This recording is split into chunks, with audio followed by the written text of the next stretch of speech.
I'm at Grace Church Road. I went to Waynesboro to bring this man down to this address. And now he's trying to force his way into a house. I'm afraid to move my vehicle.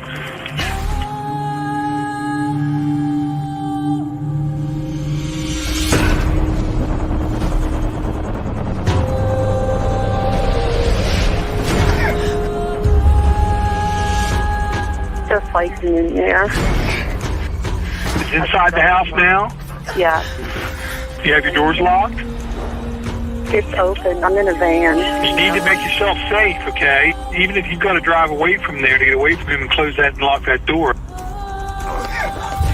Do that for me now, please. Okay, wait a minute. And boom, here we are. Okay, I like how who was it that just said that? Helen said, "Mash that like button." Yeah, that's right. Mash it, smash it, trash it, whatever. Doesn't matter. So we have Psychic Sleuth. She'll be here in about a half an hour. Sorry, I forgot I had the camera on. I'm like, joining us. Let's dance. You want to dance with me? Yeah, and it's Lex is here, Adam's here, Lewis is here. It's been a little bit for Lewis. No, he's not. Lewis isn't here. He did the disappearing act on us. He was just like, hey, bye, hi, bye on there. We'll wait for him to come back in. So we'll do some hellos while we're doing that. Hi, See-Through. Hi, Shelly. How are you? Hi, Helen. Again, glad you guys are joining us tonight. It's going to be a good live. Definitely a lot of discussions. High expectations, huh? Yeah. Well, I set it up there. No, hold on. She trained me. Sorry. Oh, yeah. You got your drinky poo like ready? This and yes, Miss Sunny. Yeah. I told her if she heard any way out there theories where you can see like her face. I said, you just take a drink. You're just going to take a drink. No. Welcome back, Lewis. Yeah, I don't know what happened there. I said your name and poof, you were gone like magic. Yeah. Is what kind of happened. But anyways, again, so Lewis, it's been a little bit for Lewis, and of course anyone knows that Lewis has been struggling with some eye issues going on. So anyone that doesn't know, Lewis has been a regular on the channel quite often, but unfortunately, just give people a quick update on yourself here, Lewis, with your eye and what you're going through. Sure. Yeah, there's some nerve issues going on, and the nerve pain's been getting pretty bad. It's been changing, which is a good thing because it's making progress. But the more it changes, the more painful it gets. So, I've been having to avoid light after a while. I can handle a few hours of light during the day, but then it starts to get pretty rough. Yeah, and like you're saying, like your driving's getting a little harder, and again, it must be frustrating because it's not like they have an answer for Lewis. Yeah, they're frustrated too, so it's kind of an odd thing, but yeah. Yeah, I'm glad you're joining us tonight. So I know Lewis isn't as up to date on, especially on the Nicola Bulley case out of Lancashire, United Kingdom there. But again, it's just going to be like one of those discussions. And plus I said, what did I say in the thumbnail? Something like super host, super chat, super whatever it was. So we got to hold that expectation high for ourselves. Okay. Anyways, hi Austin. So let's just finish off with the hellos here. Outback Belinda, how are you? Ray Jones is in the house, and Heather Marie, nice to see you. Shelly, nice to see you. Vanished and Forgotten, nice name. And there's Helen again. Mrs. M. Mrs. M. We should make up our own name. What famous person? It's actually Miss M. Yes, you're right, Miss M. That's correct, Miss M. We'll think of something. I should have an E after it, then it could be Miss Me. Miss me. Right? Miss me. Now you kiss me. So Lisa Marie's in the house. And let's see here. Scroll. Streamlabs is always in the house. If you guys are joining or whatever, can you guys please hit that like button for us? And yeah, give it a like and a share. Anyway, Alexa's in the house. And let's see. I know. I look like, I don't know. I look like I have a shadow. You do. Yeah. Man, I can't figure out what's wrong. I mean, every day I sit here, it's the same thing. It's the ghost of George. I like to call anything that comes to his shadow, it's George. It's worse. George's ghost. No, honestly, it's not one of those things that's... It's not distracting. Yeah, it's not distracting. You're better. Nobody can see me. It gives you a little mystery. Yeah. That's good. Hey, Mark. Mark's in the house. Rose is in the house. Hey, Barry. How are you? Thanks again, Barry, the other night for you did a super sticker, and I became a member. As Skittles became a member today as well. So thank you guys very much for that. Lizette's in the house. Hey, Lizette. Lizette gifted a membership the other day. Thank you again for that, Lizette.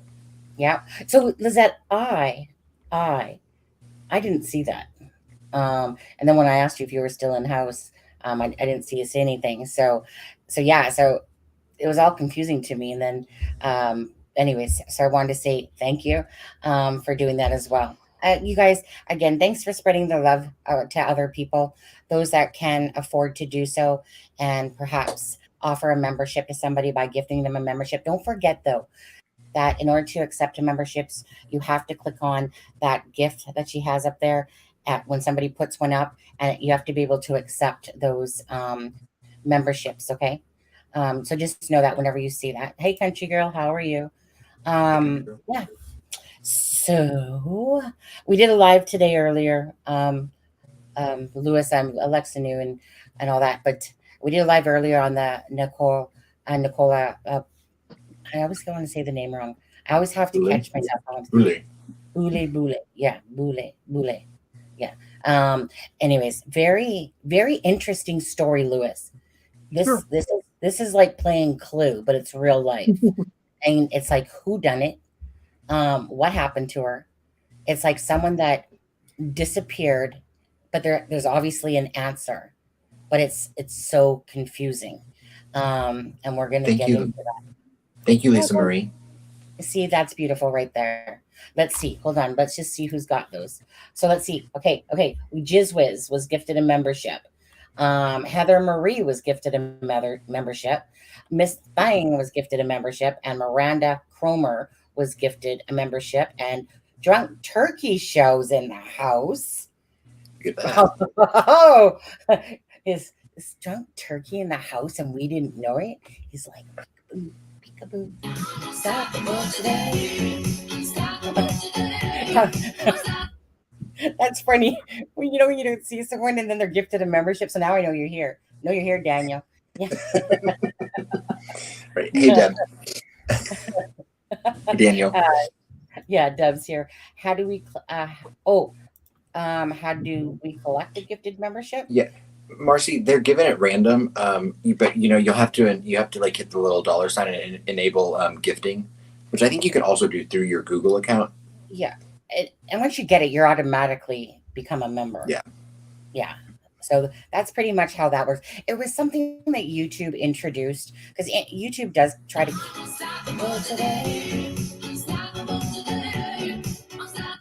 My faves are going live. Hey, Jamie, how are you? YouTube keeps trying to do different things for the creators, and the members and the people watching to be able to do different things, gifting memberships to other people. That was really a great idea for them to come out with that because there's so many times, like, I know you can't pick specifically who that's going to. It's really just a matter of you allowing them and it's random, but just for the ability that others can do that because there's people that do get the memberships that honestly maybe can't really afford to do that, and so they end up with the free month. They could, check it out. They can play with yeah, you guys can play with the emoticons there. And welcome. And you can join the private Facebook group, of course, as well. But in order to join that, you have to, send me an email to acrimeandshame@gmail.com with your YouTube name and your Facebook name so that, and answer those 3 questions. So I can't actually let you in unless you do those 3 steps, just because I have to match the name to who is a member. Sweet of people to gift memberships. Thank you for helping me understand. Absolutely. Okay. So, anyways, Just welcome you become a guys. member. I just put the all the special emojis. I still got this much of my bottle of Captain. Oh my God. I'm gonna They finish never this tonight. I think I'm gonna finish this tonight. Yeah, I think it's gonna go over the teeth and over the gums. Look out, stomach, here it comes. Yep. Hey, Peace, how are you? So again, that was Lisa Marie that did that, right? Make sure I get the right person that gifted those. Oh, hi, Kathy, how are you? Sonny, Mark's challenging you there. What you challenging me to, dude? Says Babysitting that. Oh, baby, I'm nursing it. I'm only gonna nurse it just for a little. I'm just nursing it. Yeah.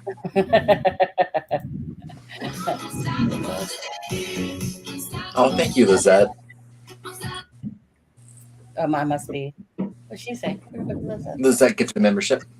Did she? I'm not seeing it yet. I'm not seeing it on StreamYard. I'm seeing it in the chat though. Oh, okay. Sometimes it does glitch. Oh, there we go. And Maureen McMame. I'm probably butchering that name, but congratulations to that. And thank you so much again, Lizette, for doing that. Oh, there, it showed up right now. If I get gifted a membership, I won't be mad. You got gifted a membership and you got a wrench. You held me down. It's not too often that a man can hold me down and then force me to give them a wrench, like what happened with you, Mark. True story. Every now and again, I like to let a man think that he can outpower me. Anyways, congratulations, you guys. Now, what do you guys want to talk about first? Remember, Psychic Sleuth will be joining us in just a bit here. And again, it's all about, okay, remember to keep it respectful in the chat. Every opinion counts. Even if, people don't agree with it, it doesn't matter because it doesn't make theirs right over yours, like regardless of what it is. Even if a UFO somehow landed and, I mean, it's still an opinion as long as it's. Is it? Sorry, that's you guys. That's the music always going off for those people that got the memberships there. So again, thank you guys so much. It's Friday night. We're gonna make it a fun night, in a sense, because we got to keep it balanced here. We got to have some fun. Yeah, let's just Lewis, pretend like you're drinking. Yeah. So cheers to you guys. Absolutely. Oh, 69 people in chat right now. You guys know that's my favorite number, favorite year, and favorite position, right? If you don't know, now you do know. Gifts are my love language. Thank you. Sure, I think, Alexa, I feel like Mark's changing the word Alexa is my love language to gifts are my love language. I feel like that's truly what he meant to say. I think there was a typo going on there, Mark. No, yeah. I think so too. Cheers, guys. Miss M. Okay, so what do you want to talk about first, you guys? Do you want to talk about Delphi? Do you want to talk about Idaho, or do you want to talk about Nicola? Nicola. Why don't we go with Nicola? Okay. Yes. So Louis, let me think here. So let's explain this one a little bit to whoever doesn't know about this case. So Nicola is a mother of two, and her partner is named Paul Ansel. And basically, Paul had said that, the day was going typically as normal, but it was a little bit different in the sense that normally when he comes downstairs, it's a little bit more chaotic, getting the girls off to school. And he said, but this morning, everything was, pretty much done. And so he said that was really the only difference of the day. And then so Nicola, puts Willow with Willow's as a dog in the vehicle, and then drives the girls to school. And then she does what she does a lot of the time, is that she goes over to this park that's right near the school, goes down this, path, which you'll see. And she goes down this path and, goes through the gate. And then there's a bench there. And then she basically, a lady sees her along that path there. And she has like this team call. At 9:01, the phone conversation starts. There's a lower field and an upper field. Again, you'll see that on Google Maps and stuff when it's shown. And so she takes the dog for a walk, and she goes up to the upper field there. And at 9:20, her phone according to digital data, it starts heading back towards the park area. So what happens is that at 9:33, a person walking by sees Nicola's phone face up on the park bench and the dog leash on the ground halfway between the water and the bench. And a Willow is kind of going back and forth, which is a dog, between the gate and the park bench. And there's no Nicola around. Like she's vanished, right? So at the end of the day, this gentleman, his name is John, he sees the phone, sees the leash, and I don't know why they didn't ask him something else, like when they were on camera with him. Like, because it was kind of strange to me a little bit with John, just for the fact of like, okay, so you saw a phone on the bench and you saw, this leash, and you thought perhaps she was in the loo, was what they call the bathroom there, the loo. And, but there's no Nicola Nicola around. And so I would have thought, like this other lady, who was it? The grumpy lady. We call her the grumpy lady. Yeah. She's the one that supposedly saw the phone as well, tied up the dog to the bench. And she had sorry, do you know what time that happens? Because I have my timeline, but I don't know what time that happens. 9:33. Okay. Alexa, I like your notebook. I know, we should promote it here. Yeah, I can see your fibro. Did you see that, Sunny? Oh yeah. That's on our merchandise site. It's the Abby and Libby Justice, whatever. There's a bunch of items with Abby and Libby, and there's a bunch of items that are with It's a Crime and Shame. But Alexa, it doesn't come blah bling blah bling blah bling like that. Alexa adds her beautiful jewels to that because Alexa loves her pink and she loves her sparkle, just like I do. Yellow. Yeah. And that's where I keep all my cases, so I can remember. There you go. But Sonny, where's she from? Lancashire, in United Kingdom. Okay. Yeah. So it's a very interesting case. So basically what happened is that, so the person that found the phone or whatever, this is where I get a little bit confused. So the old lady that finds the phone is this grumpy old lady that hates dogs being off their leash or whatever. She has an appointment to be at. So she, heads off to her appointment. And Adam, in that little spot there, this is where I get confused. So who is it that actually called? It was her daughter-in-law. So daughter-in-law yeah, it was her daughter-in-law. She's married to her son, as daughter-in-laws typically are. So she had to get to an appointment. So she, I guess, told the daughter-in-law. The daughter-in-law went to the park. The daughter-in-law picked up the phone, and the daughter-in-law recognized the screensaver on Nicola's phone, and she contacted the school, who then contacted Paul, and they called the police. Yeah. Okay, that's what I thought it was, but I wasn't sure if I was going to say it wrong. That's what I thought was that she had to leave. She called somebody over, the daughter-in-law, and then ended up calling. Now, notice they refer to the grumpy lady as Park Karen. Oh, what's in your basement, Deb? What's in your basement? But anyway, so what happened is that they didn't deem it as a crime scene, right? At all. They literally thought that she had just simply fallen into the water, and to no avail. Okay, no avail. 3 weeks later, they still have not found Nicola in the water. So it's almost like what happened is like this, what most people are going to deem as just bad LE work in a sense, or like they didn't even stop people from coming in the area. They didn't even deem it as a crime scene. They just were like, oh, well, her phone's there, the dog's there, so she must have just slipped into the water. Now this water is probably about maybe at max waist high, right? It's a very slow moving river, like a very slow. When I say slow, think of a slug, slow compared to what a typical river is. Nothing high. She's a strong swimmer, and she's wearing this puff jacket that's huge. Actually, let me just see if I can I've got a couple of questions. Sure. Was the dog wet? No. Nope. And is the area in front of the water by the bench near a road? No. Is it like close to it where a car could pull up? No. Really? Yeah, really. There's no private drive or anything. Yeah, and It's I'll very really odd. tell you that. Very. See this picture here, Lewis, right here, you guys? Yeah. Okay. So she's wearing this puff jacket. This is what she's wearing. So this is from camera footage from when she was leaving her home that morning. And the Willow's in the back of the vehicle. This is the puff jacket she's wearing, right? This is what she's wearing. And yet 3 weeks into it, they've found nothing. Like there's more to the story, but it's very, in a sense, that it's all compact with that.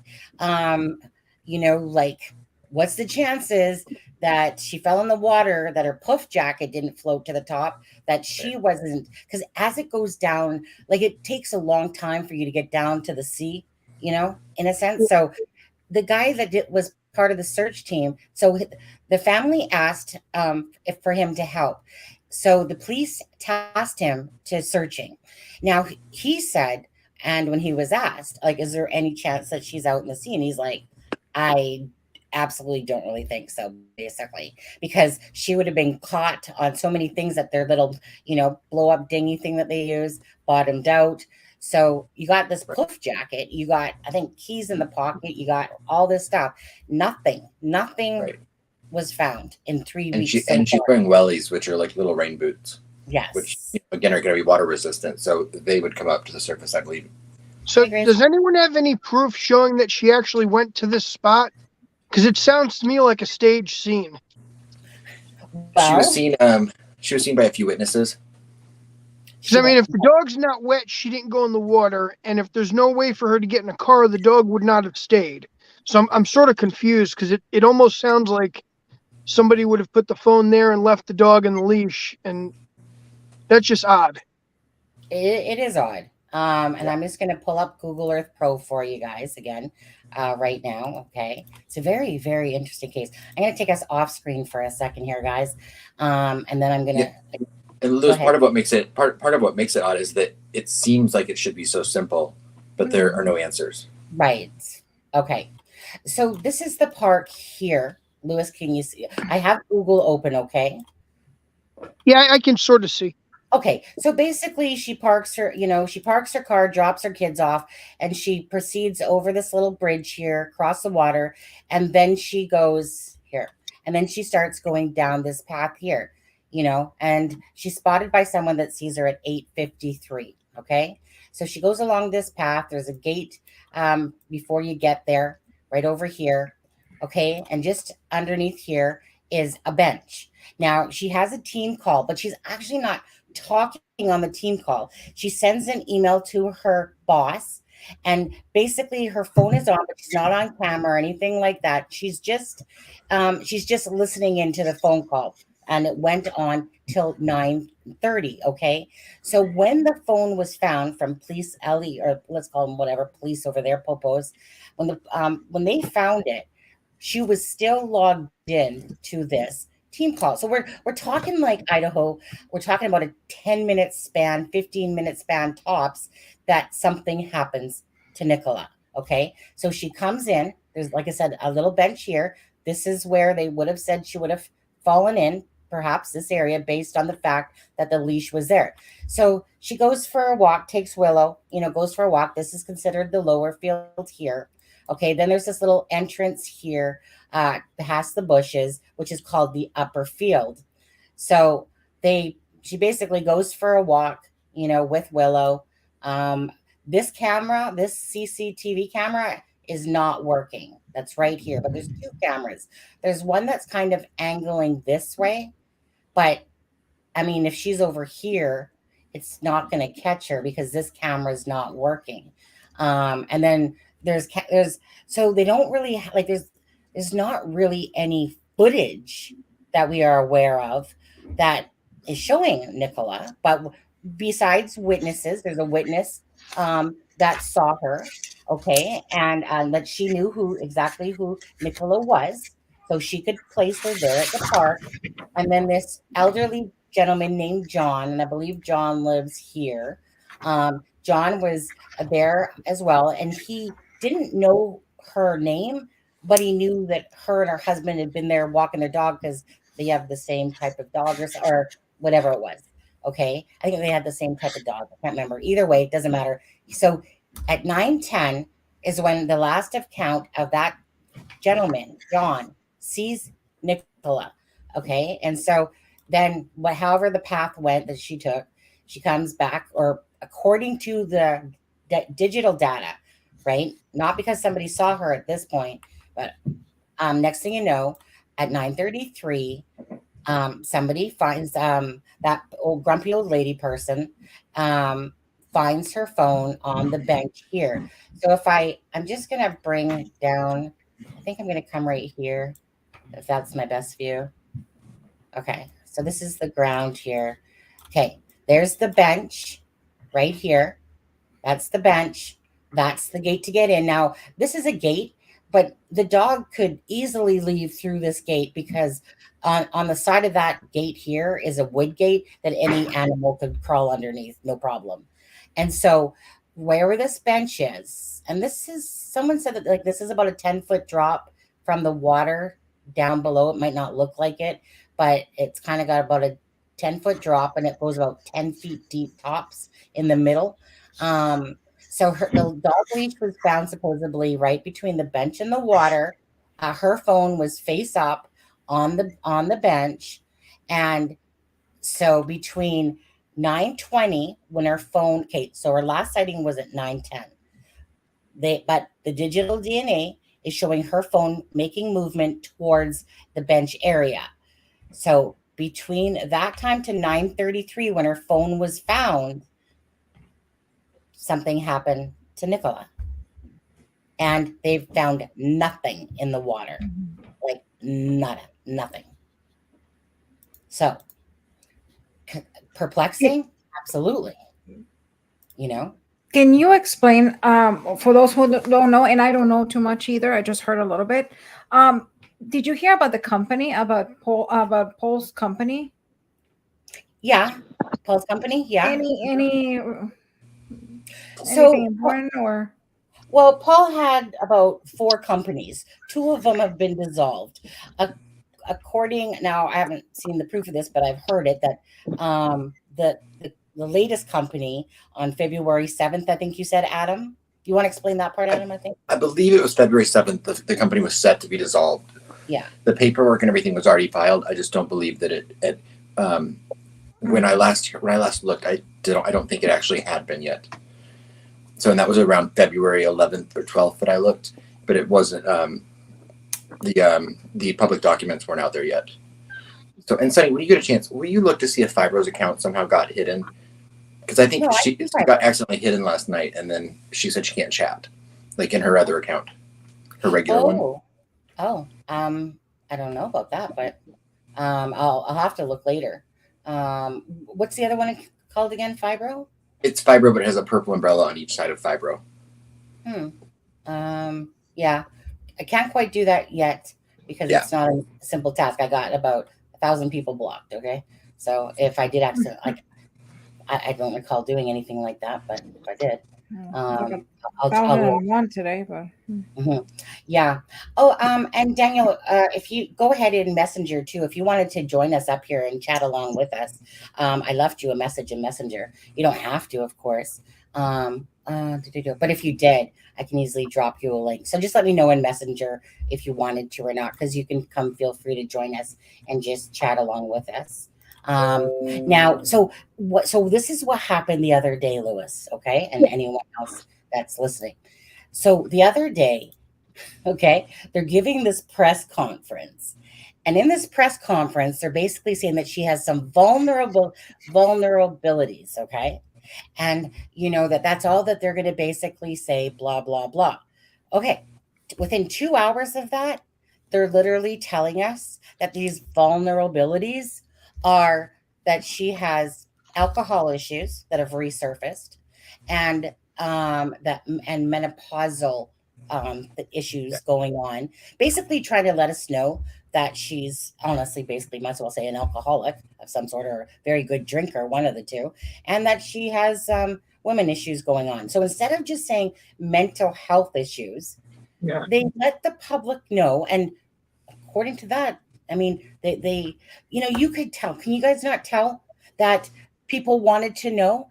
And it's almost like they caved in and said to the family, like, well, I think maybe we should give him you know, and the family was like, yeah, okay, you know, like, sure. What a Well, you know, horrible. maybe they worded it that way because they didn't want to make it sound like it was depression and some other type of mental health issues. Maybe they're trying to make people not assume suicide, but explain that there were problems going on. Yeah, well, the story they said was that people were threatening to sell stories, and so I think they wanted to get ahead of it. Yeah, that makes sense. Yeah, maybe if she had been seeing somebody, they wanted to make sure that people understood what type of counseling or whatever it was, and not that it was for mental health. Maybe it was more for alcoholism or issues she's going through, you know, with menopause. You know, the thing is that they honestly never should have let us know that. Bottom line is, they should have never. It's neither here nor there to us. That's their business to find, Nicola. For us to have, for them to put out that perception of somebody. Do you know what I mean? That's neither here nor there to us. We just want to know what happened to Nicola. Did she fall in the water? Did she get abducted? Yeah. Did she walk away from her life? Meaning, what kind of dog was it, Sonny? A Cocker Spaniel. Springer Spaniel. Springer Spaniel. Sorry. Okay. Yeah, cute dog. Willow is the dog's name. Yeah. I want to play a clip before. Yeah. So I'm going to play a clip for you guys. One that I kind of enjoyed yesterday myself. I really enjoyed the conversation there, guys. So we'll get into, let me just find it. Chrome share screen. Is it this one? Wait, why is it doing that? Oh, please don't tell me my thing's doing it. Oh, this one right here. Okay. This is the one I want you guys to watch. I thought it was good. The detective. This one was good. He said what I was thinking, you know, plus when I was listening to this, I'm like, right? Common sense. This is just I told you that from day one. They should have done that. Sense, people. Go ahead. I'm going to have to say, I really don't think she went in the water, especially if she had a Springer Spaniel. And that's a water hunting dog. That dog would have been in the water right after her. Mm-hmm. Exactly. Yeah. And the family, something would have turned up by now. A glove, a shoe, something. Yeah, being shallow, like you said it was. Adams gifted a membership. Well, some people say it was 4 feet, and other people say it's 2 feet. So I really haven't. Yeah, but even 4 feet shallow. So, yeah, and she's only 5'3", so that's like waist. Like that's up to her chest, maybe. You know, not even. Okay, I know.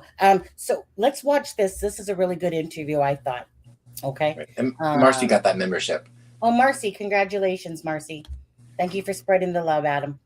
Oh. Mm-hmm. Now somebody has to turn around and buy him 10 bags of ketchup chips. That's how it works. Yeah. It's like yesterday said on the video, she was like, now y'all got me wanting to try these ketchup chips. And then she looked them up on Amazon, and over in the US, they're like, she said it was like $9 to $14. And it was like, yeah, not, you know, it's like such a ripoff. I mean, here, I know, like the price and choice is like $4 over there. Right. Okay, guys, let's watch this and we'll come back in about 7 minutes time. Okay. Really quickly. It vanished and forgotten. A glove was found. I believe it has been determined that the glove was not associated at all with Nicola. Yeah, and it was not in the water either. So well, you know what? Again, okay. I mean, you think that your first thing to do, that somebody's missing, a phone's on the thing, that common sense would have said that you deem it as a crime scene until further notice. Corner it off. You corner it off. You don't let people in, because I'm sorry, even someone that's not in the LE, like, I mean, common sense. A phone's there, a dog's by itself, you know, and they don't do anything. And they said it because they didn't think it's a crime, but I mean, somebody's missing. That's part of the police. I mean, that's common sense. That's the first thing you do.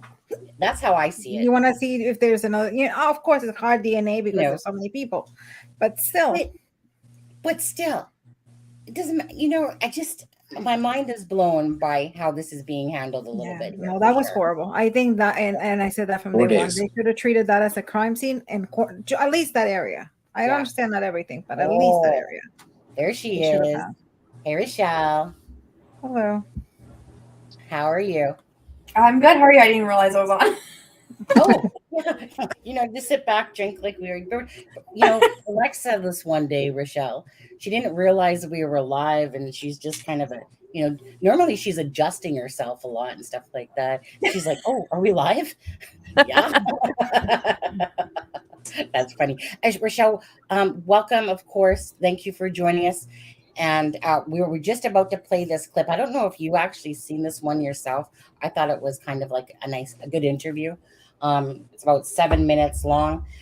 So whatever you need to do, grab yourself a drink. I'm just going to play this and then we'll come back and we'll all talk about it. But thank you for joining us tonight. It's going to be a great live of just different opinions and thoughts and stuff like that from chat and from us. I'm going to drop the site for anyone that's not subscribed. I'm going to drop the Psychic Sleuth link in the chat. Absolutely. Yep. Thank Yep. you. You're welcome. Sleuth, you have a mod wrench, right? Huh? You have a mod wrench in here, right? No. You don't? No. Oh, well, type in chat and, you know, because that way you can drop it. We have no problem at all ever dropping in this channel, dropping people's links or letting you drop your own. Deb knows she can do it. Anyone that has a mod wrench, like Drunk Turkey Show. It's not letting me. It's not letting me type. How weird. Oh, you know why? You're not subscribed, are you? Yes, I am.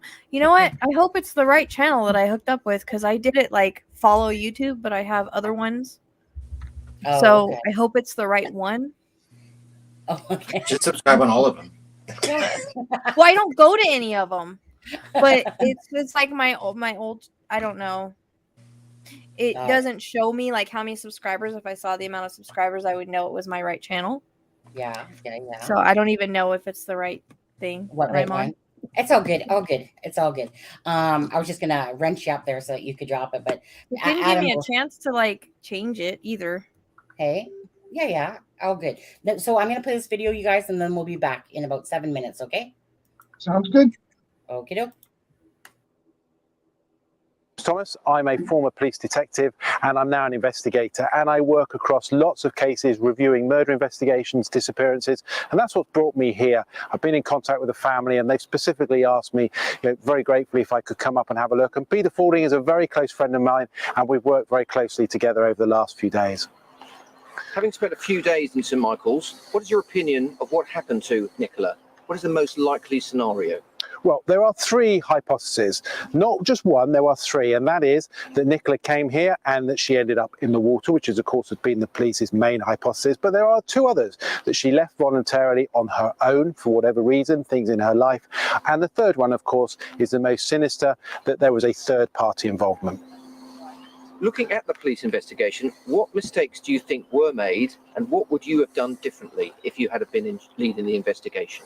Well, I think there's two key elements here, and that is the media strategy and what's been going on behind the scenes by the senior investigating officer. There is no doubt that their strategy right from the very beginning was to deal with this as a high-risk missing person, and as a result, they didn't treat this as a crime scene. What they looked at is trying to identify and find her as quickly as possible, and their theory quite clearly was that she ended up in the water either voluntarily or by accident. And no one's really speaking about it, but very clearly, because of her high-risk status, they thought that she may well have taken her own life.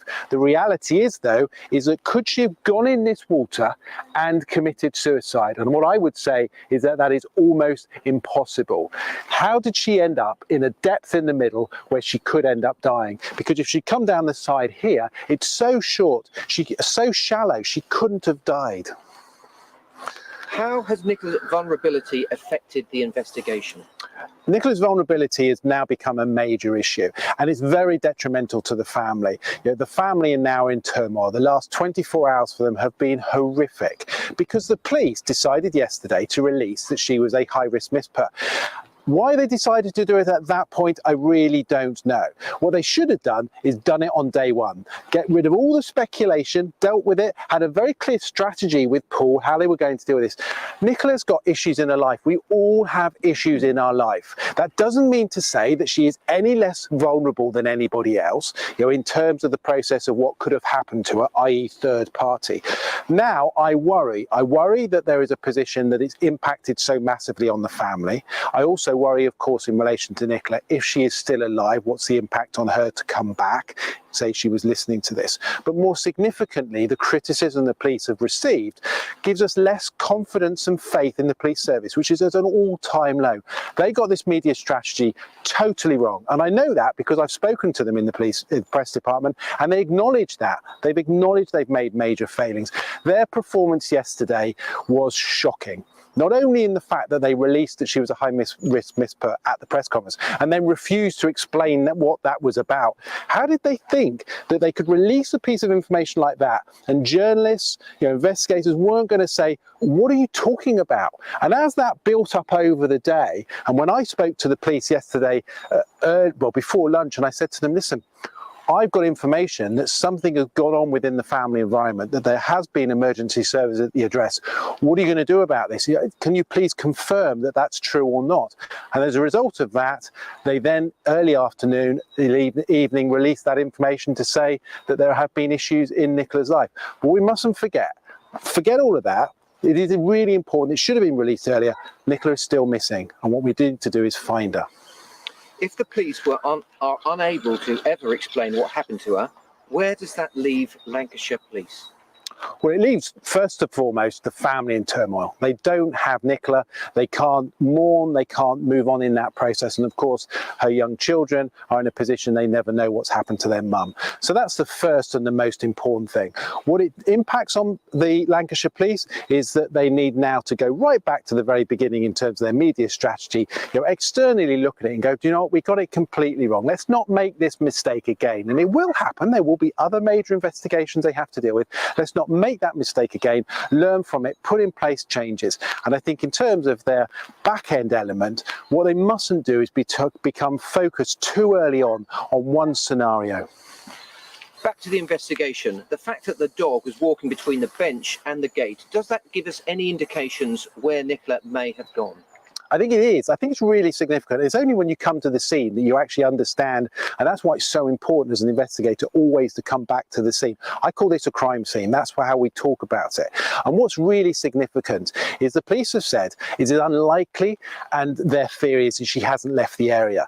But let's be very clear about that. It is impossible to say that. And I'll tell you why. Because the route in, which is across the bridge from where she left her car, down the path and through this gate here, is exactly the same route that she could have taken out of here, because there is no CCTV on any of this route. She could have left here either her own free will and got into perhaps a car, someone supporting her, or left on her own free will, and she would not have been seen. So for the police to say with certainty that she hasn't left the area is absolutely wrong. There are two scenarios here. One, she went in the water, but not here, much further downstream where it is tidal and where it's deeper, or she left on her own free will and she's either gone away from this area or she's fairly close nearby.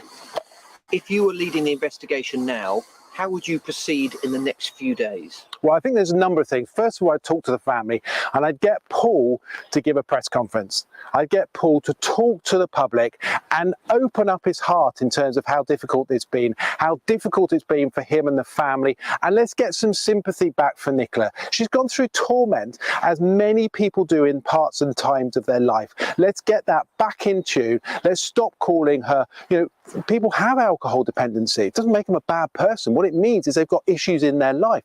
Let's get a press conference. Let's get Paul talking to the public. Let's get the public back on side. That's first and foremost. And so far as the investigation goes, what I would now do is I would move away from the water here.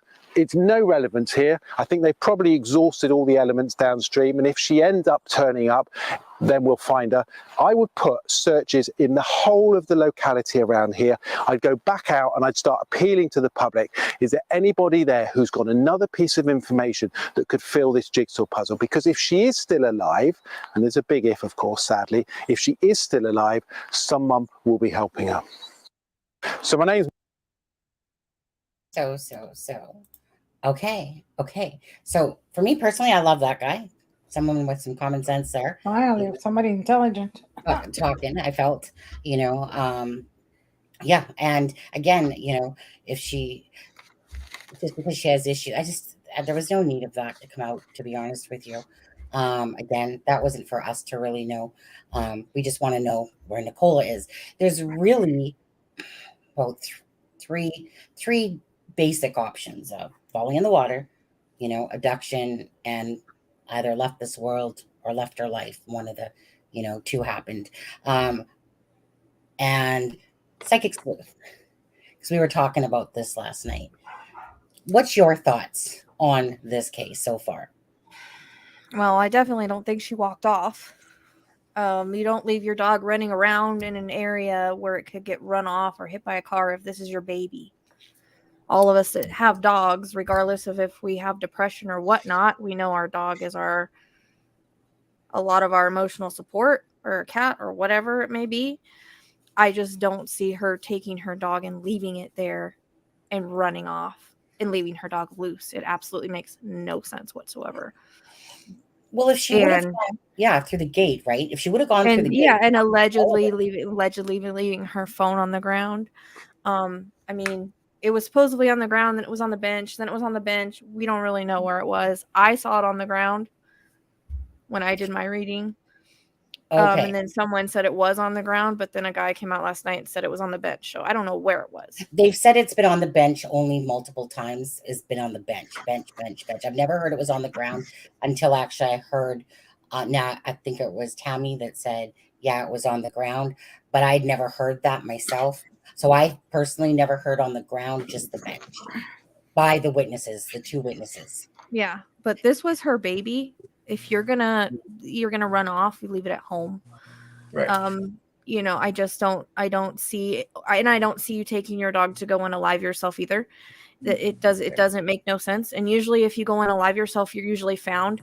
There's lots of people that I've spoken to that I've done readings on where somebody's went off and unalive themselves. They're usually found. They usually do it in a place where they're gonna be found. And I'm getting chills with all this. It doesn't make sense to me. Right. And it doesn't. And the dog running back and forth between the gate and the bench. We all know that a dog's going to want to follow its owner. Why is it running that way? Yeah. Right. Exactly. The dog hanging around doesn't make any sense either. And dry, if it went in the water, the dog would be wet. It's very odd. Are you And whenever I did my reading, they showed me like the guy standing in the water up to its waist. I hadn't seen anything about that. And then someone's like, yeah, there's a video of someone standing in the water with it up to the waist. She was trying to show me that it wasn't possible for her to jump in or fall in or whatever. And if you're going to unalive yourself, you don't really do it in the water. She was an avid swimmer. It kind of doesn't make sense for her to go in that shallow water. It doesn't make sense to me. I honestly believe she was taken, but that's my opinion. More of an abduction, or you think or do you think it was staged? I think it was an abduction. Okay. From what I got, from what I've received, and for how I took it and perceived it, she was taken. Now, there's some things that kind of there's a lot of crazy stuff that came in my readings, so it's hard to say. I did get stuff on the partner before I knew his name or knew anything. I got his middle name. I got what he looked like. It could just be because he's around the story, but honestly, and I also got money, but honestly, they have a lot of money issues. They had shares in the company together. And if she goes missing, who gets all those shares? He does. It's weird that allegedly the place that they had shares in, which is that caravan park right there, allegedly the camera wasn't working there, right? And that's the one camera that wasn't working. Yeah, that's very very weird to me that they own shares there and that's the camera that wasn't working. I also don't, I mean, yes, moms do leave their kids and stuff. She just doesn't come across that way. If you look at her, she looks very clear in the face. She doesn't look all high or messed up. It just, I think, and allegedly the partner's the one that told the police that. Right. And allegedly she was leaving the partner. I mean, we talked about this somewhat yesterday, so I can understand. So although I personally didn't get any weird vibes off of him myself, I can see where this line of thinking, or for you, it's a little bit different because you're, say, pulling in information, whereas, most people aren't, say, psychics or mediums or whatever like that. Well, I mean, I got the name David, and that's his middle name. And that to me was like, wait a second. Because I didn't know that about him. We knew his name was Paul, but I didn't know his middle name was David. So that's why it was given David, because it's more validating than Paul, because we already knew it was Paul. So that kind of was like, Is that why I sent you that thing yesterday and you were like, is that when you seen David? Yeah. Well, someone had said it, but I hadn't seen anything with his actual name on it. Right. Because anyone can pull in Paul Ansel, and then, actually the top search thing, you can go see his businesses. And then on those businesses, you can click on the information, and then it said David. And then it was like, oh, I got that name David, but I didn't know it was his middle name was David. Because I was just sending her a few screenshots because she so Psychic Sleuth was one telling me about it, because I hadn't even looked into the financial. I didn't know anything about it whatsoever. What that part. But so let me put it this way. I can see where people have their different theories or thoughts because of the fact of the fact, and it's not accusing Paul, but this is just something definitely that people are thinking out there. And there's a lot of people too that got that this is around money, not just you, a lot of other people, is the fact that he basically said, it was a normal day like any other day, but this is what happened. Instead of it being chaos, everything was so you can kind of twist that a couple of different ways, really, that either she was perhaps preparing her own self, that, or that he was planting seeds, it was a regular day, but, so I can see where all these different thoughts are coming from, because at the end of the day, nobody knows what happened to Nicole. They haven't found her in the water. Have you guys seen the other people that went missing? What? Have you guys seen the other 3 people that went missing? No. It looks like on December 10th, a man named Daniel, 18 miles away from where she went missing, he went missing, and he lives right by the River Loon. And then on the 28th of December, Peter Baglin went missing from a garage, and they found his belongings on a path right by the river, his earbuds, his phone, and something else. This was all within 2 weeks of each other. No, did not know that. And then there was a female that on January 7th was chased by a man when she was jogging by the canal. She was able to get away.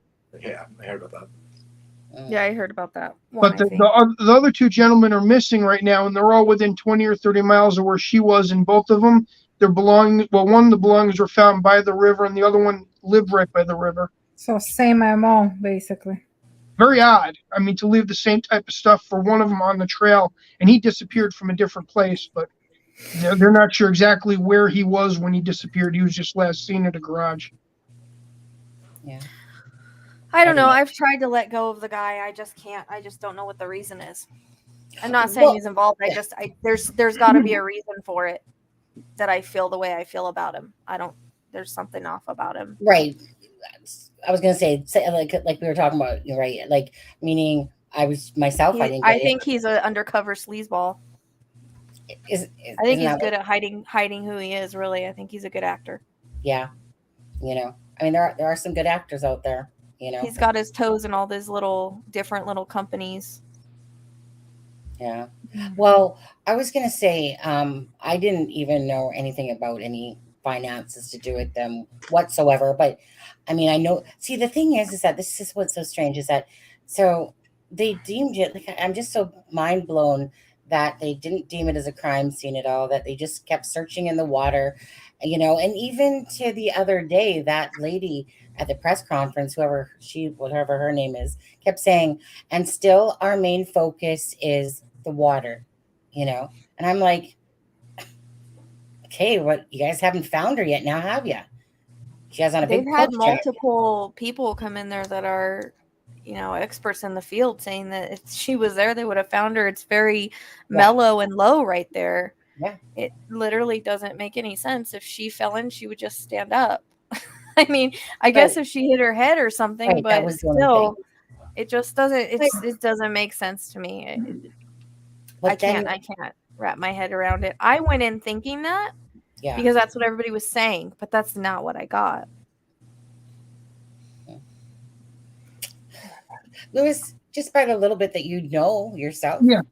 What's your what are you thinking? Because you're saying like, hey, I whenever somebody goes missing and it seems odd, I always do a search for people missing in the area, and I came up with those 3 stories, 2 news stories, and then a post where somebody put the other 3 together, which I thought was kind of odd because the dates are so close together. But what I can't get past is the dog still being there. Can you pull up the picture you had of where she was when she went missing again that showed the area around there? I'm just wondering what the places around that path look like. Sure, absolutely. Let me stop screen. I'll do the because the only way a dog's not going to be able to chase it, and there's no road there for them to get in a vehicle. It's kind of an odd thing. Well, there's a gate there. Yeah, but that's a Springer Spaniel. That dog is a very active hunting dog. That dog loves water, hunting, running, and jumping. I mean, unless it was extremely well trained to not follow, which I find that hard to believe if it was a situation where somebody was abducting her. I'm lost. Unless it's a very old dog that's not in the greatest of health, but those are very active dogs, and they're very attacked. Yeah, but maybe she couldn't figure out how to get the gate open. I'm having a moment, people. I mean, I have dogs that can get the gate open, and I have dogs that just won't. Earlier, Sonny said that there was nothing really keep the dog from going under the gate, that it was sort of just a gate, not really to keep animals out type thing, that it had enough room underneath. But what's it called again? St. Michael's on the Wire. Yes, Sonny. I was at that farm thing from earlier. Am I going anyway? Okay, I think okay, yeah, there we are. Okay, I just, me and Google, we're not so friendly to each other. But anyways, so this is an old abandoned house that's right here, Louis. This is where the bench is. So the walkway to get into this park or field, as you want to call it. So this is an abandoned property or just a vacant property? It's actually under renovation. It's not vacant. It's temporarily vacant, but it's under renovation. Okay, yeah. So it's just not lived in. Yeah. Right. So basically, I mean, you have her coming in here. And it's been searched 3 times. So 3 times. Yeah. No, I was going to say that too, actually. Yeah. So this is pretty much the area right here. What's that little building next to the path? I'm not sure what they deem that as. It's just one of their little. I think it's a pump station, isn't it? Because remember the people that stand by it? It's not like really tall. Yeah, see? Oh, wow. That's interesting. And this is England, right? Do we know the build date on that house across the water? It's very old, over 100 years old. Sonny, if you go forward a little bit and you turn to the left, I think you can actually see in the window there, because that window facing the water is actually busted out.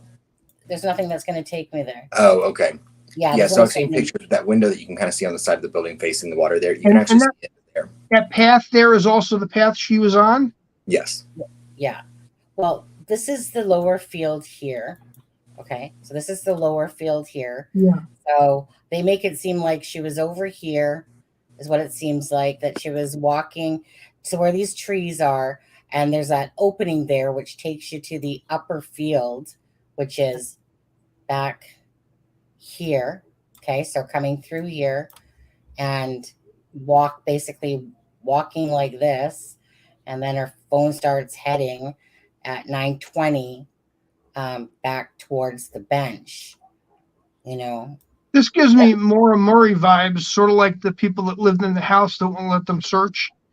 I think this has to be associated with somebody that lives close there. I mean, she stopped the bullet today. Oh, hey, 50 Critter. So I guess your count's there on there, just sponsored. Thank you, Fibro. So at the end of the day, that there's a fence like there's a fence right here. Okay. Is that a canal that's there, or is that a river? By that pump house, separating the house across the water from there. That's just a canal that comes off of that river. Yeah, I mean they call it the River Wire. Looks like. So that's probably man-made. It flows into the sea somewhere. I wonder if that house connects to that pump station. What's your thought there? Well, this is England, right? Yeah. They used to connect those things with tunnels instead of having to get to them by, the land, because they kept the water to go around there. So if that's an old enough building, I wonder if that has a sub-basement that goes under to that little pump house. Yeah. Is it pre-19, like 1918 or 1920? Yeah, probably. It's like this big... Like late 1800s, 1880, 1890 type dating? Let's say yeah, even though I have no clue. It was very common to use tunnels back then to go to the pump stations and stuff. I mean, that Yeah, I've heard people asking if there were tunnels in there. I've not heard any confirmation on it, though. But I'm just wondering, I'm just stuck on the fact that the dog stayed there, which means that she had to disappear without going in a place the dog could follow. Yeah. Right. Because of course, if she went back out this way, let's just say she did, right? The dog would follow her because it can easily, a dog, right? They're going to sit there. Even if you say stay, they're going to stay there for a second. The minute you turn your back on them again, they're running off behind you again. But we're also not talking about like a dog that has a short attention span or ADD. This is a dog that's designed to follow scents. They were bred that way.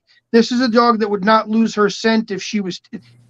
I've never believe this dog would stay around. Well, I mean, it was said, and Rochelle, it was said that the dog was taken back the next day, and the dog, her dog, didn't alert over here. It alerted over here. Yes, I would either concentrate on that pump station or the houses over there, because if the dog's hitting over there, I'd say whatever houses are up in that right corner is more likely the direction of travel. Well, see, originally I didn't want to leave the area in the first reading. I didn't want to leave that specific area. The second reading I did. And remember, they do have stock in that caravan thing that's right behind where she went missing. Oh, really? Yeah. Or they do half own it or something. I don't really know how it works. Where the cameras weren't working. Yeah, and Louis, that little road that's right there, there were two cameras there. I don't know if Sonny said that just a bit ago, but there's two cameras up there where that road is. The one was working and one wasn't. So there is a blind spot to the right along the water there where there was no camera footage. Wow. So they're speculating if she did leave that, that's the only area. Was that CCTV or was that the homeowners' cameras?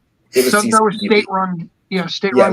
It was CCTV, but it was installed actually. It was installed by a citizen, like a lot of CCTV footage is, and then it's just the government has usage of it. Yeah. So this is the caravan that we speak of. Yeah, the way they used to do TV leasing rights back in the 60s and 70s. It's just a mind-boggling case. It's just very much like they haven't found squat. So what, up to that right corner where the camera was not working, are there houses there? Yes, and I believe. Correct me if I'm wrong, but I believe that's actually a little gated community. Is it? Does it take me here?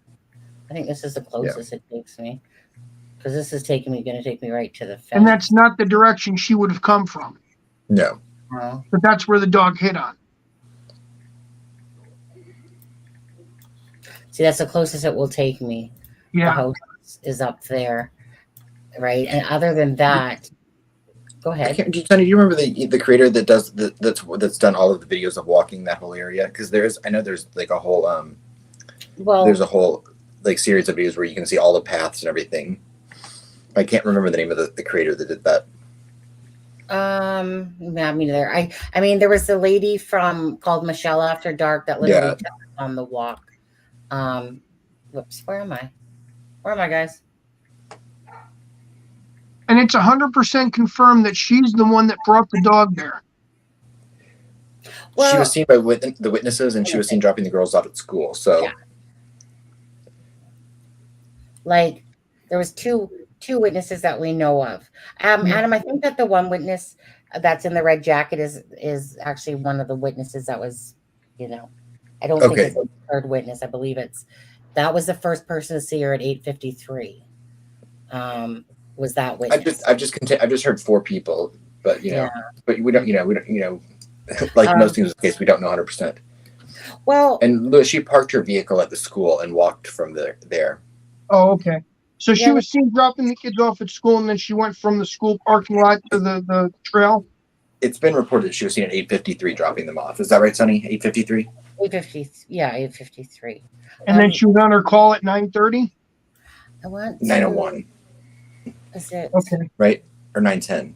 9:10. I think it was 9:10. I want to, hold on, share screen. This is just a short video here that I want to play quickly. And then you guys can kind of listen to what this John guy is saying as well.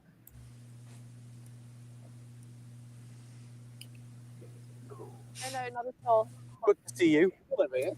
Well, it has been like that. So you actually saw the phone, is that right? Yeah. You saw the phone that Friday morning? Yeah, and that was around, was it after 9:30? I gave a full statement to the police with the exact time because my wife's telephone call had the time on it. So, but I've given a full statement. Was it just on the bench, or was it just on the bench? The phone. Yeah. How's the last 3 weeks been? Each day something new comes out, doesn't it? Yeah. Yeah. And in terms of, when you saw phone, lead, and Willow, who you knew who Nicola was? No, I didn't. Oh, you knew Willow. That was it, wasn't it? You knew Willow. I knew I'd seen both the owners of Willow walking this dog in the past. But whilst I knew them by face, like I know your face, I didn't know the name. Yeah. But I remember you actually telling me when you saw the phone, the lead, and Willow, you were like, okay, I'm going to keep an eye on it because something doesn't feel right. I thought somebody had gone to the toilet in the. That would have been my first. I got to about this red brick building here, and I this is not right. And then there was conversation, but my wife was trying to ring me. I was trying to ring her. Penny had rung my wife. To say that she'd fastened the dog up that was. And Penny was the lady who actually spotted Willow initially and saw the phone, but didn't know what was going on with the phone. That's right. Yeah. And then after that, what happened? Well, what were the next steps? It was just a progression of things happening. We found out because of the wallpaper on the phone. We found out who the couple were. Then the school was contacted, and Paul arrived. Yeah. Well, look, we'll let you carry on with your walk. I know you do this every morning. Yes. Nicola did this almost every morning as well. Probably, yeah. We're retracing those steps this time 3 weeks ago. Yeah. So an important. Yeah. So that was, so Penny is what they call the grumpy old lady. What's her name? Hey. That's her. Yeah. Well, that's her name. It's Penny. So that's that he's saying there, and I just caught it that time where he said that Penny was there too. So they obviously, one was probably like, hey, like this person's phone's here, and Penny of course knew who Nicola was, and that's the lady from the caravan park that Sleuth speaks about that caravan park. And so her son, right? Correct me if I'm wrong, Sleuth, but her son is the one that deals with the CCTV cameras. He installed them. Okay, right. Which is Penny's son. Let's see here. Let me just stop screen here. And hey, Skittles. Hey, Skittles. I just got here. What's happened? So, well, nothing. We were just basically going over. You guys by Sky News, I think it's Sky News here, they have actually a 49-minute video that they put out yesterday, which would probably be beneficial for you guys to watch. I'll drop that link as soon as I find it here. So I don't know, Alexa, you and Adam, here, you guys' turn. You want to go or do I go? You can go. Thank you. Ladies first. Well, I mean, honestly, I think when I saw the boyfriend Paul, I honestly, at first I didn't like him. I think I didn't like him. I went back and I checked his body language. And I think what's happening with him is something that in body language and interrogation and everything, they call the Othello error. That you see something and you think that he's being deceitful. And that's how he's coming across. Like those little micro expressions that he's doing, rubbing his thing, the rapid blinking, I think, some of them I think it's part of his his baseline, what we were talking yesterday, but some of them I think are deviations of his personality. But I truthfully think, I don't think he's lying. I think what I see in him is anger. He has anger. Like he is coming across as angry. I don't think he is. And I understand when you're grieving, you go through the process of grief, but he's coming across, to me at least, that he's angry, that he is not somebody who's concerned about, the missing partner being missing. He has an anger. And now you wonder, why is he angry? Is it because they were drinking? Did they get a fight? But one thing I cannot get out of my head, and is the fact that he meant, he's talking and everything is smooth and everything, but then he says that morning, that morning things felt differently. So you can imagine how differently. I mean, and for him to recall back and to stand up. So why? And I wish the guy who interviewed him, sorry. I wish he would have pressed him more what he meant. Like, what do you mean differently? Like, how? Like, and I know he explained a little bit. He said things were less chaotic. Yeah. Mm-hmm. They were not as chaotic as they usually are. The girls were eating and, so that caught my eye. That really, because why? Is it that he's setting up a narrative that things felt different, as in saying, something? Or is it that she did, she was going to do something but to me, honestly, I do not see her unaliving herself. I truthfully don't see her unaliving herself. I told you that yesterday. I told you from day one. I don't think so. I mean, I don't think those are the markers for somebody that would unalive themselves. I mean, she was going to unalive herself. She wouldn't go to a place like that, where she knows that people can see her and jump in and save her. That makes no sense when there's more secluded area that you can go and alive yourself.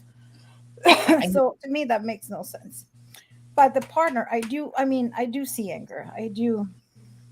And I wish, hopefully we'll find out why is he angry? Why isn't, what's going on there? I don't think it's, that loving couple, like everybody thinks. I think there's something there. I'm sure with his failed, okay, and I said this the other day too. Okay, so yeah, they brought out the drinking part. Bottom line is you're drinking because there's something else going on in your life. That's why that resurfaced. So there's unhappiness issues going on in your life that are resulting for you to go back to drinking. So something else is going on. He's like, yes, he has failed businesses going on. Maybe she's fed up with it. What I said to Psychic Sleuth yesterday, Rochelle, there was, it just reminds me of somebody that's, needs to get their crap together. Somebody that doesn't somebody that's an adult and he's reminding me of just like almost like a little bit of a recluse type of person. It's like, I tried this, but he's not obviously good at it because he shouldn't have like that many dissolved companies, and including the one that he just has. So there's something going on there.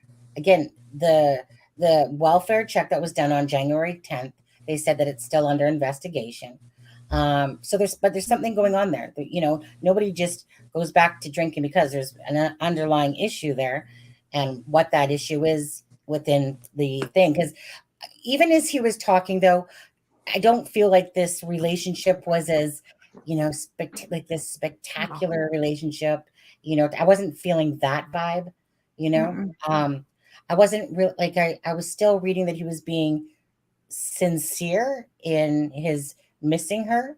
But not somebody that you're in love with. You know what I mean? Like if the love of my life was missing, like, you know, that's not what he's coming off us. He's not coming off us, you know, the love of my life is missing. I think he's coming off us, the mother of my kids is missing, kind of thing. Right. Yeah. Gotcha. I mean, that's how he's coming to me. So I don't know. But I do see a lot of anger. But I don't see that, you know, other thing. You know, I don't think he's lying, but I do see anger. And, you know, like I said, I wonder, you know, what's going on. And hopefully the police is, you know, looking, you know, hopefully they didn't, I mean, how dominant and incompetent they are. Hopefully, you know, they didn't clear him right away. I mean, not saying that he's involved, but I just, you know, you have to, you know, obviously he would be the first suspect. So, so I have a question because I know yesterday you guys said something. So he works from home, right? Yes. Okay. And she went to work, and she had a job where she went to work every day somewhere, right? They both work from home. Oh, they both work from, but they don't work. Do they work together?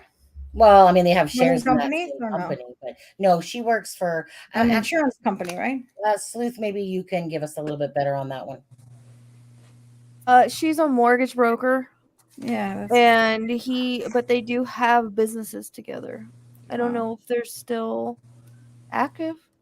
But they have there's one that's together. set to be dissolved. We pulled up a couple of them, I think. Yeah, I don't know which ones are active and which ones aren't, but it said they're in debt. Or the top he's two in were debt. active. Yeah. And also he's selling like their stuff. That one I know we talked about, but I haven't seen anything. Did you ever ask him? Vanished and Forgotten. She said that she saw a video where they had screenshots of him selling stuff. You know what he was selling? Like their beds and like personal items. Like from their house. Yeah, from their house. So he knows that she's not coming back. Yeah, that's what I'm saying. Holy crap! I'm sorry. That's why I'm telling you I don't like him. No, I agree. There's something about him. It's the energy, and I'm thinking like, say he had it hired done or something like that. Would his body language be different?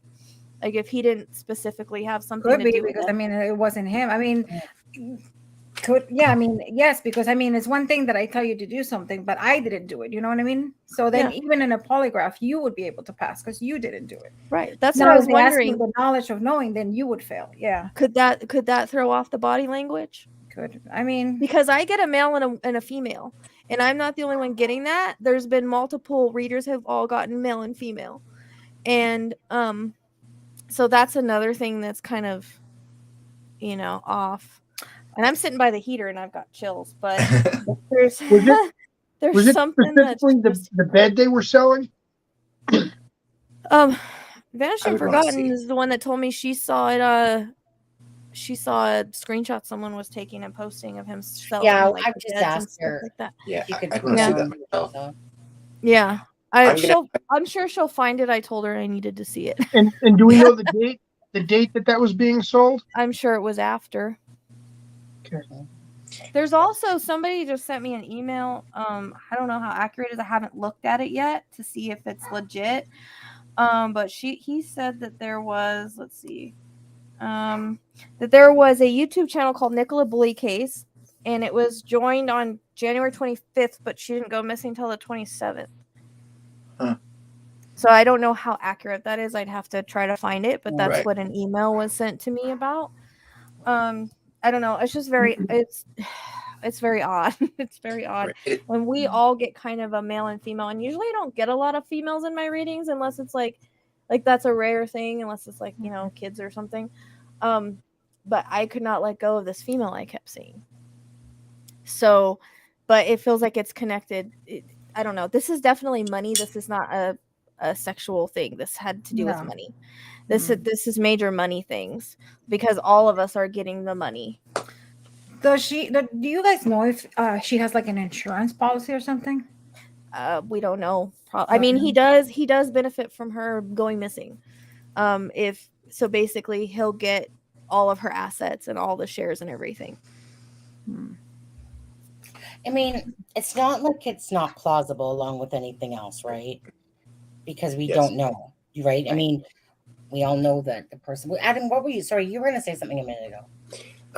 I'm gonna take. It might be the unpopular opinion, but I'm gonna maintain that I understand. No disrespect to anyone that feels differently, but my gut won't let go of the fact that I don't think Paul's involved at all.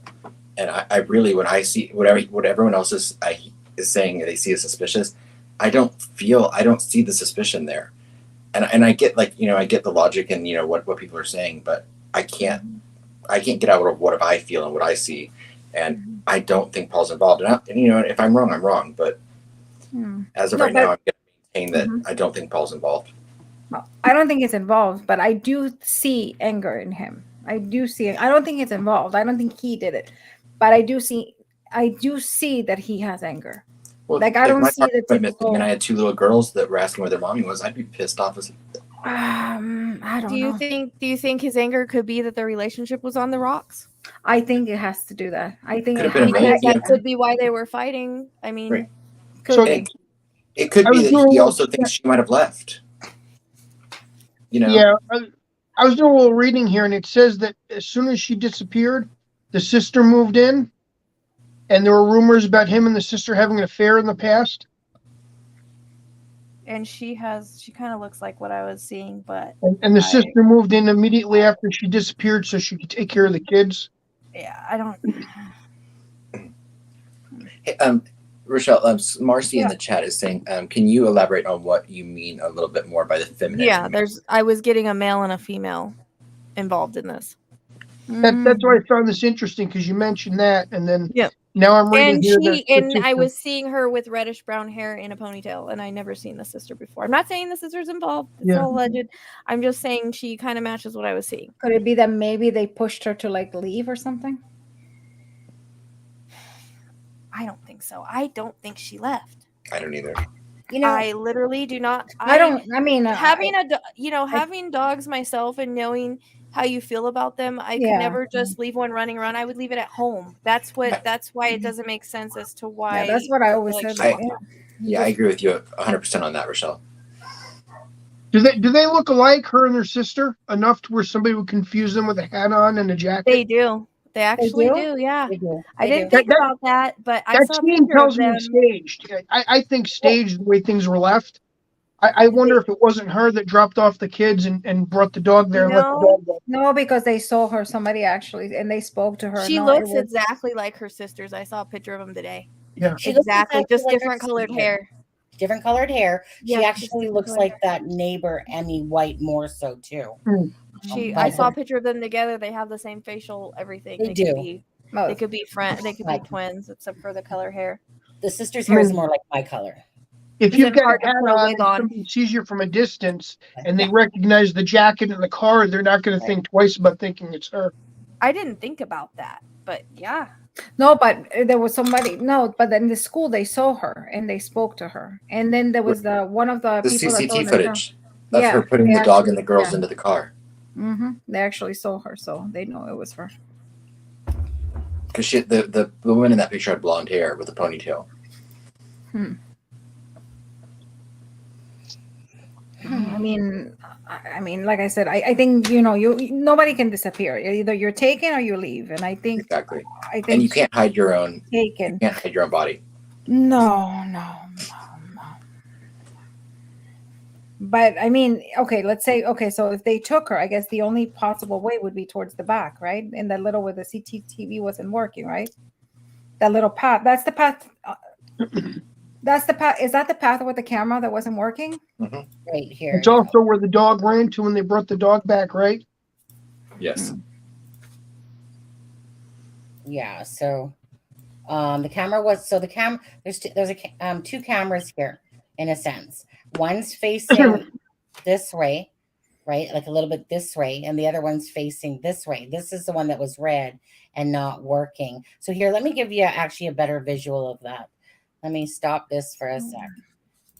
Share screen and in here. Okay, so That's kind of the gist of it. This is the camera on the fence. This camera here is not working. This is that house at the opposite end of upper field. This one isn't working. This one is. But if she's down over here, There's and then a blind spot. Yeah, right. Got you. Thanks. So these cameras were working here, which is those cameras there. So that's the main entrance. And that's the thing. Did somebody know that those cameras were not working? Right. How would they know? You know, it's like right. How would they know? How big is the town? Do you guys know? Like, it's like a small town. It's kind of a small bar. Do you know, Rochelle, how big the town is? I know I'd seen it at one point, but I have no memory of it now. No, I don't have any idea. Sonny, didn't you mention that somebody that they were talking to was the person that installed those cameras? Yeah, okay. The supposedly, so Penny's. Go ahead. Sorry, who was that going? No. Go ahead. No, Penny is the old hag lady that lives in there. That doesn't like the dogs off the leashes. That is in that trailer park right here, and it would be her son.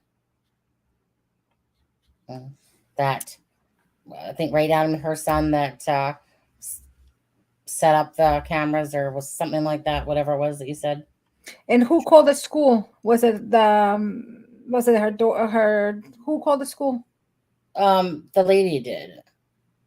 The daughter-in-law.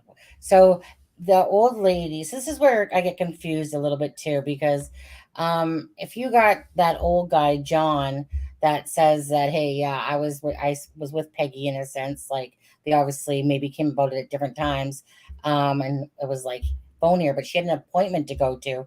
So she ended up calling her daughter-in-law, and she came down, I guess, to probably maybe, I mean, the thing is that Peggy knew who Nicola was, but she had her daughter-in-law come down because she had to get to an appointment.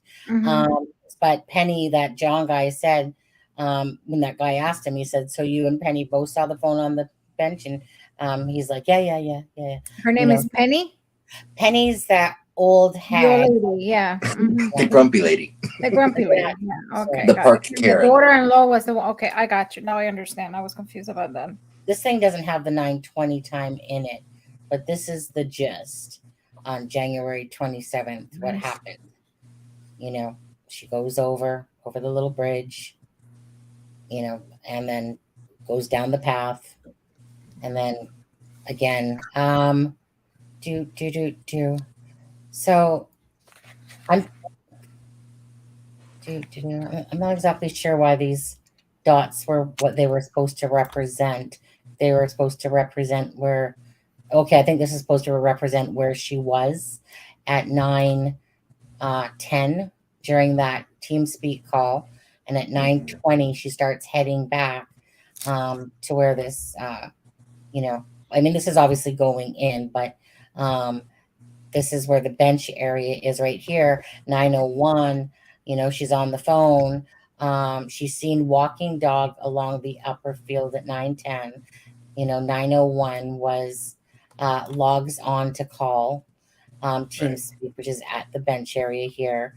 Again, so seen walking dog at 9:10. That's where old man sees her. That John guy sees her. And yeah, 9:33. Her car was still at school. Yes. Yeah. So I mean, what about her keys? They never found her keys, I guess. Her keys were with her. Her key fob's missing. See, that's another thing. Yeah. Well, I guess keys were fine. The rumor I heard was that the car was left unlocked, but she did have her keys with her. Did anyone notice anything about her watch? She had a fitness. She had a fitness, like not a Fitbit, but she used she used an app called what was it called? Strava.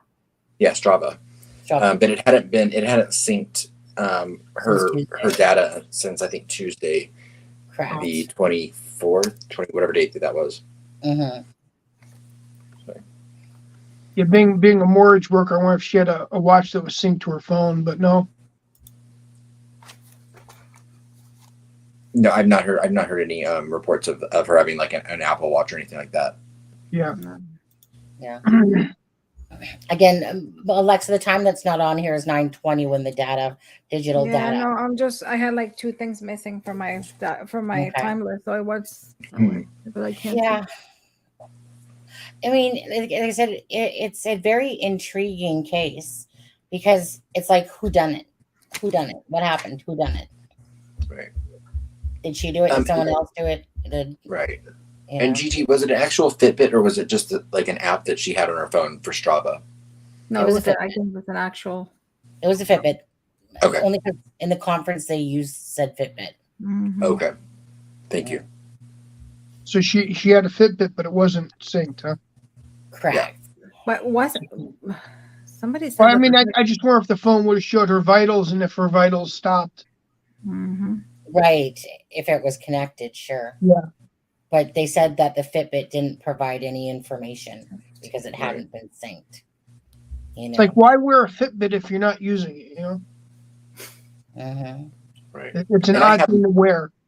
And their maps you can see her typical like route, like there are pictures on the internet. You can see where it'll show her like Strava app where like you can see it because it would share the information with friends, and so you can see her like normal like route that she would walk. And there are kind of 2 different ways that she would do that path a lot of times, but it hadn't been updated or synced. Yeah. I know it's fair.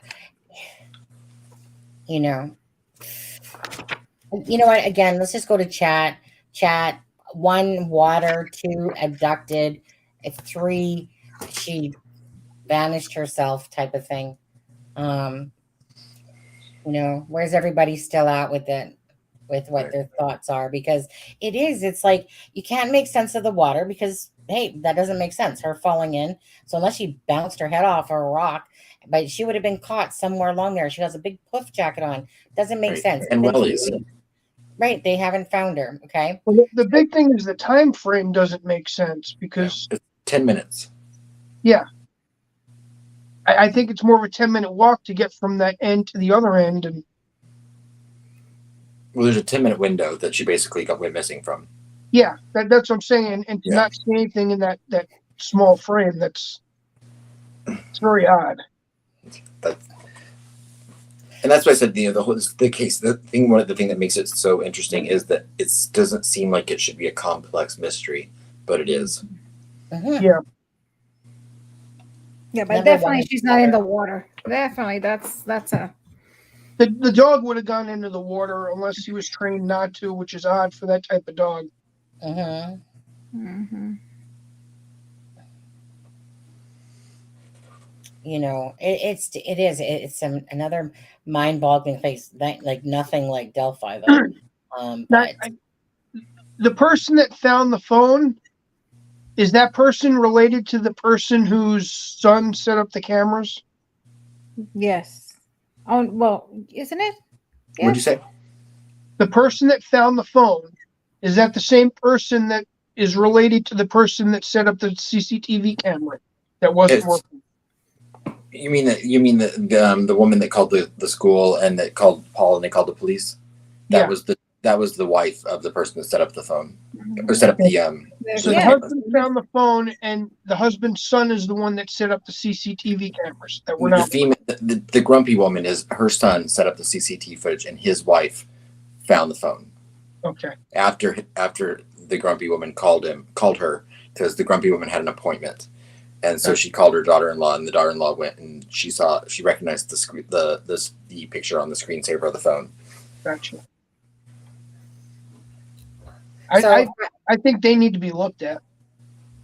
The what? The caravan? Those people, yeah. Right. Somebody in that family, I think. That's. Well, I mean, right. I mean, like I said, it's just so, there's a few different things. And Fallon says, so she didn't make it to the park. She dropped her kids off at school, then came back and caught Paul with the mistress. There was a fight and she lost. So mistress took car, dog, phone, and park and dressed as Nicola. Can I address that one, Sonny? Yeah, absolutely. that thought has crossed my mind as well, something similar to that. But the thing that to me cancels that out is if she left that school and went home, she wasn't expecting to find, if what you're saying with that, she wouldn't be expecting to find that. And they have the movements of her phone. The movements of her phone never show her going back to the house after she drops the girls off. I mean, you have different witnesses that have put the phone in her hand. Yeah.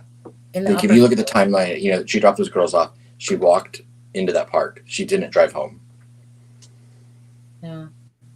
I mean, there's certain things that you just kind of can't really veer off of too much because, if John says he's seen her and, they like with the phone in her hand talking, and it was because of the barking from the dog from Willow. That's why he noticed her. But that the phone was out in front of her, as she's talking on that, not talking, but listening, I guess, has it on speakerphone. Yeah. I can see why I'm sorry. I said I could see why they think she might have fallen in the water, though. Have you guys looked at the picture where the bench is? Yeah. Mm-hmm. Yeah. That's a pretty small edge to drop down right at the bench. That's but still, I mean, even if she, unless you hit her head. But, Rochelle, can I ask you a question? Yeah. You just put in the chat about the timeline possibly being off. I've not heard that. Can you elaborate on that? Yeah, I don't know. Someone sent me a link. I gotta find it. They told me the timeline was off like 2 hours. By 2 hours? Because that's I can't understand. Just because we know what time the girls had to have been at school. So 10:50 was when the LE and that came. Yeah. Yeah, and she was on camera dropping. Right, and we know that Paul always said she was usually home by 10 o'clock, but she did stop and talk to people occasionally, or might have run to the store, which is why when she didn't get home at 10, he wasn't immediately worried. Could mean that she was missing before they thought she was missing. I don't know.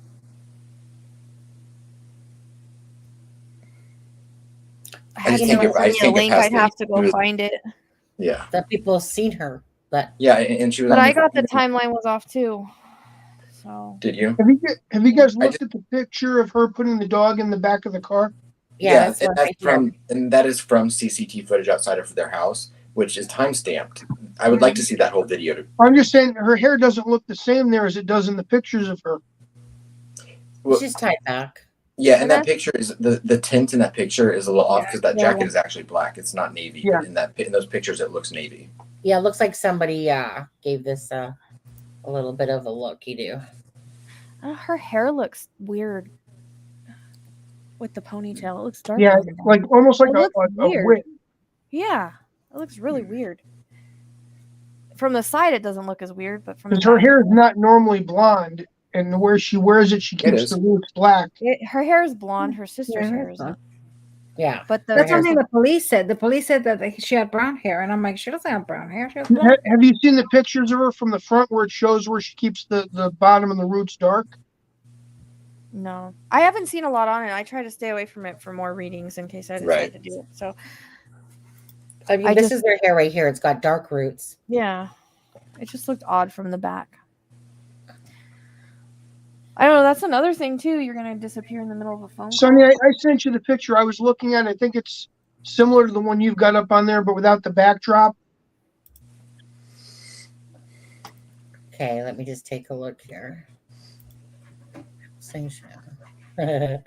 And we did put, for anyone that doesn't remember, we did put a yellow ribbon on the emojis. Louis, that's the same picture. Yeah. Yeah. See how dark her hair is underneath? Yeah. Yeah, but you don't know when it was taken. I mean. Yeah, hair grows out. I've got dark roots right now. You get your roots. Look at my roots right now. I'm asking for a reason. I'm trying to make sure that I'm seeing it the same way because that would explain the picture difference when she's putting the dog in the back of the car because it looks like below the blonde is also dark. If her hair was not dark in that one picture you have, then I would be more curious about that being a wig. But if it is dark underneath, then it makes sense why the picture from behind looks the way it does. I think she has highlights, so that's probably why. You see what I mean, Adam? Yeah. But I mean, Yeah. she probably only gets a partial highlight, which means she's gonna have dark underneath there. Yeah, and so by putting in a ponytail, you're seeing it's like she has her hair two different colors, and you're only seeing the dark when the outer part's pulled back like that. Just like in the front, you see the dark underneath the blonde. Right. Yeah. Now, if you really want to go down the conspiracy route, like not conspiracy route, but a lot of people. Yeah. She has a really good friend named Emma who looks a lot like her as well, and a lot of people are speculating that that's actually her in that picture. Oh. Yeah. No, I just figured since you do hair, you'd know what I'm seeing between the two pictures makes it look like it's the same person. Yeah. Is there a date? Is there no date stamp on there or time stamp? It's not on the photo. There's not on the photo, but it's cropped. But it's cropped in from the full footage. So I would like to see the actual film. Yeah. But of course, especially if Emma's giving it to them, it would be nice if it was, because you could take it from any time, anywhere. Right. Well, it seems like the law enforcement are going to have a timestamp on it because it was CCTV footage that was outside of the house. Yeah. Well, this is. I'll show you guys. Hold on. I'll play this for a second. This is her friend Emma. This is Emma White. A bit of time with us this evening. Can I ask you what are the past 2 weeks been like for you? You can't put into words the roller coaster we've been on the past 2 weeks. It's the heartache, the torture, the disbelief, washed down with this immense hope. And then we've got this drive and focus to bring Nikki home. And then we've had to put emotions aside, being that support for Paul and the girls and my family, and just putting that brave face on, telling them everything's all right, but equally being honest with them, knowing that Nikki is missing and the girl's mum is missing. No 2 days has been the same, no 2 hours have been the same, and just waiting for that good news and keeping that hope at the forefront of our minds. We've heard a lot from Paul tonight, Nikki's partner, and he's told us a lot about the Nicola that he loves. What about the Nicola that you know so well? Yeah, I think just from seeing her face out there, she's touched the nation, hasn't she? And everything that you see and a little bit more is what she is inside. She's beautiful, she's caring, she's thoughtful, she's kind, she's funny, she's loving, the most loyal friend. She's the stuff that dreams are made of, and we've laughed, we've cried, everyone in between. And then you take Nikki's lovely, amazing qualities, you add Paul's in there, and then we've got these two little human beings that we have to do everything to bring Nikki home and bring their mummy home for them. I know that you and many other people have put everything on hold over the past fortnight, helping the family and helping the police as well. The community response has been incredible. I was up in St Michael's on Wye today. There's people everywhere on street corners holding up posters of Nikki everywhere. Has that struck you? I know you're a close-knit community anyway. Yeah, we are a close-knit community, but that community near and far has united. Oh, it's been fundamental in raising the profile of Nikki's disappearance, generating those lines of inquiry. What I cannot stress enough is please keep those lines of inquiry, please keep them factual. Don't clog that 101 line that we really need to have that factual information come through to give the police lines of inquiry. Even the locals, with all the disruption they've had on the village, they've been so supportive. We've all got the end goal to bring Nikki home. Then we've got Peter and the SGI group offering their time and expertise to cement the great work that the police have done. And then the acts of kindness from everybody is just unimaginable. And I'd personally like to thank every single one of you, family, friends, strangers. It's the simple act of kindness that have made the biggest difference. And the strength that it's given me to then be able to be, I heard in Paul's interview, that pillar of support. The people supporting me, we've been able to support Paul and the girls, and I cannot thank everybody enough. And we need to bring Paul and the girls there rock home to bring Nikki home. Well, Em, I know you do an incredible job, and it's very much. Obviously, okay, let's go back on there for a second and let's bring up. So some people, of course, are saying that this looks like Emma, hair back, a little bit of stringy stuff on the side. You know what? But the thing is, okay, go ahead. Is that for anyone that has children or has had children, is that I don't think that's that uncommon of a look to drop your kids off at school wearing, leggings and your hair pulled back in a ponytail. Of course not. Or we would have to change the whole narrative here that the kids were lying. The kids didn't know that their mom dropped them off. That's my thing too. Is how do you get a 9-year-old, a 9-year-old and a 6-year-old that miss their mom? They're cognitive enough to know they're not going to go along with this narrative. Yeah, they would crack under pressure. Absolutely. Even if they were told to lie. Yeah. Yeah. So I mean, I'm not gonna twist it up around that much. Yeah, I don't think it was a switcheroo. The people said that they know that it was Nicola there, dropped her off at school. The kids wouldn't, like I said, if a child lied at first, trust me, as soon as they said, "Come on now, you need to tell," you know what I mean. So there's too much weighing for the fact that that's absolutely Nicola. They said that they did have 100% proof that it was her, but of course they're going to go off based off the witnesses, what the witnesses are saying, or perhaps the camera. Right. Was there actually a camera that saw her at the school? Was there a camera that way? You have the map, don't you? Have the of where the cameras were? No. Oh. Somewhere. I heard in an interview somebody said that the school they saw her at school at the camera. Saw her, right. The camera. And I remember what about that after the school. Could somebody have abducted her and switched it then? What? Sorry, say that again, Michelle. I said, what about after the school? Could somebody have abducted her between the school and going to the park and then done the switch then? I mean, I know it's like crazy to think it. I know, but I'm just that's just a question. All the thoughts, like all certain, just like Delphi, like every usually avenue goes through my head of plausible or thinkable, even if they're far fetched out there in my own brain, And then it could have been after the school, right? And then that's when we don't know where her movements are. We don't know where her movements are between the school and the park.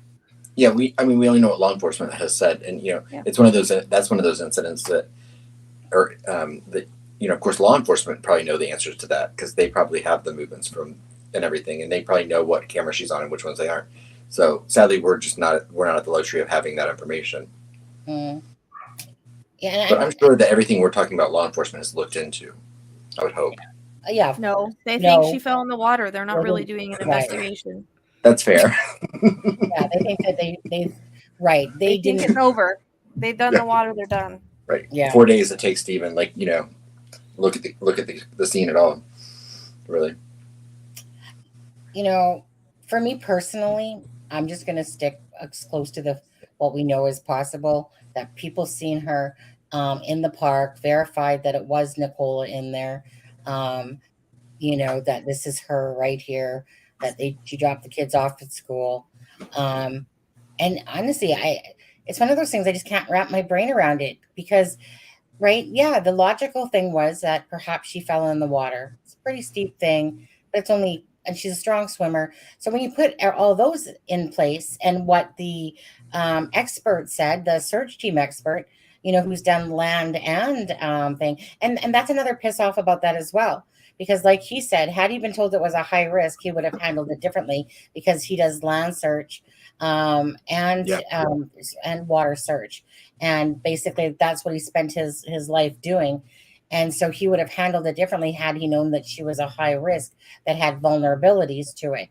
Obviously, it would have been a different search pattern, but he was just told, basically, here's the water, just go search it. And, and so, so they've wasted a ton of time putting their apples, into a basket instead of and not blocking it off as a crime scene and not doing their due diligence properly. And that's why they're being, investigated into for, what has transpired, because the prime minister apparently himself is the one that's like, why was that information released?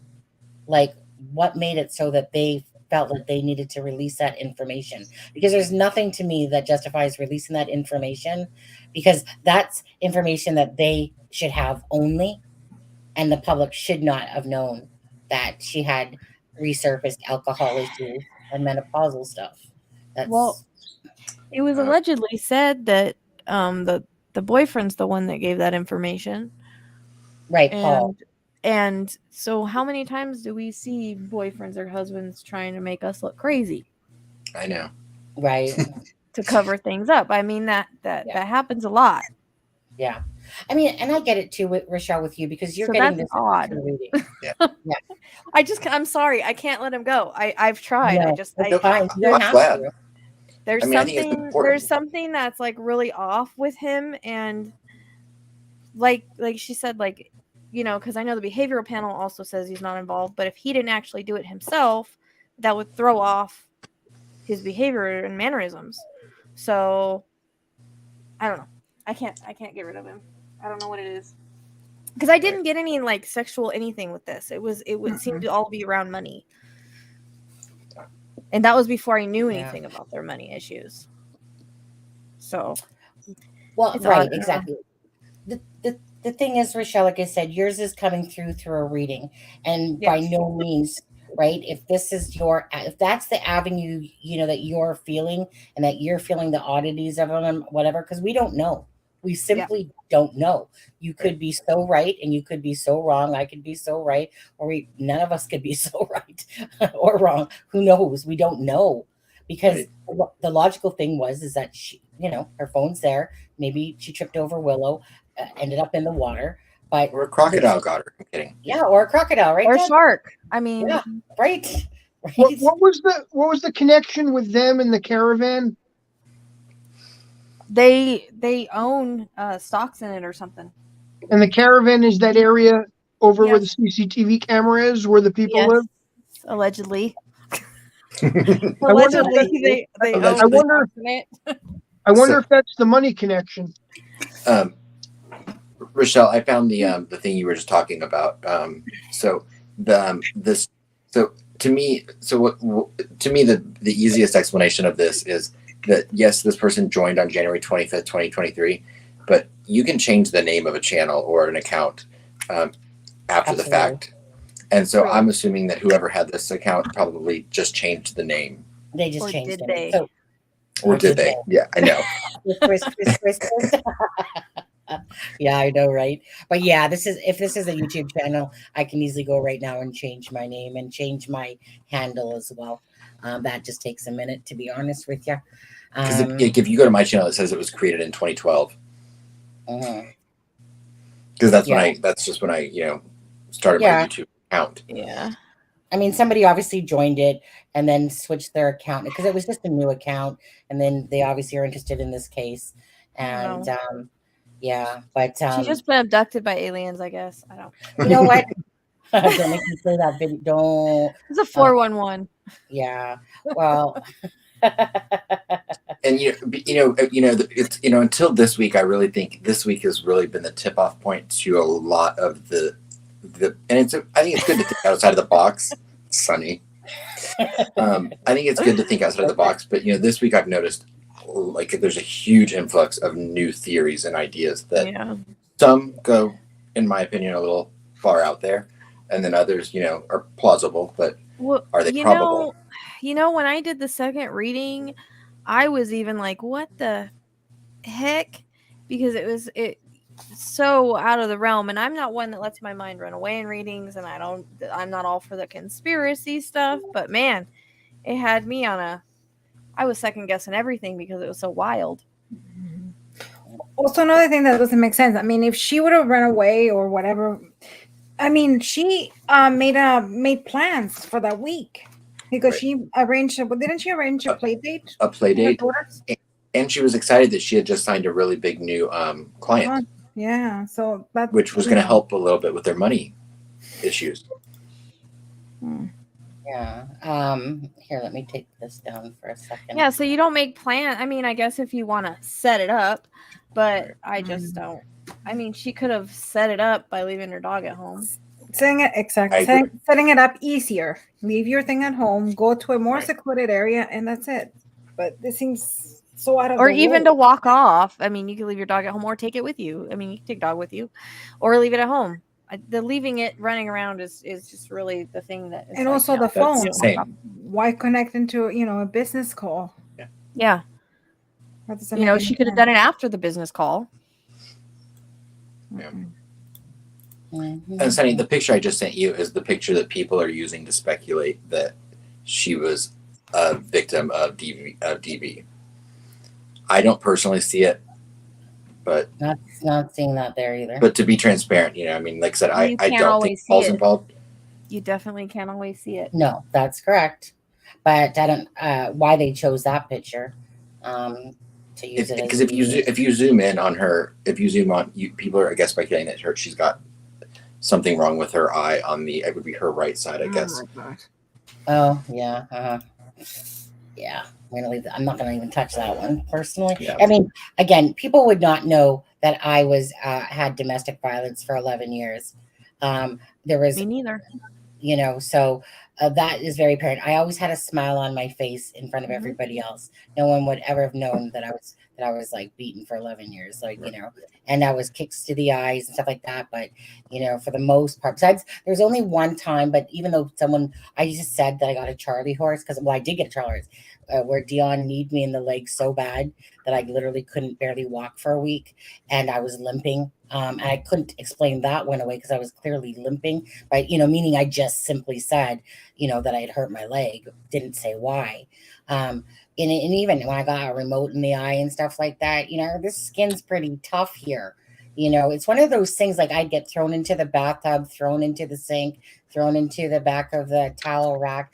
So I never really ever had visible signs, this area, because he would always do things mostly to my legs and arm and stuff like that, but no one would ever have known. Like nobody, my mom years later, she would look at me just randomly and say, I can't believe that you never said anything.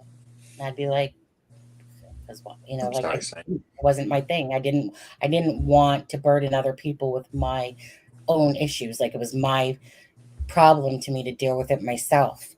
It was only when I left Dion is when I told my mom, I'm tired of being abused. I'm tired of getting hit, and it's not like I don't ever blame Dion. Dion did what he did. Your second husband? That was your second husband, right? No. Dion, I was with him when I was 15 years old to 26. So he was your first. Yeah. Mm-hmm. I was with him for 11 years. And, it was abusive the whole time. But back then you're kind of, I'd left home. I was 15 years old, hopped on a bus at 16, a couple months later, hopped on a bus to back to Calgary, 13-hour bus ride all by myself. I was, like I said, 16 years old and didn't come back till I was 26. And I just didn't want to go back home and hear, I told you so, So, and also in the same token, you're stupid. Females are stupid that way. We believe that we love them. Why are they doing to us? But hey, keep hitting me, keep abusing me. And it's only yeah, right. Because we do the dangest things for what we call in love, because we think that we're in love with that person. And why are they treating me like this? But okay, you said sorry for the 1 millionth time now. But so that's why the word sorry for me means nothing to me. When someone says sorry to me, prove it.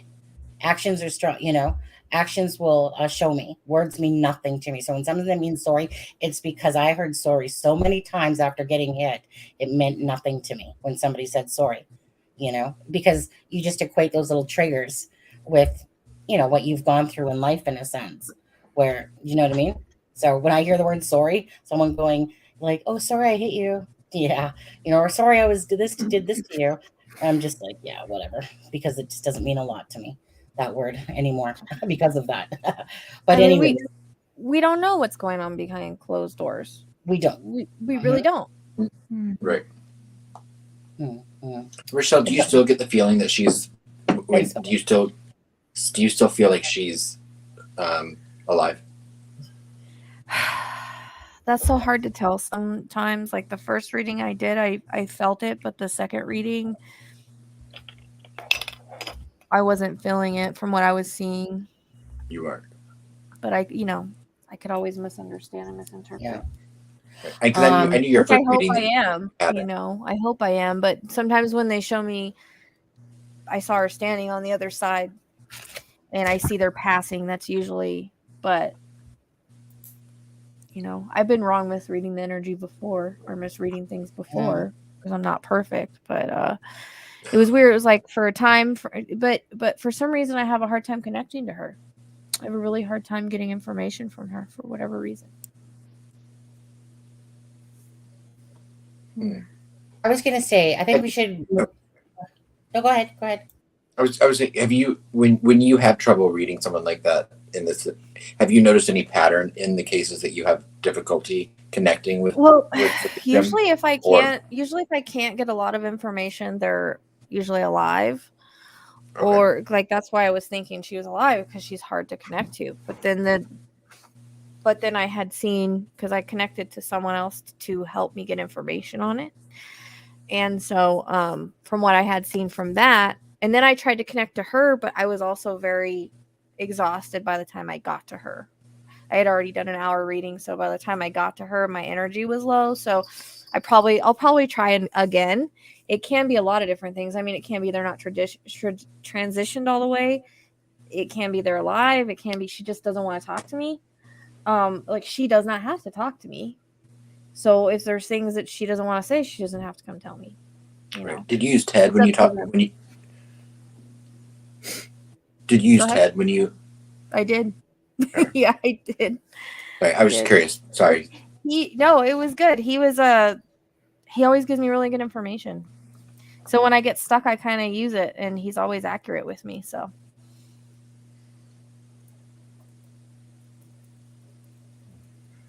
But he gave me some wild stuff.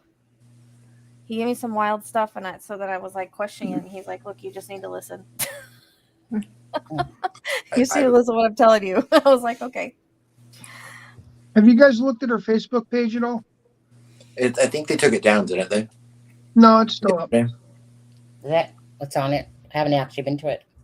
The only real post I see that's visible still is from September 29th of 2022, and it is for a dog walk for death and bereavement for the Marie Curie group. And she put a little statement here. It says, "Death and bereavement affect all of us. That's why I'm walking 100 kilometers with my dog in October to raise funds to help the amazing work of Marie Curie. Your donations will help to create a better end of life for all. Thank you for your support." Can you say that one more time? Sure. Yeah, thank you. Death and bereavement affect us all. That's why I'm walking 100 kilometers with my dog in October to raise funds to help the amazing work of Marie Curie. Your donations will help to create a better end of life for all. Thank you for your support. Okay. I mean, nothing out of the ordinary, I guess.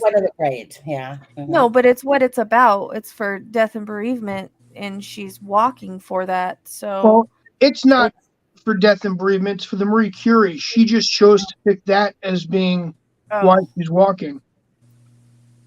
Yeah, she supported several. I know she supported some domestic violence organizations, and there was another one that, but I don't think that's that uncommon. I follow a few pages for that stuff. Yeah, no, I don't think it's uncommon at all. I just, it shows the connection with the dog. Yeah. And I think leaving the dog there is a very odd thing, and the dog didn't follow is another odd thing. Yeah. You guys, let's go on to another case now, because it's already been, we're at the 2-hour mark here. I know. I could talk about this case for another 2 hours.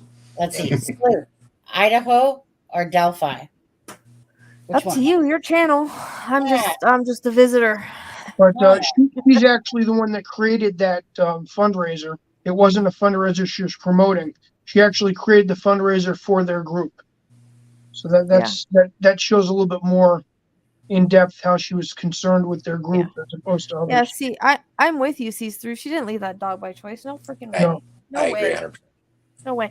And I've heard from multiple people that was like her baby. Like, we all know we have dogs that are like, we're not just going to leave it there so it can run, get hit by a car or something happen to it. And even the poll says it in the interview that was their baby. That was like their other baby. He actually mentions that. Yeah.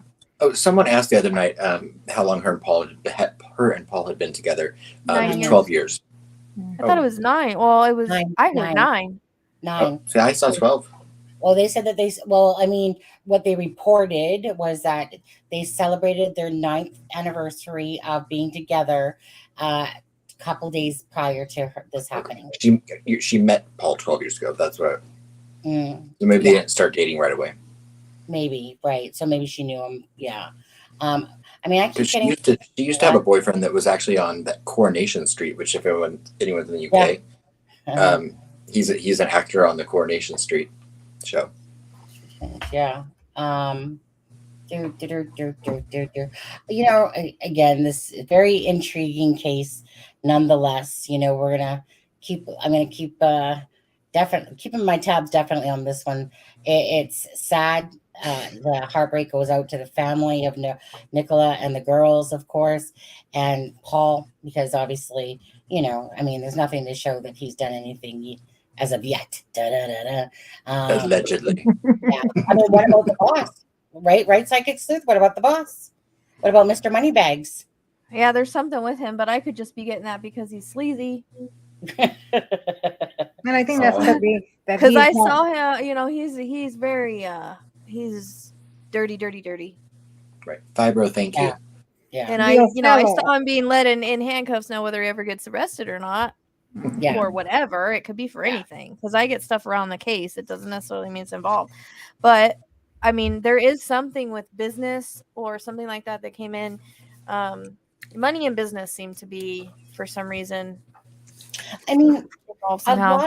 A lot of people, I mean, trust me, and this is before Rochelle said this to me yesterday too. I had been watching, and I don't usually, but just to get a feel what some other, say, tarot readers today. Thank you, Fibro. You got that one. Country girl. Ain't nothing but a country girl.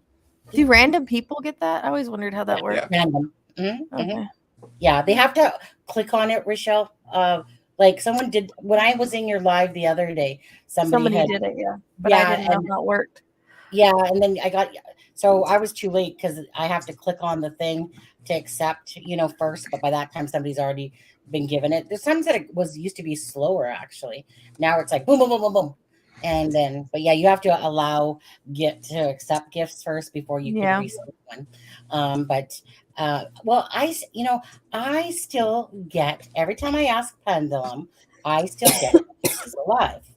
It says it yes to me every single time, and for entertainment purposes only, right? Of course. But what I was saying to Rochelle was so she had said we were talking about a certain channel, and honestly, the lady was driving me batty just within the first couple of minutes of watching her, and and so I'm going to recommend this channel if anyone's. Of course, we know a lot of people are into. I know a lot of people are into readings and the psychics and the mediums and that, because usually whenever I see someone do one, that they got a lot of views. So it says something about all you people out there that are watching that. So like I said, I'm very spiritual myself. So the Reckoning channel, I find her to be a decent channel to watch. She seems to be grounded. You know what I mean? You know how some people are like come off as like wackadoodles, and or they're just irritating, and you're just like, ugh. But anyways, so it just so happened that Rochelle said, something about the Reckoning, and I'm like, actually, I've been watching that one quite often lately, actually. So I would recommend maybe checking that out, of course, if you're into that. We all know Deb is. Deb definitely. Deb, check it out. No, but is that the girl? Is it a girl? Is it a girl with like really pretty eyes and like short hair? She does have short hair, yeah. She does cards. But she has like really like pretty like blue. I don't know if they're blue or green, like really pretty eyes. Oh, hold on. Let me just bring it up. I think that's her. I didn't watch her, but Vanished and Forgotten was the one that told me that she was matching a lot, because there was a lot of stuff that I got in the second reading, and then I was like, what the heck just happened? And I asked Vanished and Forgotten, and she said, no, what you're getting is what other people are getting. So, it's right. And I was like, okay. It's I'm this curious. I can't check because I don't have my thing. But. No, I'm going to show you right now. But I think it sounds so, because I remember I bumped into her when this lady, the reckoning. Okay. Yeah. So I will can't see drop her eyes there, but they're beautiful. Yeah, copy. Anyway, so yeah, I mean, I've watched her. She just kind of comes across as you know what I mean, when some people are just more grounded, and you feel like you're at least listening to someone that's of this earth and of this planet, versus some that are out of a different. It doesn't have the trickery of in the charlatan, like some of them, like put the, all those things, it's like the real, like talent, the real talent, you know what I mean? It was funny. I was watching someone shuffle the cards the other day, and a lot of them wait till a card kind of pops out and then they talk about that card. And she kept shuffling and shuffling and shuffling. Like, a few cards popped out at the start, but she kept shuffling and shuffling and shuffling, this one lady. And you could see she literally took her thumb and was like, flop. And I'm like, lady, I caught you flipping that one, okay? You just retired the fact that you kept shuffling and nothing was falling out, that she got to the point where she flipped it herself. But that's not, Rochelle, that's not what you don't do. Do you do cards or no? You just do like... Yeah, we're going to play the those cards one day. That she has fun cards. I have tell you off cards.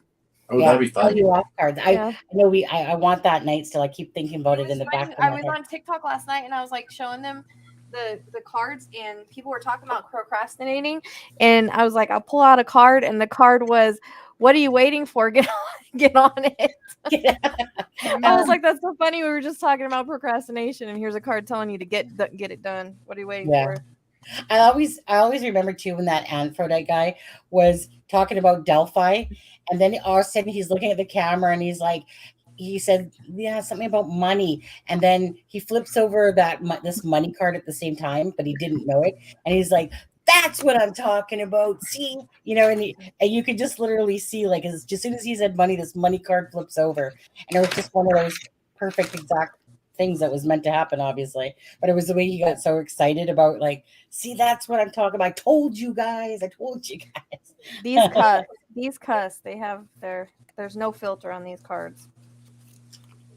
That's right. I know. I keep thinking about those in the back of my head, about that game. So when you say no filter, give us an example of what one says. Okay. We did them on one of my lives because, let's see, that's not a good one. Yellow. Like, effing apologize. Seriously, just do it. So the gist, how do you do this? Going down with your job, reevaluate, change your perspective, or effing quit. So how do you play this, like, these cards in a sense? It just works as regular cards. Yeah. Oh, okay. We just ask a question and then just pull a card. Yeah. And then you get an answer, like, quit your job, and love those cards. Spanish says. It's just with an attitude, just cards with an attitude. Yeah. Okay. Like the no filter. Yeah. I was gonna say, fun night. Yeah, we need one of those soon. What? I know. Adam, I don't think we ever stop having fun sometimes, to be honest. We always get it in there. Chat, do you guys want to do Delphi next or Idaho? Next. 1 for Delphi, 2 for Idaho. Good night, Fibro. Thank you for gifting the memberships. Yes, thank you, Fibro. Good night, Fibro. Take care. And who got the membership off of that one? It was Country Girl. Country Girl? Yeah, Country Girl. Ain't nothing but a Country Girl. So and Fibro, we still will look into make sure that you aren't blocked by accident. Well, she's able to. She's already logged in. That's a different account. Yeah. The umbrella. She has the umbrella ones. The 2 umbrella ones. Okay. A few more people have to vote here. I wanted to ask Alexa something. Yeah. What did you think about that interview with the friend? Did you catch anything weird with it? With which one? Sorry. The friend interview we watched. Oh, the one. No, I one that looked like her. Yeah. What was her name? Emma White.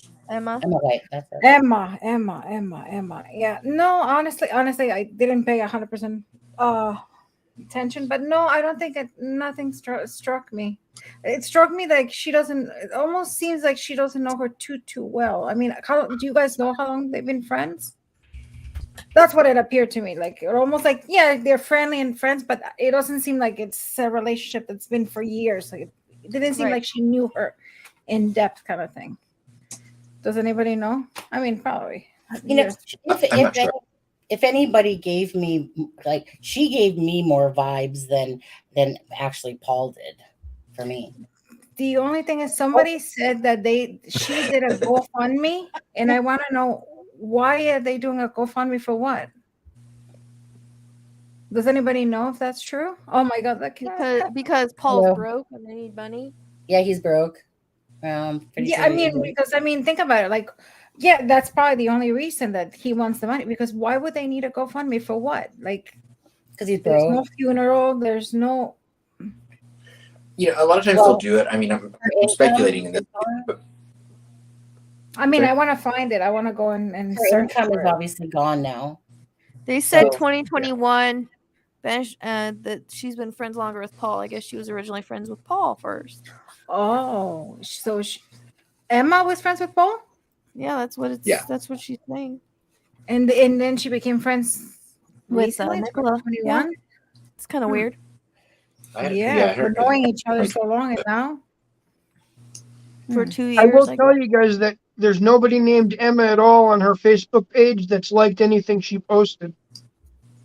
Right. They've taken parts of that. I just looked. They've taken a lot of the Facebook down. There's some things up still. Yeah, I know. We all saw that cat butt, didn't we? Yeah, with Neo. I think, you know what? I think we'll go over to Delphi because I think Delphi has a little bit more than Idaho. We're going to catch them both, though. Delphi. Okay, so we know that Delphi now has a new date for Richard Allen as of June 15th and 16th, just in case they need an extra day. So that, of course, got postponed till then with Delphi. Let's see here. Can I interrupt real quick? You said the name was Emma White was the friend? Yes. Emma White likes her sister's pictures, but not hers. You know, there could be something else to that. Don't get me wrong. You know, if we want to go on to that. I don't feel anything towards that being an issue, but it's just very odd that nothing was on her Facebook page with Emma liking it. But I got to her page by going through her sister's photos. That's how I was able to get the page to come up. And under her sister's photos, that's where I found the like to get to her page. Right below it is where Emma liked the same picture that her sister posted. And that was in May of 2022. So Fallon says Emma started to GoFundMe with a goal of $100 and $50 and $25. I was not getting anything, so quit.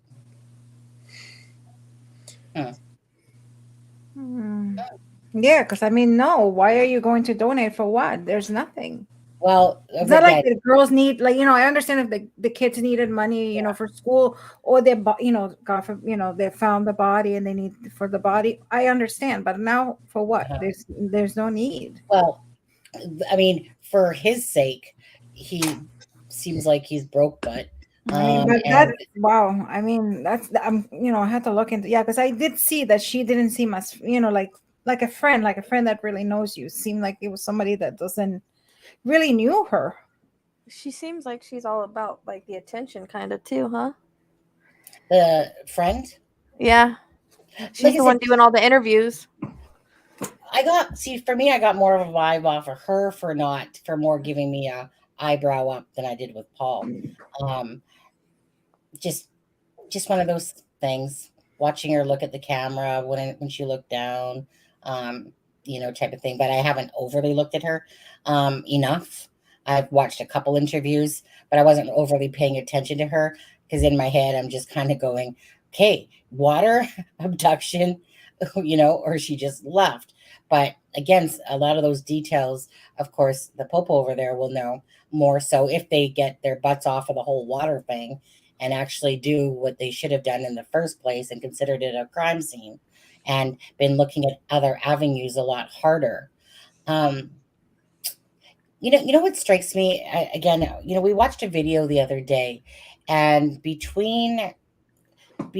between the school, in a sense, or the park, and between Inskip, this gentleman was walking in the woods and came across this soil that had been turned over. That meaning it was soft soil, meaning somebody had been doing some digging there, and then he called the police to let them know, right? Because it's soft soil, like in the middle of this wooded area is soft soil that you can just step on and it's soft. So it means somebody was there. Why would you be there in the middle? So who knows? Anyways, he said he went back a few days later. Still nobody checked it out, and it's just one of those things where they're saying that it's frustrating because they're so focused on the water. They weren't focused on these other avenues, of like I said, taping it off. Where were the dogs to sniff away and stuff like that? Because they just thought it was someone that slipped in the water, and bad on them. Honestly, bad on them for treating it in such a manner, because we all know that regardless, even if you think she slipped in the water, to me, you would still deem it as a place that you're going to rope off or whatever, so that you can figure out what's happened, because obviously it's not normal that a phone is sitting there on a bench and a dog is running between the fence and that's not normal. That's not just, something that you take lightly, in a sense. And to me, it's like, for them to do it for like whatever it was, they said 3 or 4 days, to keep not even thinking anything about it, just slipped in the water, there she went. I don't know. Tunnel vision. Vision. Yeah, it reminds me of Delphi. So anyway, so we got to get off that, right? Because I know I just had to see if she caught anything on her. I was just curious. Right. I'm gonna maintain Paul. Okay. I don't like that he's painting his wife as a drunk, though. I mean, and crazy on menopause. Just weird. It's not like I don't see that line of thinking and where someone can take that. Yeah. I can see it as seed planting. Here, the day I'm gonna, that day was pretty much the same, but so I can take that as seed planting. But again, what is going on? Maybe there is that element to it, right? There's something very off. I honestly maintain that. I think he is, he's jerky. I tell you, he's what we call the Othello error, and that's what it is. That is somebody that is not well liked, so you take that as guilt, and I think that's what everybody. I mean, obviously, you are different. You're different because obviously you have a skill that none of us have it. Well, I mean, I don't know. I think I got information on him for a reason. I just don't know what it is. But let's call in Lieutenant Columbo and have Sherlock her figure Holmes. this out. No, we need Sherlock Holmes. Columbo's better. All these cases that you just wish that you were a fly somewhere going around. Oh God, Delphi! I don't ever wish I was a fly tree. Oh my Lord. Yeah. So let's Willow. I just wish we could ask Willow. I know, Willow talk. Yeah, I may try that next time. I've never tried that before. Try it. See what it says. I mean, has anyone looked to see if there are any Bryans in town? Yeah. I know Alan got a Paul and not a Brian for once. Right. Do we have any Keegans or Bryans in town? Okay. So which one? So we're gonna go to Delphi, guys. It's bad because anytime anybody meets a Brian, they're gonna run the other way. You're right. I or Y. The Brian I knew that was spelt the same way as this Brian was actually quite a great It's guy. I or Y. Yeah, but it was one. Yeah. But it was actually spelled. No, was it spelled? Yeah, it was. It had the Y in it as well, and he was actually a good guy. But then we've got Brian Walsh over there with the I, so they're just as bad. Yep. all these little different cases going on. Okay. Louis, Delphi. Yes. Any updates that you've come across yourself personally, or is it just that you're here to listen? I can chime in, but nothing I've come across. I've not really done much digging, but well, chime into Delphi. Go ahead and chime in. Chime in. What do you think about Delphi? So obviously they postponed it, et cetera, et cetera. You know, again, back to attachments. And, you know, do you think that Kagan Klein's is going to be tied into this at some point? And what was Adam? Okay, wait, what was, I hear my husband gaming hard. Yeah. You know what? I think I was sent something. Give me a second. While you're looking, what I'll say is I don't technically think Klein is or is not involved, but I think social media and his profile are going to be involved in some way. Not necessarily that he was the one using it, but I think that's going to connect in one way or another.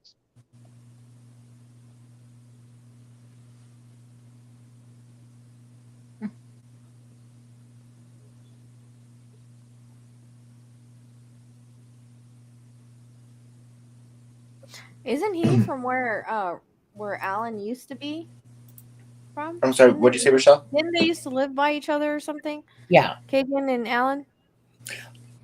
In Peru? Allegedly? Yeah. His parents owned a house there, right? Yeah. But didn't they live close to each other or something? Yeah. Down the street. Yeah. What do you got there, Sonny? What do you got? What do you got there? I got a minute and something clip here. You know, the thing with Delphi is that it's hard because again, good night, Fallon. Thank you for joining us. Sorry, Sonny. No, it's okay. Night, Fallon. Fallon, I believe, has a podcast. And obviously I think probably a YouTube channel. I haven't seen that name in quite a while, but are you still doing your podcast, Fallon? I believe she still has our podcast. Sonny and I are going to start a podcast. Yeah, right? Start a podcast. We're going to be special. Okay, let me play this for you guys.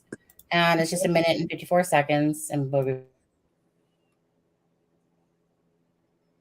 appearing via Zoom from a state prison facility. Now a new court date is set to talk about the possibility of bail for Alan. Joe Paul shares more from the Carroll County Courthouse on where the case stands today. Prosecutors and defense attorneys are setting aside 2 full days for this bail hearing. The defense is sifting through 5 hard drives, each with terabytes of evidence from prosecutors during discovery. The defense says it'll take a full day just to download the data from one of these hard drives. Now, let's get back to what the defense is saying about Alan's possible bail. As we've reported, they say the case against Alan isn't strong enough to hold him without bond. He remains at a state prison for security reasons after his arrest in October. He appeared today via Zoom in a small white room inside the Westville Department of Corrections. He's charged with murder in the killings of Abigail Williams and Liberty German 6 years ago. Experts looked at the microscopic marks on an unfired bullet found near the girls' bodies. They say those marks show the bullet was cycled through Alan's handgun. Police found that gun during a search of his home shortly before his arrest. But his defense attorneys are skeptical of that, quote, magic bullet. They say in a statement, ballistics are anything but a science and the discipline is under attack in courtrooms nationwide. There's so much evidence, the defense says there's no way they'll be ready to try this case by the end of the year. The bail hearing is set for June 15th and 16th, starting at 8 a.m., and then both sides will agree to a new trial date at that time. And speaking of the trial, jurors will be coming from Allen, not Carroll County. That's because a judge recently ruled it'd be impossible to find impartial jurors in this area. Reporting in Delphi. So, Alan and Alan. That's so Alan and Alan. Isn't that ironic? It's ironic. It's very serendipitous. I have a question. Did anyone else hear the rumor? Well, I mean, I think it's more than a rumor, but that Carrie didn't know that the hearing had been canceled today and turned remote, and she showed up at the courthouse this morning. Really? Yeah. Really? Wow. That's how much she allegedly. Allegedly? Okay, allegedly. For entertainment purposes only. Yeah, so you guys... When someone sent me that this morning. I don't think we're going to get into this till next year. I don't think we're going to do it this year.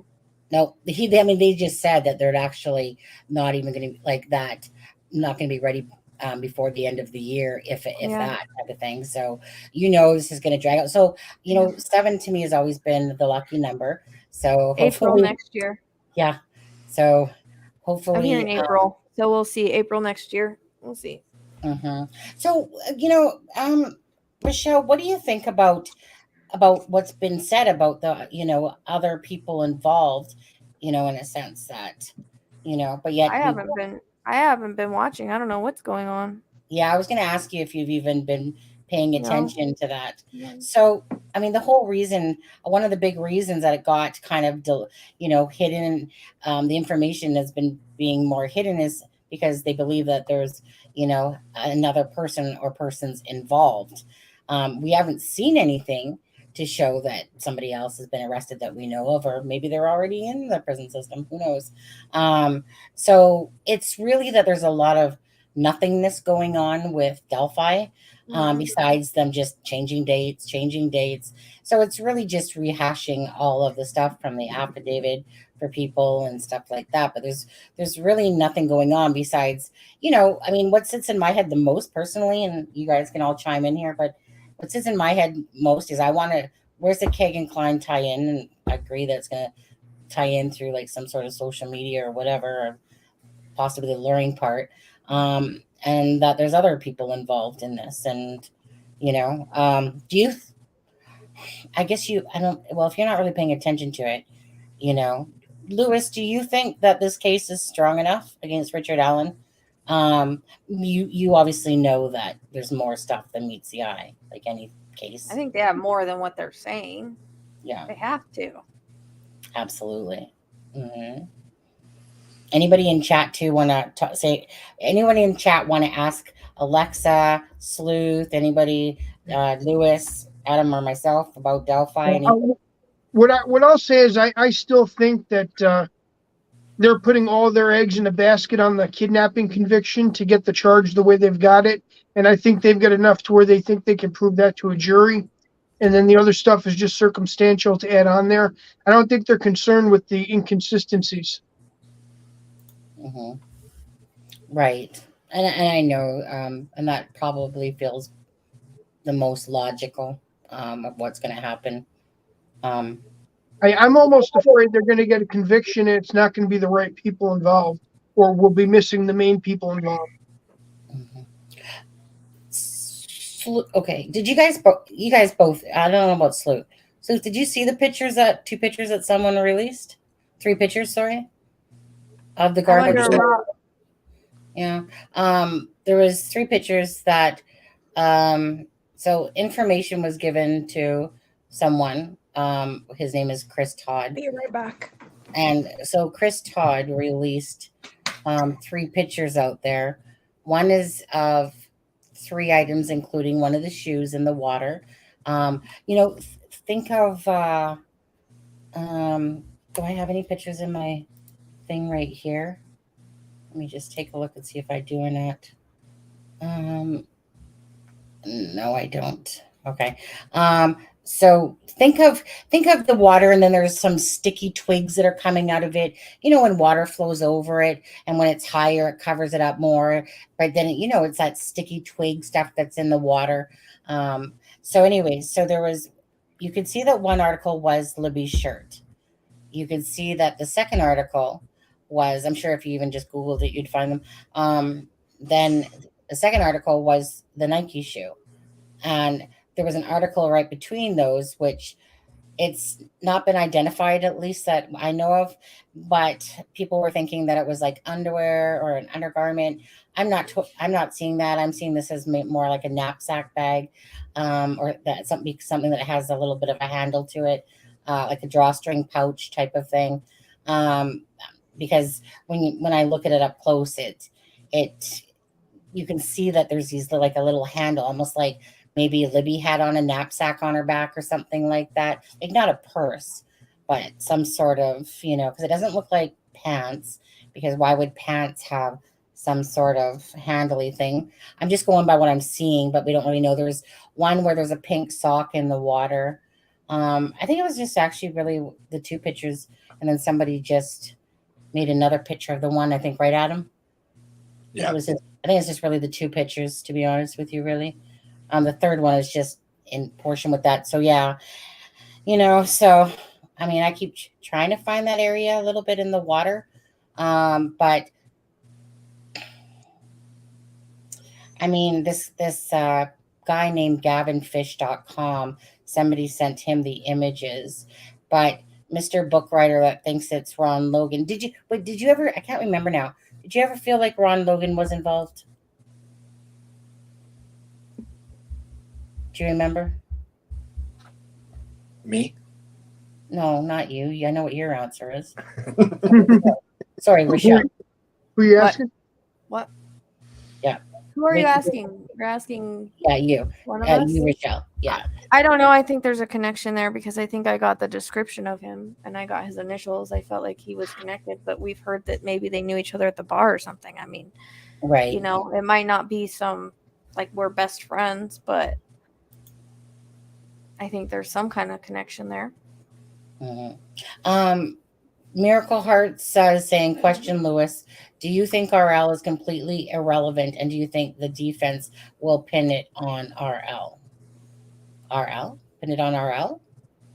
I don't think that the defense is going to try to pin it on him. I think they're going to bring him up as reasonable doubt, though. I think they're going to leave it sort of open, because if they try to focus just on him and not just create reasonable doubt, then that could backfire. So I think their goal would be to bring it up, but not to make that the only focus. But there's enough people pushing Ron Logan for the defense to use that as reasonable doubt, especially between the FBI and all the other stuff. Yeah.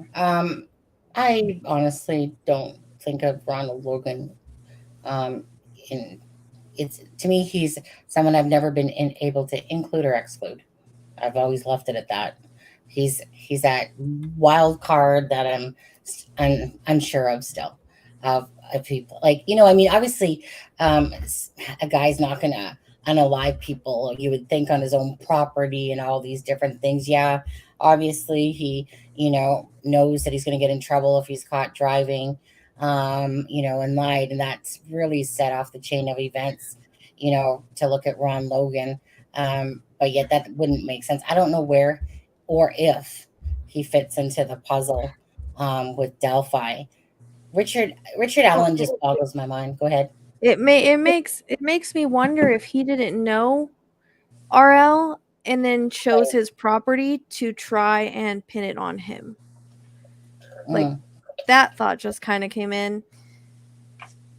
Because they're gonna go after RL because it's on his property. Right. Weird I'm saying that. That's my initials, but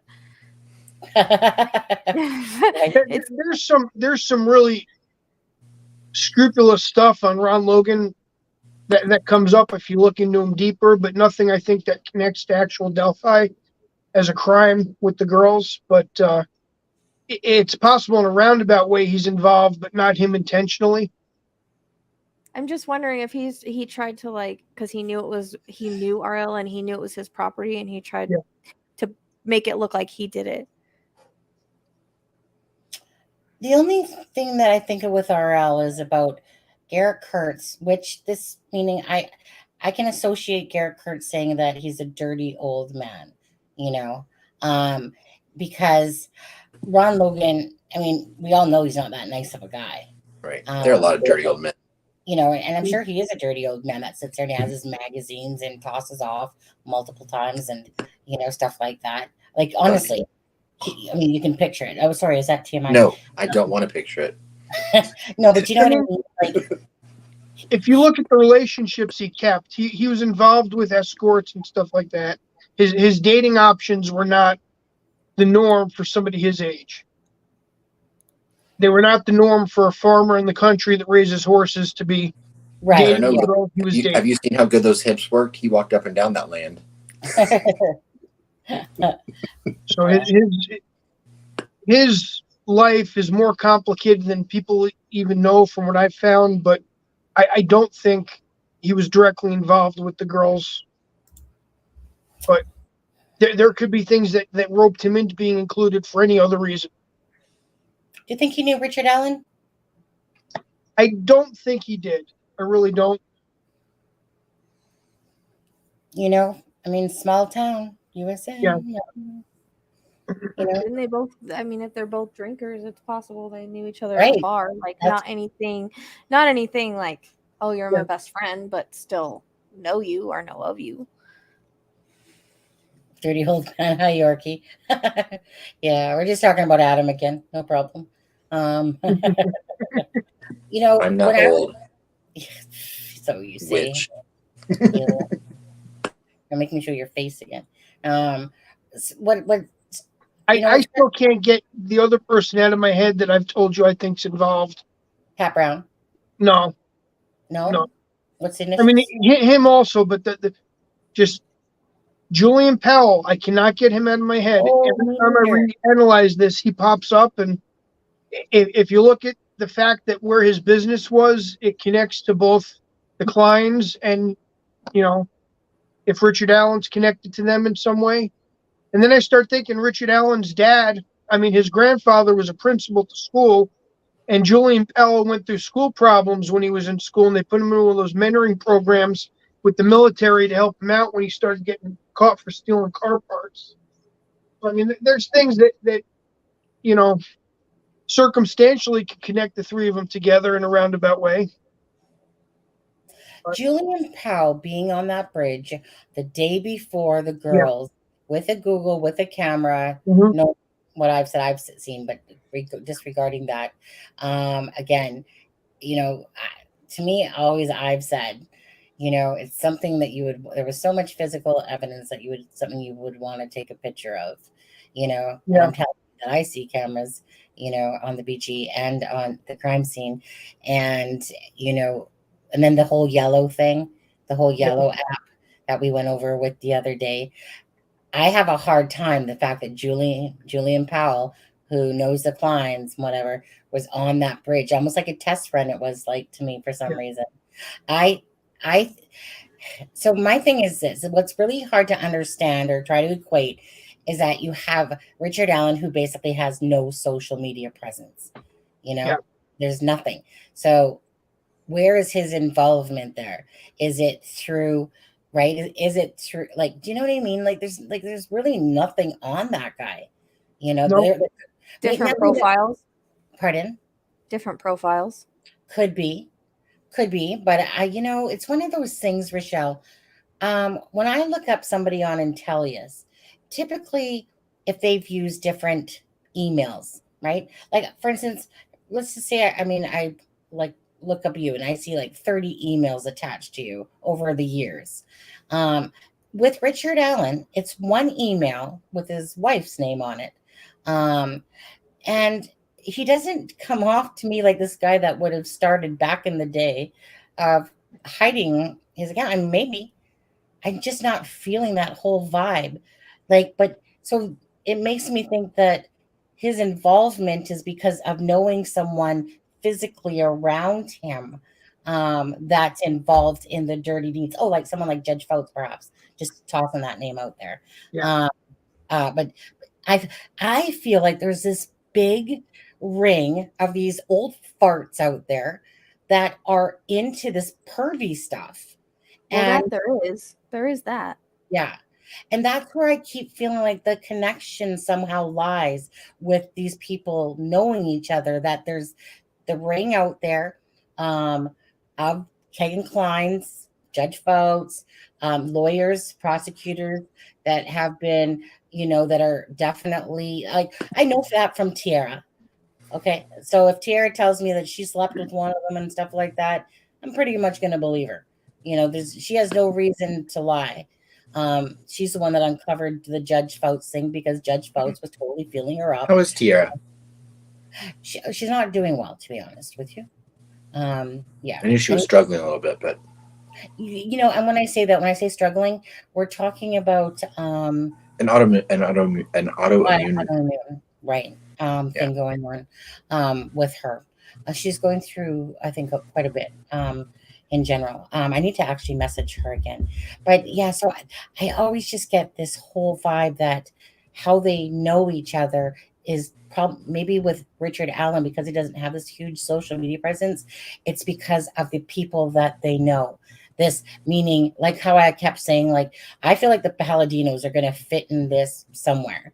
I strongly feel that. But so I kind of in my head keep going to these dirty people, the Cottrells, you know, the Palladinos, the Kleins, you know, they all live in the same area over there, know of each other. And, you know, and that's where I feel like, you know, through the bar, because small town USA, population of 3,000, if that, for Delphi. And so I just feel like maybe with Richard Allen, he wasn't such an online presence. Maybe he, I don't know, maybe, you know, here, like, dude, I'm like, I don't know. I still feel like I still think some sort of a BBS chat room type situation. And that's what was mostly used for that type of picture trading and stuff back then. I still think that if he had any, because you got to remember, before they took down the daughter's profile on Facebook, I went through the day they announced their names, and I was able to get half of her friends list copied, but I went through probably 4 years or 5 years of posts and pictures, and I couldn't find a single like or anyone that would connect to Richard Allen as having a profile on Facebook. And that's very odd that he has nothing on Facebook. And I like I said, I went back at least 4 or 5 years on there. And the same thing with his wife's profile, nothing as far back as I could go before she made it private. So just very odd.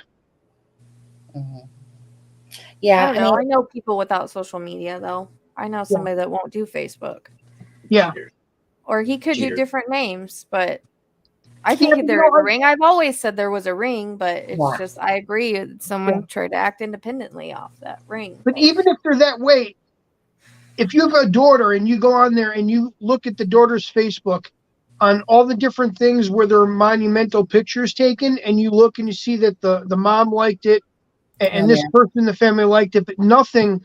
And I went through every person's profile that I would click on that liked things. And nothing that would even be close to a profile that he might have used at one point. Because even if he got rid of the profile, it would still show the like. And then when he clicked on it, it would come up as not available anymore. But nothing. It's very strange. Yeah. The biggest tie-in for me is for Richard Allen is that Craig Renfro guy that tied into those other people that are involved in unaliving stuff, and that his name showed up as an alias for Richard Allen. So I bet you that he knows that guy. I bet you that name ties into so many other people that come up in this. It's so hard to believe that was an accident, you know? Right. That one I can't overlook, because that alias somehow miraculously led to all these other people. It led to the Cottrells. It led to, Cunningham, that links to Rob Logan's property. It led to whatchamacallit, the ones that were part of Nicole Bowen's unaliving. You know, Parker with Tabitha chick. Honestly, there was just so many names. I'm just sitting there going, oh, this is like a freaking heyday on his friends list. I felt like I hit the jackpot. You know? But the thing is that we can't directly attach it to Richard Allen because it showed up as an alias. And whether or not that was by mistake, but that mistake was huge to who it attached to. So I think that Richard Allen's a dirty birdie. Absolutely. So I just think it becomes attachments. I don't necessarily believe that he has this huge social media that he scrapped out there. Again, Intellius or those searching networks, you know, would give usually more than what he has. They would typically, like, the email is attached to his wife, but that Elisa, sorry, Elisa, no, I'm calling, like, just because your name's attached to that address, that Alyssa person, again, when you look at the address that she lived at, and she's a nurse, why are they all nurses? Why is everybody a nurse? I want to know, why is everybody a nurse? That's a pretty common profession in Indiana. Dang right. Like, even Wilter there is a nurse, like some sort of nurse or whatever. Ugh, You've got a high concentration of different hospitals and Ashley Garth, like living facilities and stuff. So that becomes a very common career in the state. Mm-hmm. It was just one of those things, like when you look around, okay, this was the interesting one to me. So when you look around that Alyssa person, which is attached to Richard Allen's address, then you click on the top address and, Emily Ann Brummett. Oh, well, Emily Ann, 45, is an account of Kagan Klein's, and the Brummett family is exactly who he knows, and the Brummett with 2 T's, not 1 T. There's T's from Delphi, and then there's T's from Young America. And so it's like, fancy that. You got, there was a couple other names around there as well. And it's just like, but the one that stood out the most was the Emily Ann Brummett, because obviously Emily Ann, 45, was an account of Kagan's. The Brummett family is who Kagan knows. And that Alyssa person lived in that same area there. Is that you, Adam? It was. I apologize. Shame on you, Adam. Shame on you, Richard Allen. Richard Allen, shame on you. Sleuth, if you don't know what that is, it's a YouTuber that wears a press hat. And when Richard Allen was coming out of the van in front of all the press people, and he likes to believe that he's the press as well. He's like, shame on you, Richard Allen. You know what you did to those girls. You're going to pay for it, Richard. Oops, am I in front of all these news people? So every time you hear this clip in that our clips are around for Delphi with Richard Allen coming out of the van to go into court on this one particular thing, so all you hear is JLR's voice. Shame on you, Richard. Shame on you, Richard Allen. Keep it Southern style. But yeah, so that's about the closest connections that I can find. And besides the fact that we know that Cody Patty lived 2 doors down from Richard Allen, that's the only other third connection that I would know of. And it's presumable that they probably encountered him at CVS because, when there's one CVS in your town, everyone goes to it. Mm-hmm. So, Molly's doing better than the rest of us tonight. What's Molly doing? Hey, good golly, Miss Molly. Oh, sorry, put it back up. I'm sorry. Okay, so sorry guys, moving on because it's getting kind of later here, but moving on because we said it's in the thumbnail. Idaho. Have you been keeping up with that one, Rochelle, at all? Nope. I know you kind of. I know with you that you kind of do something and then you feel like you've done what you can for it, and then you move on to different cases. I did one after he was arrested, like into the mind reading, and then it was like, what else am I gonna do on it? He's been arrested. There's no point. There's nothing else for me to do with it. And that's how I kind of just see things here and there, like for validation, but I don't like click on everything and listen to everything that there is. I have other cases that I move on to. That's how I do. This one? Yeah. Neo. He's the one that had surgery. He had surgery a couple weeks ago because he decided to eat plastic. Is that from the Matrix? One of those bubble wrap plastic things. I guess that's what it was. But yeah, he had to go have surgery for it. He's still naked on the belly. Oh, I love a red collar on a dark cat. Yeah. He's Neo. He's my Matrix kitty. I see. Oh, it is your Matrix. I was right. It means gift. I don't know. It came to me when I got him, and I was like, yeah, he is a gift. That's a nice name. That's his name. Neo. He's the sweet cat. How many cats? Do you mind telling us again? A lot. About your farm animals? Yeah, I got 2 baby goats at my feet right now. Do you really? No, you don't. No, show us. Can you show us? Yeah. Oh, that's so cute. Oh, I want goats. They're in the diapers by the heater. They're better than dogs. Oh, and how old are they? They're like 3 weeks. 3 weeks? Yeah, Sonny, we need to start a buy me a goat thing. Yeah, buy me a goat. Buy me a baby goat. Buy me a baby goat. Go fund me. Buy me a baby goat. They're like dogs, I swear, these ones, and they're like my toddlers. because they literally have diapers and onesies and follow me around the house. I can't leave because they'll start crying for me because I bottle feeding them. I know. Like, I mean, I'm sorry, but you just shocked me there. Going, I got goats right at my feet. I thought you guys would have heard them. No, they made noise a little bit ago. No, because there's sometimes I think that something's loud too, and then you don't even hear it. But so goats like cold, but I don't know why they just constantly want to lay by the heater. You'd think they'd be hot, but they're just like by the heater all the time. I will. I'll put that on my Amazon wish list. So 3 weeks, and do you give them a little baby bubba? Yeah, they get bottles. Oh, see, my God. It's a cool experience, at least until I get big enough to go outside with the other goats. Can I legally own a Okay, goat? okay. Yeah. What did you say, Adam? I was asking if I could legally own a goat in the city. Oh.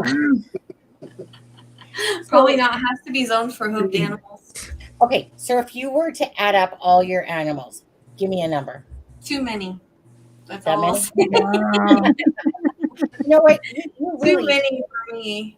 You should really, though. You must have some sort of donation thing where people can help you out with the costs of all these animals, that follow you. Do you not have anything like that? Like an Amazon wish list? I do have an Amazon wish list, yeah. But does anyone ever use it really? I know. Sometimes, yeah. Yeah. So you guys, if you guys are from Rochelle Channel, go buy her some food for the animals. Yeah, help her out. Their names are Arlo and what is the other name? My mind just went blank. My mind just went completely blank. For crap. Arlo and that's so bad that my mind just went blank. Is it from a movie? Arlo. Are you talking about Arlo Guthrie? No, I don't know where the name just came to me. Right. Look, someone like was like, oh wait, I want attention now too. Just like the owner. Last time Rochelle was on, Beatrice wouldn't leave my lap.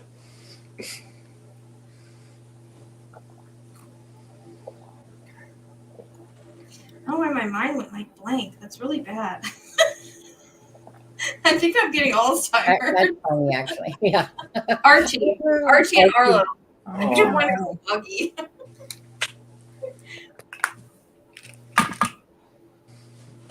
I don't know. Those names kind of came to me, and then it was like, oh, they kind of fit good together.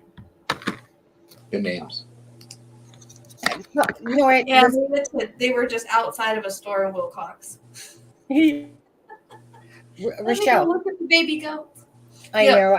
I can sit here and talk about the goats now, you guys, and I've always Idaho. We're back on Idaho. Oh yeah. So Idaho, there's no news going on. So back to the animals, yeah. Idaho. The only thing I know is there was something about the lawyer, right? Actually, Adam, you go ahead on that. Sorry. I mean, I think you're referring to the conflict of interest that people have raised because she represented Carrot Noodle, which was Anna's mother, and she also represented both of Maddie's parents at different times. And so people have been calling for, that being a conflict of interest.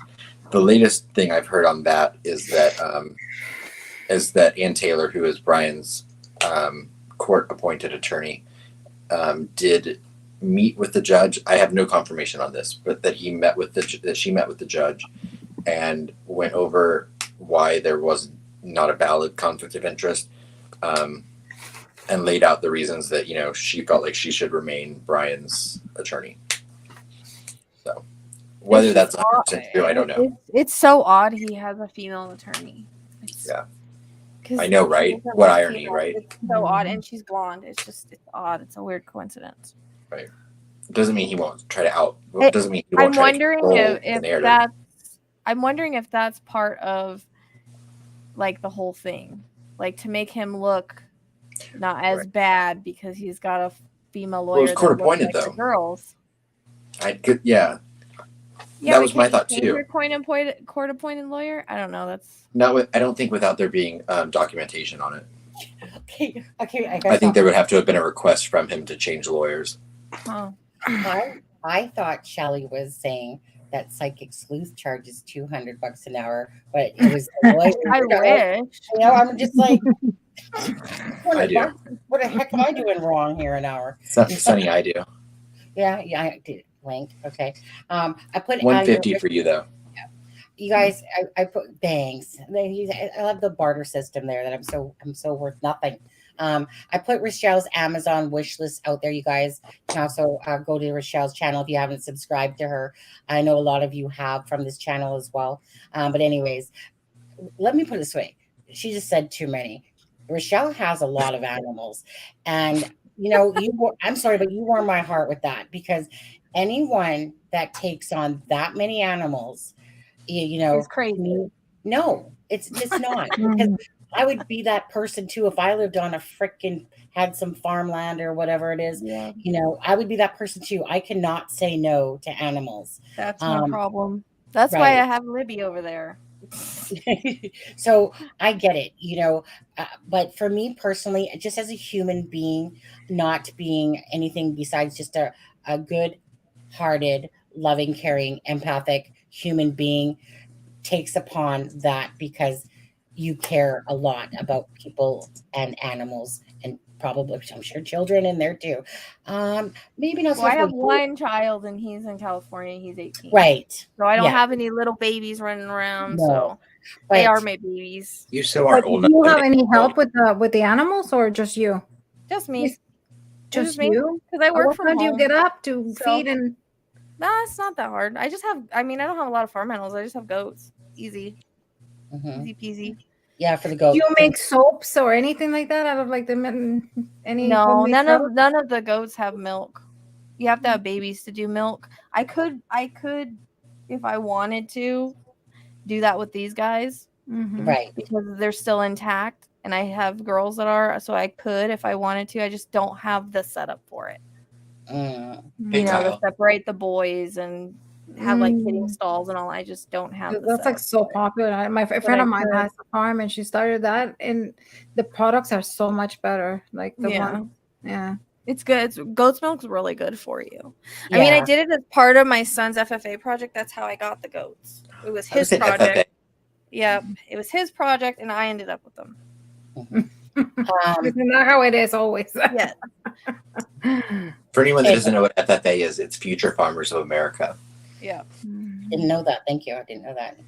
Foo-foo. I thought it was foo-foo. I helped deliver. Like, it's a cool experience because I helped deliver 2 of the goats. That was pretty cool.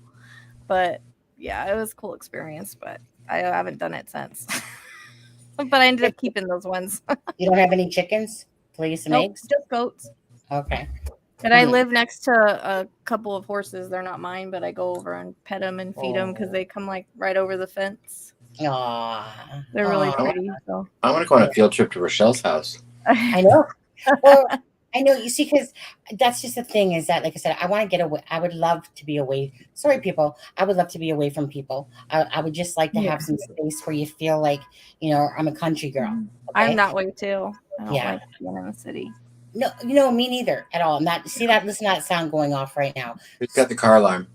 Right? Which means nothing to anybody anymore. The only thing it means is shut that hell up on that thing. My neighbors are actually too close to me. I actually don't like them this close. Oh. I wish they were further. They're 2.5 acres away, but I wish they were further away. Oh, okay. 2.5, only 2.5 acres. That's it. Yeah. My nearest neighbor's about 10, 15 feet on that side of the wall. I couldn't do that. I couldn't do it. I'm the only condo on my floor that doesn't touch any other condos. Yeah. I have a hallway on one side and an elevator on the other. The only thing about it is the coyotes, because there was coyotes, and this is the first time I've seen them. They were right across the street running up their property line, like up their fence. So you should see the cougars that live in my building. Too close. I bet. The cougars that live in this building. The woman's sitting in the chair right now, and she got her cubs sitting there gaming right now. You should see this cougar. Just calling it. Wow. I guess we should. I'm almost cougar age, right? No. Right.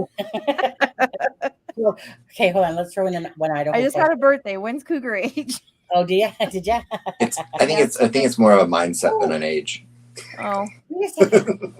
We didn't miss Deb's birthday, did we? No, it's the 21st. 21st. Oh, that's what I thought. I thought it was the 21st. Okay, You I was missed like, mine. when was yours? Sunday. Oh, yours was on Sunday. Mm-hmm. Happy belated birthday. Oh, so like 5 days ago? Sunday? Yeah, the 12th. Yeah. Alexa's got your gift in the mail. Yeah. Like yours. Yeah. Well, happy birthday, happy belated birthday. I honestly didn't know.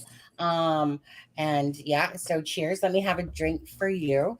You know, it's just an excuse to have a drink. To be there's my cowbell. I have a cow.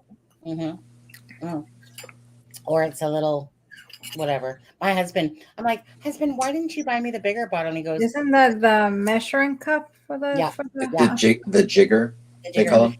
Yeah, my husband's like, well, because it didn't have this on it. And I'm just like, okay. Fine, fair enough. Yeah.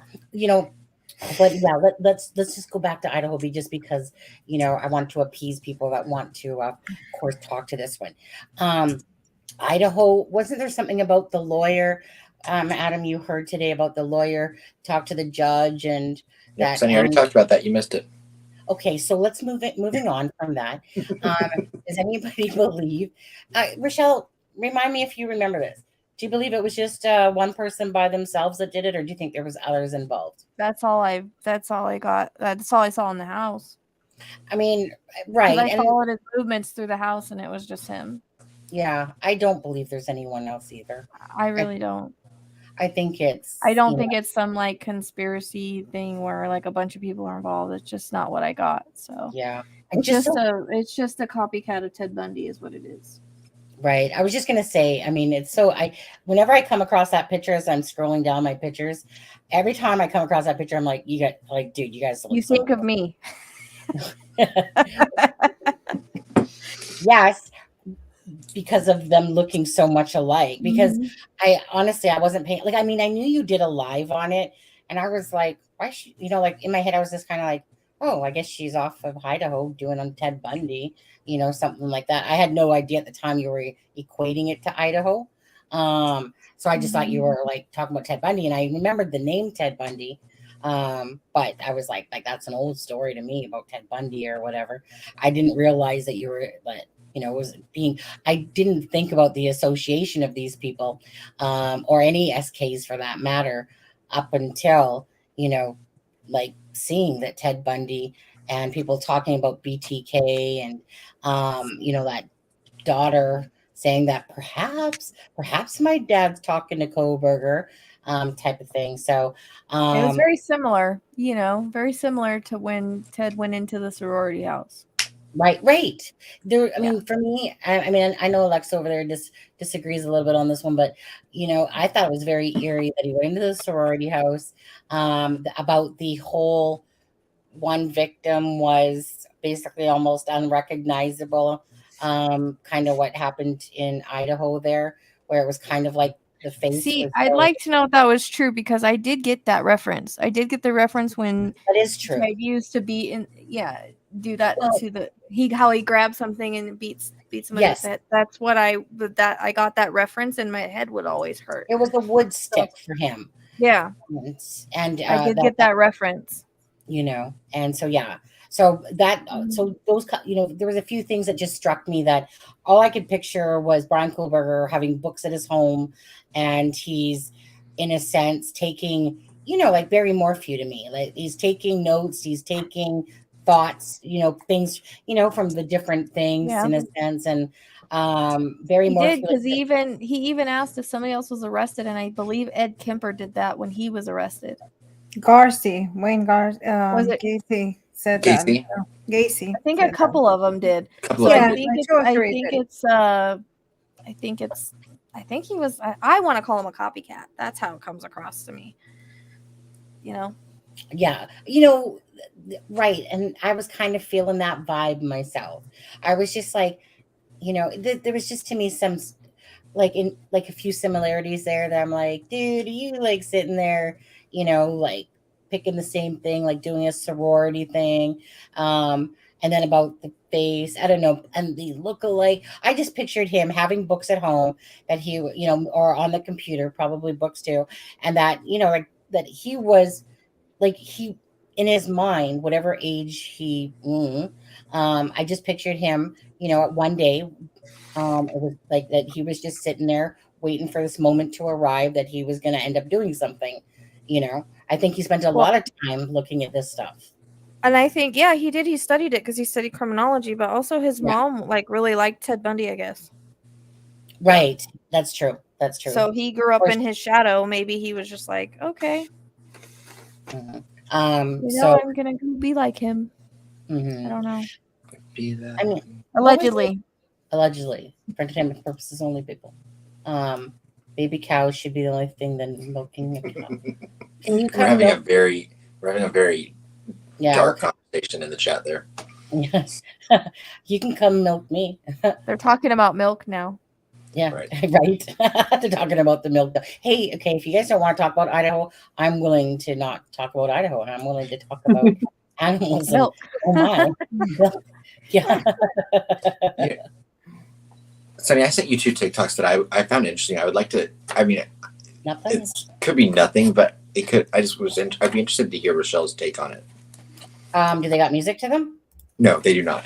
Okay, then I trust you. I sent you 2 of them. It's part 1 and part 2. The top one is the first part. Okay, so the top one's the first part. Okay, so let me. Someone just sent this to me tonight, so I haven't watched them all, but I found it interesting. Just because it's out of nowhere. Okay. So let's hit present. It's on TikTok, so you guys know it's going to be smaller looking. No, it's on Messenger. Whoops. Hey, didn't I have it open? Oh, this one. Okay. So. I have been very, very sad and I'm very stressed. And I like to, but Is that the loudest it goes? No. I'm very, very, very stressed, and this is my right eye. I hope that you can see something. It's really faded and it depends on light, but I don't know what can I say. I'm very, very, very stressed and very grateful for your help. And I make this live because I want to prove that I'm real and I'm honest.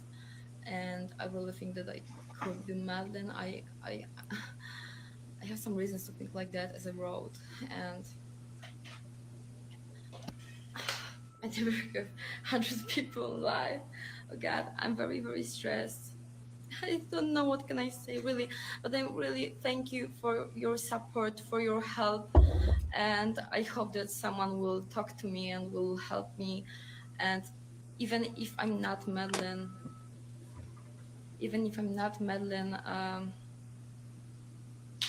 I think that police should look at this, and I can't be 100% sure without DNA tests, and thank you so much.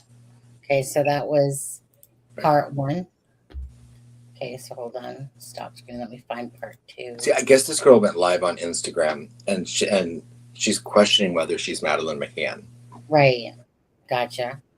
Okay, is it something that's normal or a fruit loop? I don't know. Well, that's what I don't. I'm curious. And I know that you've looked at Madeleine's case, haven't you, Psychic Sleuth? Yeah. So okay. I just wanted to see if you got any feelings from this girl or anything. According to documents, I'm 21 years old, but I think that when someone kidnaps a child, he or she probably changed his ID, personality, and yes, I have spot on leg. I have even 2 spots. I will show you 1 second. Okay, so the first one is here.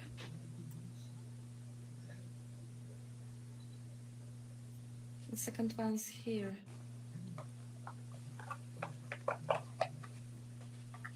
Okay.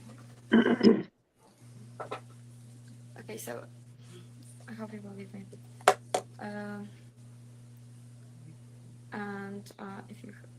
When did I start thinking about the Madeline? A few months ago, it was something like that. I heard from my grandma that Sorry, I'm stressed. My English is bad now because I'm stressed.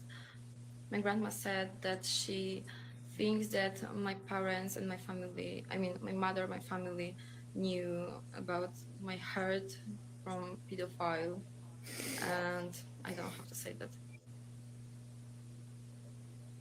I tried to get a copy of my birth certificate, and but by phone. Person told me everything by phone, and it was weird. So I decided to don't go there because it's weird that person from government told me by phone my informations. So I'm stressed. God, I never been stressed like this.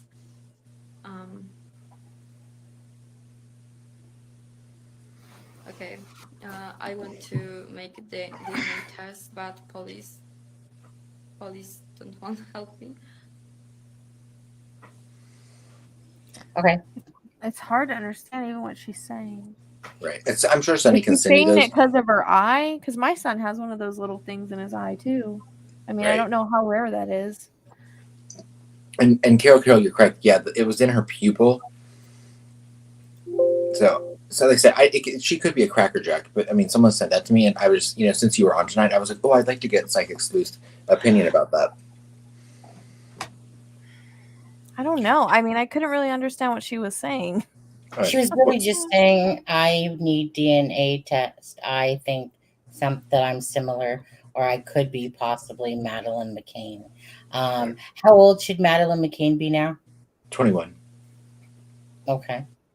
So that's really the gist of it, that she thinks that perhaps because she has some similarities to what's been said about Madeleine McCann, that she possibly thinks that she is, whether she's a Fruit Loop or whether she's just being, honest and thinking that, that she is. I don't know. I don't know. It's 21 years, like a kid. I'd have to see the kid's face again. I'd have to see Madeleine McCann's face again. But, I mean, put it into one of those programs, where it ages you somewhat. I mean, it's possible. All she's got to do is do a DNA test. Right, that's all she needs to do.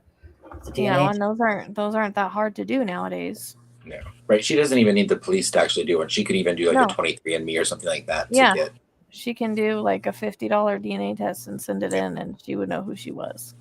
Yeah. So chances are it's a nothing, but someone had sent it. So since you were on, I just wanted. I mean, it doesn't. I can't really say it because it doesn't really match it. It doesn't really match anything I got for her. Yeah. Yeah, I don't believe she's.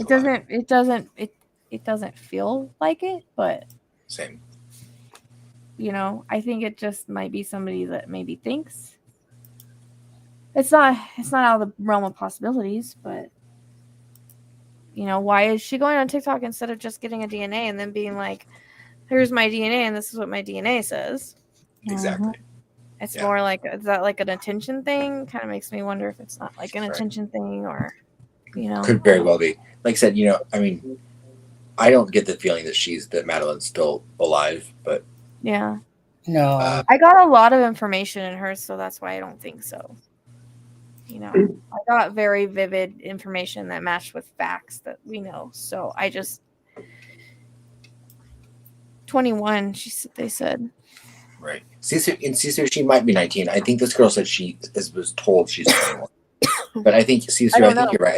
I think Maddie would be 19 now that I think about it. Oh, no, it wasn't internally. That's on the outside of her eye pupil. That I can see it right here on Madeleine McCann's face. That she truly, within her pupil. Yeah, that's what I said. It's in her pupil. Yeah, but I think Carol in said the black part or the no. Here. Let me pull up something in a second here. I want to take this. Yeah, very distinct. I mean, it was because my son has like and I don't know if it's the same thing, but it's like a little speck in his eye, and I don't know. Oh, I wish I would have. I don't think I noticed that in Madeleine's. I don't know. I haven't looked at her since I did the reading. So I was gonna say. I mean, I'm just gonna. I was just trying to take a quick picture, but her eye is looking the opposite way, here. But anyways, I'll just share the window for a second. I mean, to me, it was one of the first things I ever noticed about Madeline McCann is that is the eye thing. You know, I mean, yeah, that's how my son's is, but it's brown. It's like a brown speck. Yeah, that's how his. That's how let me his see is if I too. can get a better picture of her eye. Yeah, and I just couldn't tell on the girl that was in the video. Yeah. With the lighting and everything about her eye. Yeah. Yeah, my son has that, but it's like a lighter brown, and I have a dot in mine. Do you? Like a freckle. Like a freckle in my eye. It's weird.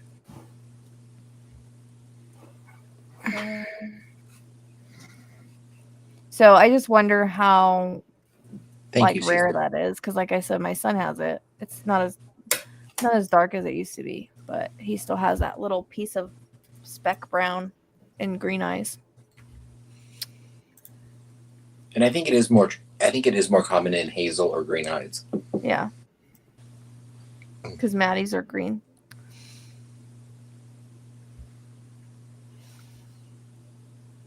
That case just always haunts me. So anything that comes out about it, I'm like, I'll go down a new rabbit hole. Yeah. Even though I don't feel like she's still with us, but yeah.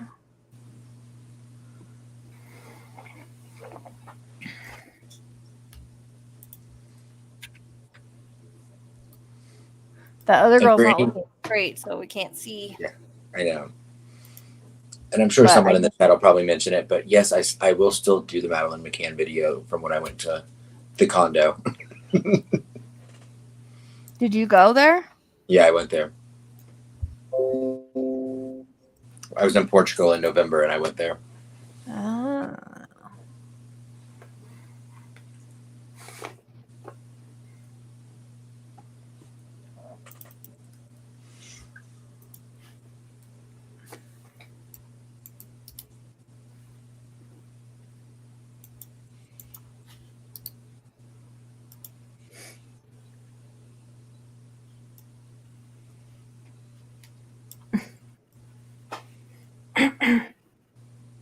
The eyes don't look the same shape to me, but I'm gonna disagree on that, to be honest. I mean, it could be age, I guess. Just that there's like her nose is actually quite similar.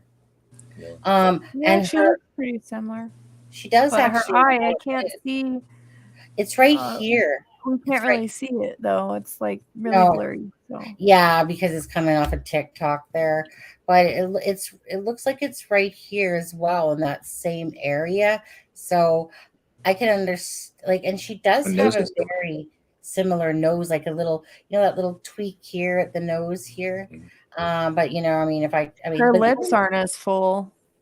No, but I don't know if your lips get fuller with age because her lips are different.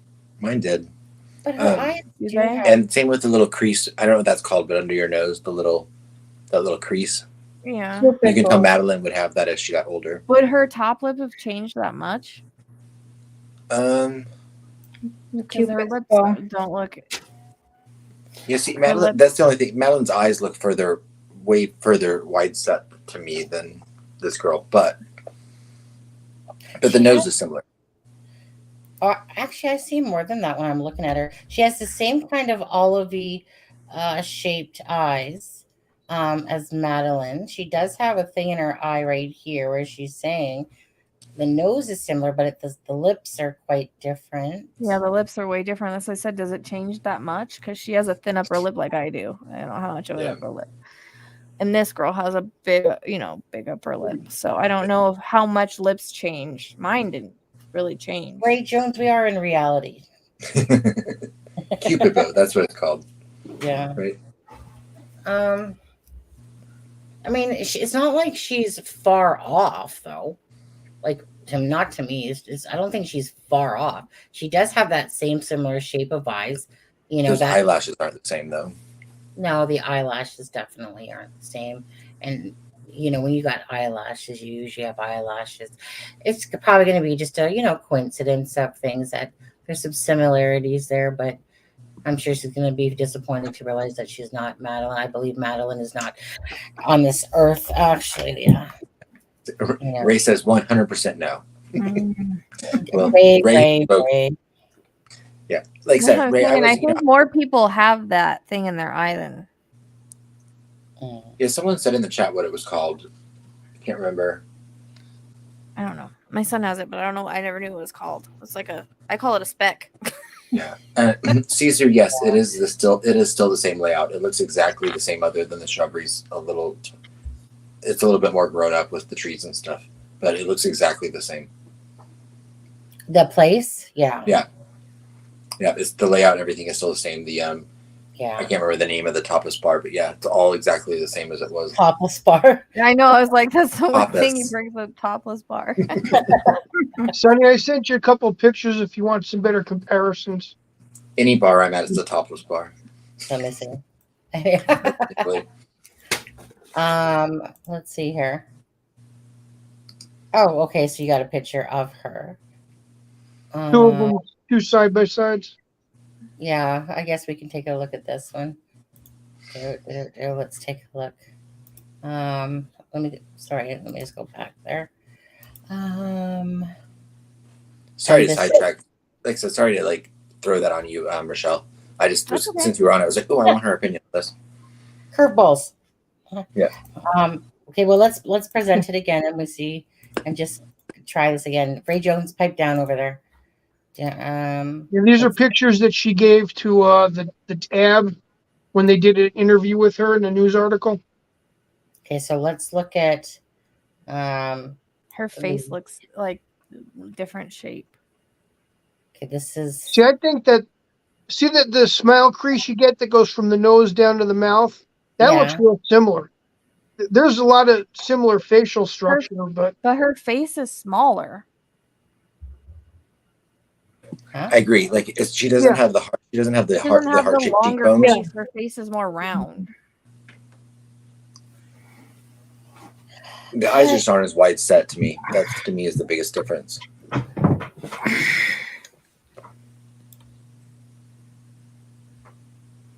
I mean, she's a growing. Her nose looks smaller there.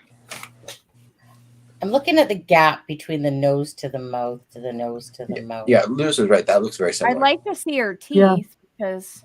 I mean, it's hard to tell without seeing more pictures, but you've got some pictures here that do look similar in certain structure. It's hard to say. Well, let's look at the other one quickly. The other thing I was following is if you follow from the side of the nose where it curves up and follows the nose up above the eye into the eyebrow, that's a very similar curve too. I mean, I still feel like there's a lot of similarities. Doesn't mean it's her. I just feel but man, it's similar. Yeah. I mean, the reason she's coming out is because she feels she does look a lot like this girl, and I don't think that she's far off. She said that it started with a comment that her grandmother had made to her a few years ago, and then from there on, she started doing things like trying to get her birth certificate, which she wasn't able to get, but it seems like that's what started her journey down this path. See, I disagree. I think the glabella, this is called the glabella. The glabella is completely different, which is this area right here between your eyebrows. Yeah, and her face is rounder. Like it's not as long. The lips are completely what did she get? Yeah, the lips are completely different. She's got Botox at the same. No, I don't think so. I don't think so. Yeah, the top lip isn't thick enough, and then her face is more round. Madeline's face is more round. One has it rounder, and the other one has. I mean, I have a dimple on that side. I'm looking for moles, people. Any moles? Any moles? They're looking for a dimple, I guess, is what that's supposed to be. I mean, I have one. Yeah. That's not really a. It's like her eyes look really dark there. Maddie's do. Yeah, they do, don't they? She looks like she's possessed. Actually. I know. I was gonna say she looks weird in that picture. It almost reminds me of the Amityville Horror or whatever it was. The child with the one that sits in front of. I don't know. Their face shape is completely different. I feel like this one is closer, definitely, than looking at this. Yeah, look how small rounder her face is compared to hers. You know, He's got a longer face. And the lips. I mean, do you grow a top lip? I mean, I know, right? No, but you can go to a doctor and get a lip flip. Well, Not at that age. I'm sure there's somebody out there that's gonna buy her a DNA kit. You know, it's not very expensive, right? You know, someone out there in her family can figure it out. People out there can figure it out. like $50 for a DNA test. You know, Yeah. so you're right, exactly. So, I mean, I can understand if she seems sincere in the fact that she probably thinks it. Yeah, because of that, say, grandma's remark or something like that said, "Hey." I mean, I just don't know that the face shape and the top lip and stuff change that much. You know what it is for me? It's a top lip. Yeah.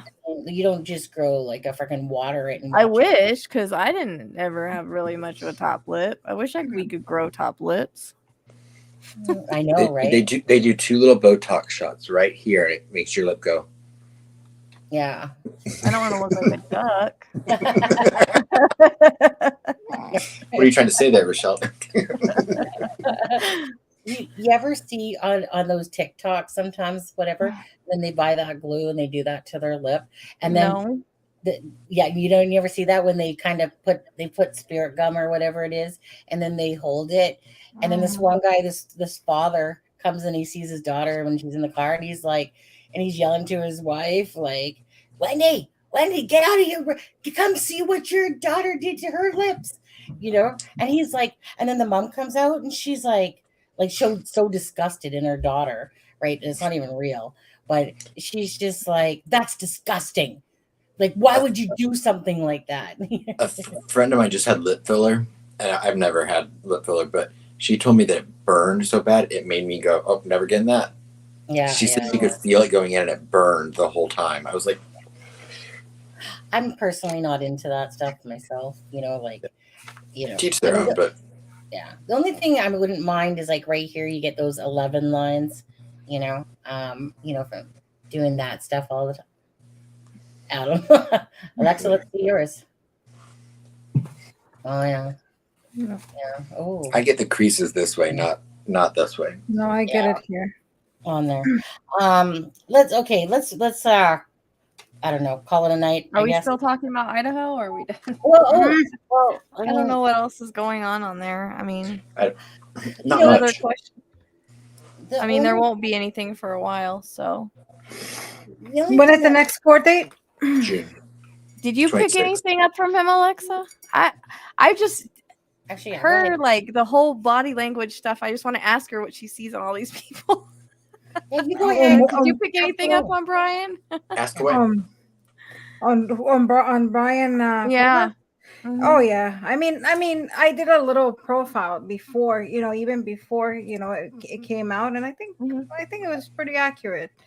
But I mean, I did say the same thing that you said. I did always felt that it was almost, and I said that exact word, copycat. I think he wants to be like I guess he wants to become.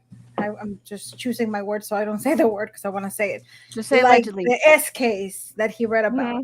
So I think that's what he wanted to do. Yeah. And, he has that arrogancy about him that he thinks that he's better than everybody.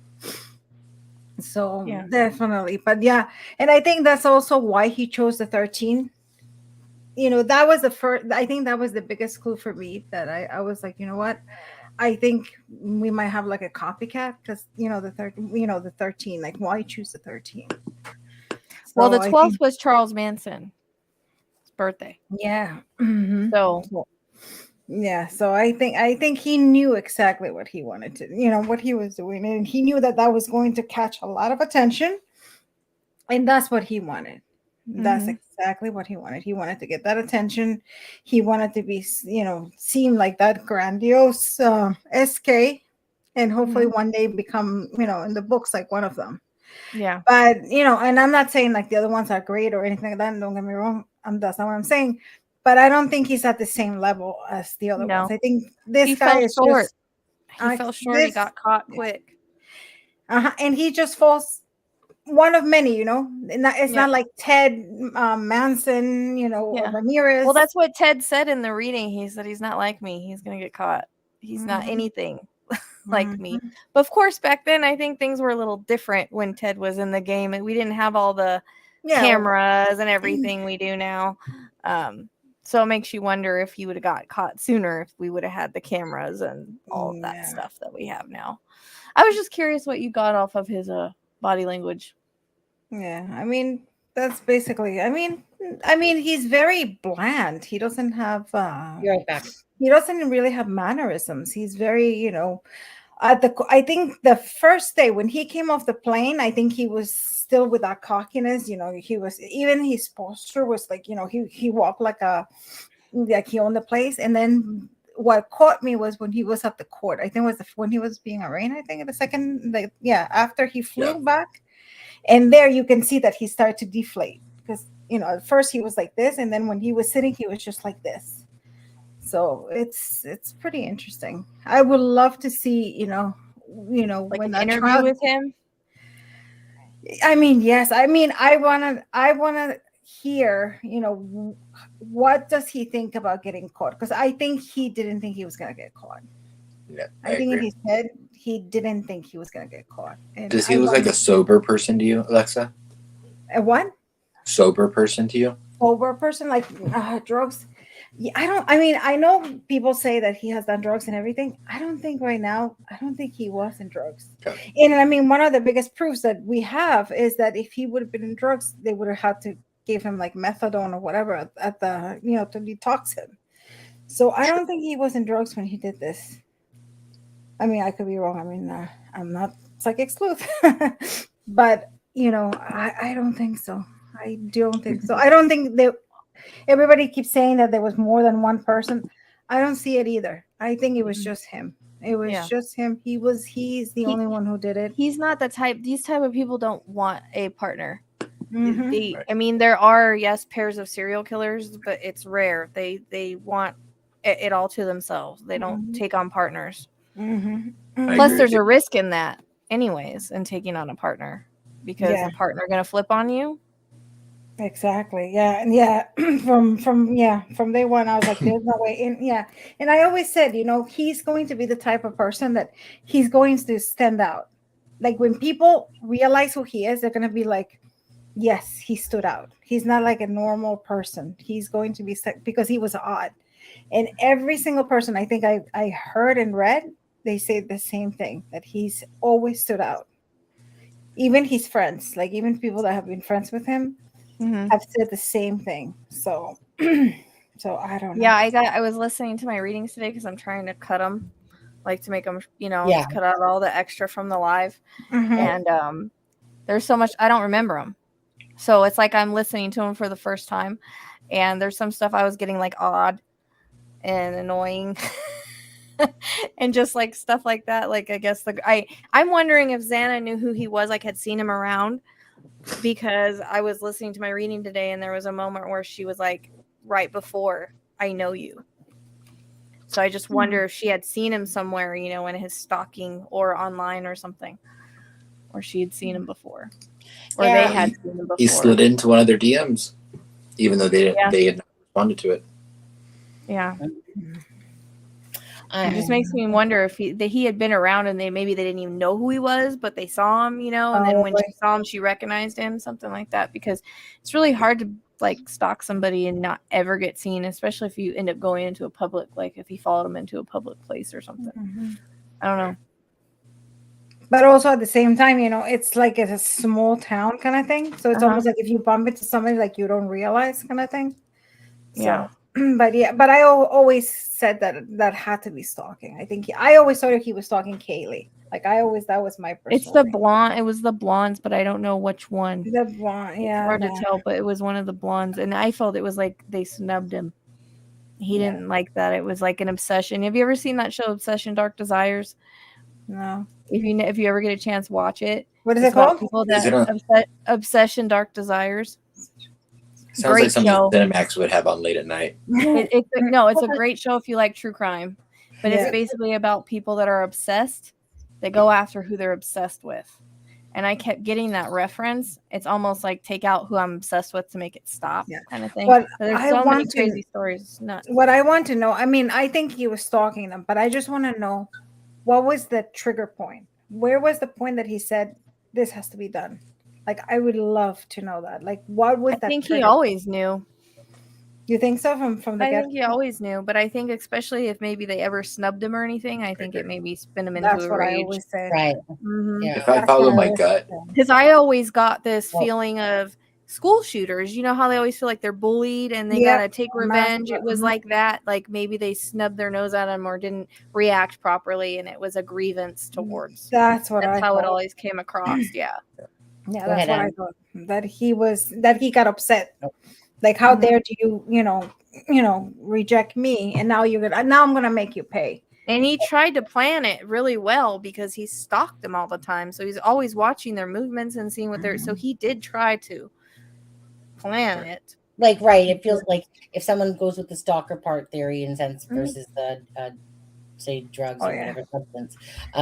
Right. Doesn't mean he Someone- he didn't ever do anything like coke or something. You know, he could have. Yeah, but if I follow my gut with Brian, and like I don't have anything to back this up other than my feelings, but I keep thinking this has to do with something that the catalyst involves something around the Halloween. There was something the weekend of Halloween that set this. I think he always had those desires, and I think he always had the. I think this is something that was building him, and I think they became the victims that he chose for whatever reason. But I think it has something to do with So you're like and possibly their Halloween party. like CD. They CD hosted- has the same thing, that he thinks that's something to do with the party. Yeah, CD and I have talked about it several times. We both, Which makes sense. came at that. It makes. I saw him at a party. I saw him walking around at a party. They One hosted of my a Halloween visions. party. hmm And then I got Kaylee something left. about Halloween too. Really? And was the party at their house? Yeah. And then Could be Kaylee that left maybe that's how he knew that the week house. after because she graduated, and then Kaylee left, and the first time she was back was Was the that weekend that it weekend. happened.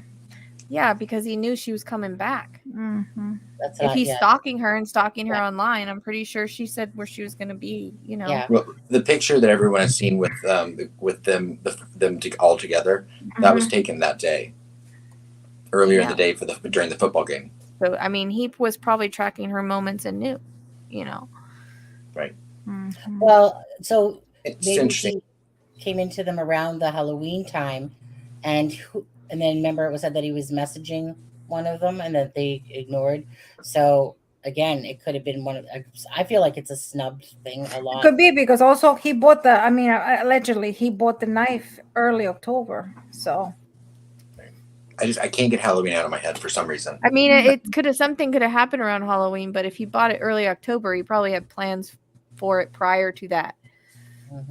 maybe Like that I was said, I the think day that he'd said, seen him or something. I mean, they did work a public. I don't care if they said they never saw him, and it could have been No. anywhere. You know. And they said since August, right? Since June. Yeah, and I know they said they never saw him at Magritte, but I mean, do they keep track of every single person that comes in there? No. You know, and they don't have the video from months ago. It gets deleted after a certain point, so we don't really know. I know that I saw him. You know, them waiting on him, someone waiting on him at a restaurant. Yeah. So, Well, I mean, and it's it was said possible that it he ate could there be twice, at least Yeah. twice. well, no, they're saying that's not true now. Oh, that's right. Yeah, you're right. You're right. Yeah. That's it. But That's what I'm then saying. again, they've How do- also taken a vow of silence at the Mad Greek. So But I think that seemed almost like a quiet thing. Like you spoke too much, now you go and clean what you said, kind of like clean it. I don't know. Right. Well, they probably don't want to be associated with it, but I mean, how do they really know? No one keeps track of every single customer. I worked at Denny's. I couldn't tell you if I waited on that guy, And that was The the only- thing, that it was the Months ago. waitress that said that she remembered him, and then the The boss only way, said- one way. I know, like if you use the system, which a lot of restaurants do, the Square pay system. A lot of times Yeah. it will have a customer name attached to it, so they can go back. Like I can go back in and look, even if someone like buys something and I run their card, I can look to see if attached to their name. Oh, even But if that would be public. they can do, but Yeah. Yeah, but I think most restaurants don't just have like a regular card machine. Well, see, that's why I mean. I have a small business, so like I use like the Square. Yeah. I use Square, Mhm. which is a lot of restaurants do use Square. Really? Or they could just be covering it because they don't want to be associated. True. Very possible. Yeah. Yeah. And when you pick, I am curious. Can I ask you a question? When you pick your cases, like, do you pick them whatever you see, or do they like? Are you watching the news and you hear a case and you start getting information, or is it like a case calls you? You know what I mean? Sometimes I will like see a case and I'll get random stuff. And then I'm like, oh, maybe I need to work on this because I'm already getting information on it. And then sometimes it's just like if I feel pulled to the case, I kind of just go to it like, a lot of people, and sometimes it's requested. Like a lot of people ask me to do Nicola, like 50 people. So I kind of just did it to just like, plus I was wondering what the heck was going on too, but it was like sometimes I just do it to make everybody happy. But it always crosses my path for a reason. So, that's how I look at it. I work the cases I'm meant to work in one way or another, however I get to them. Yeah. I mean, I probably have hundreds of cases on a submission list that I'll never get to. Are you doing any other cases now, or? I'm just doing Nicola right now. I know a lot of people want me to do the Murdaugh case. I actually have not even looked at it. I have not watched anything on it. I'm kind of just wanting to do maybe one reading just to get people to quit asking me. I was on TikTok last night. I had like 30 people ask me, so it kind of gets. Yeah, because that's like the Plus, case. I'm curious. I get kind of curious when people start talking about it. I get kind of curious. I'm like, oh, maybe I want to see for myself, But I haven't watched anything on the trial or nothing so that I can work it. If I ever want to work a case, I don't watch nothing on it. Have you ever felt you as a person that you say, no, that person is not guilty, but then when you start doing, getting the readings and everything, you change your mind? Have you ever had a case like that? Nope, I haven't had a case like that. No. I don't think, not that I can think of the ones that have been arrested that we know about. There's ones that I've done that we don't have an outcome for. Right. So, but I haven't had that. I did do OJ. Oh, did you? Mm-hmm. For anyone that is following the Murdaugh case, the prosecution rested today. That's my case. Okay. Yeah. Yeah, I haven't watched anything on it, so I did that on purpose. I wanted to do it before, but then this whole thing with Nicola came up. People don't understand how draining it is, and on top of my private readings, crime is just like I get to it when I can, when I have the energy to do it. Rochelle, when are you booked? When are you booked until now? Because last time we talked to you, you were booked until. Oh wow! Last time we talked to you, you were booked until September, so I figured it was probably November or December now. Yeah, which November is good. As of last night. It was October last night, and then I did a TikTok, and now it's November. Good for you! Congratulations. Do you do one a day? Do you do 1 day, 2 a day, 3? I do a couple a day, but I'm kind of worried about my schedule because I had to put it into a calendar. And I'm used to booking it myself, so I know what I can handle, but I had to put it into a calendar, and I put like a couple hours time slots, and they filled it all up, so it's going to be like 2-3 readings a day, and I just hope I can handle it because it's a lot. Yeah. It's a lot at one time, so hopefully. That's awesome, though. Congratulations. I mean, I can always message them and be like, I'm running late, or, can we move this to one of my days off or something. But And how long are your readings? Like for? It depends. I go from 20 minutes to an hour. Oh, that's good. So just depends. If anybody's interested, go and book her. Yeah. For 2024. Yeah, really. I know. I might have to. I think this only allows me to book out for a year. So if I get anybody that wants after that, I might have to go go get another booking app and do it that way. Because I think it only allows you to book into a year. Plus, aren't you still working on your book? I've been done with my book. It's being put with a publisher. So I mean, the book's been out for a while, for like years, but I just decided to put it with a publisher so the publisher could push it out more, because I don't know how to do that. Mine's just on Amazon. And it's called but they'll do a new cover and edit it, and then they'll push it out to bookstores and news and all, or wherever. Is it called The Twin Flame? Yeah, R&R Love, a Twin Flame story. Thank you. Yeah. Which is, it's on Amazon for anyone that is looking for a Psychic Sleuth book. I just dropped her link for Psychic Sleuth, you guys. Again, she has an Amazon list there if you guys want to help her out with some pet food. Again, pets. Yeah, you know what? At the end of the day, like I said, paying it forward, doing kind things, again, it's just helping people out sometimes, even though you're not asking for it. But I know how much And I always try to pay it forward too when I can. Like I donated to, like, they're trying to get these dogs flown out of shelters because they're full. So they're trying to get them flown. So like I put a link on my thingy to donate. So I donated that you can buy stuff and a certain amount goes to it. But okay. I was trying to get him flown. So I tried to do that. And I bought one of my clients a tattoo for her son that she lost. That's nice. Yeah, so because a lot of people have done things for me over the years, so Right. I try to kind of pay it forward, But yeah, and I had a dream about her son before he passed, so it just we have the same birthday and our son has the same name, so it's kind of weird. But I just she really needed it, so it was one of those things. Yep. Yep. Well, I always again, believe you pay it forward, and then no matter what, it'll come back. That to is you true. anyways. What goes around comes around. Yeah, for sure. And that's why it's like I said, when somebody donates memberships to other people, like I said, not only Pay it so forward. it's paying it forward. Like I said, I've always wished that the world, when that movie came out, I was already that way, and I remember dreaming, going like, this is exactly how it should be like, to pay it forward to people, because one of them, still to me, like I said, one of the most heartwarming things to me is watching somebody else have a better day, or put a smile on their face from something small you did or something a little bit bigger you did, and I love that. I enjoy that so much. It's actually the epitome of one of the things of who I am, is to do stuff for other people. I love doing that. And sometimes it doesn't even take much. Like I remember the other day, I opened the door for like this old lady, and she was almost in tears. And I was like, what did I do? And she was like telling me, she goes, this is like the nicest thing. Like she goes, the fact that you waited, because I waited like 5 minutes because I saw her coming, and she was trying to rush with her little cane. And I'm like, no, don't worry. And she was like almost in tears, and she was so thankful. And I'm like, and she's like, you made my day. And I was like, and it felt so good, like I was like, oh my God. It felt really good. I mean, even letting people cut in line at the grocery store, like I do that. I do that I've only got a couple many things, times. but Yeah, I love you see my shirt? What's it I say? have merch too. What? This says, I'm not a mystical being, just psychic. Just like it. Because I always say that because everybody wants me to know everything. So right. Alexa, when you said, when I opened the door, what I thought you were going to say was, I opened the door, I was going to head to the post office. Remember Easter? No, I promise not. Alexa's back dating herself.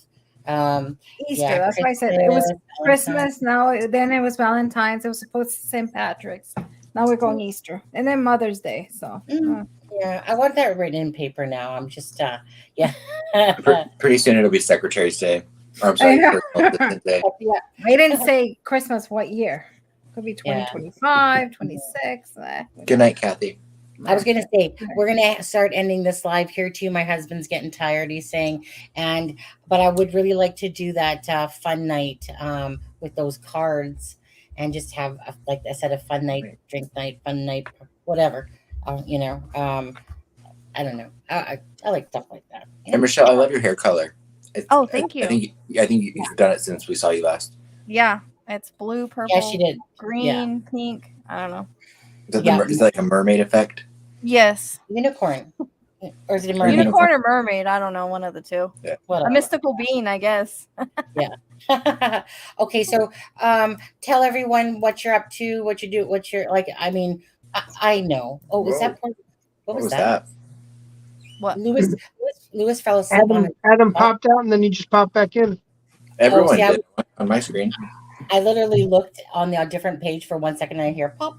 Yeah, I don't know. Weird things happen around me. Yeah. So let's start with Lewis. Lewis, what are you up to? And like, meaning, I know you're working on your shed and different things like that. Yeah, and I know we obviously know you're going with issues for your eye, but in general, like, how's your shed coming along?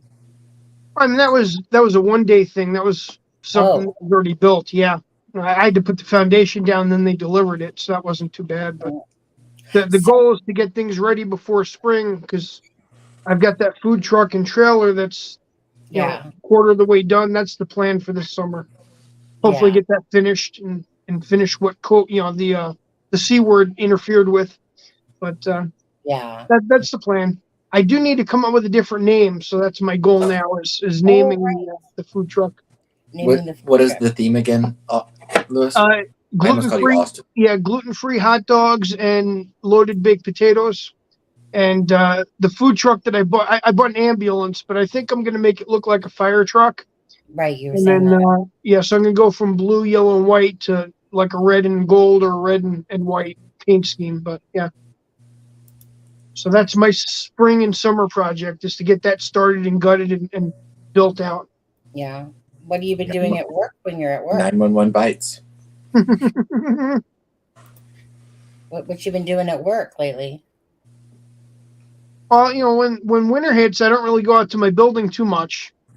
It's not as productive. So springtime is when I start getting more stuff done during the day and listed online for sale, and my running all over the place picking things up. But with the eye issue, that's probably going to cut that down. So I've got to put some more attention into the food truck thing.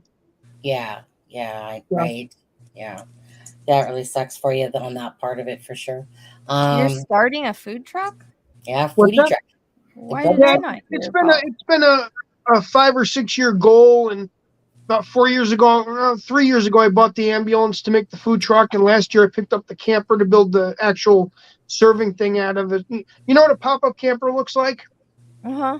Where the thing pops up. Well, the things that slide out to become the beds are actually going to be serving tables, and of course all the mesh and net will be off, and the area in the middle is where you'll stand, and you have the cooking stuff in the serving area. But I've not seen anyone with a food truck that had actual tables and stools that came out before.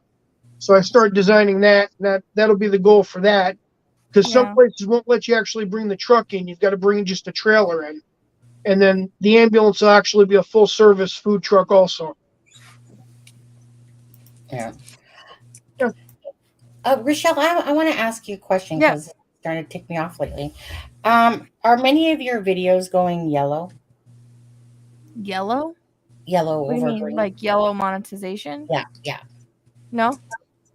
No, what she said. I have a couple, but not. Well, my thing is this. I have one, that's about 15 days. 15 days. And I have another one that's about 7 days.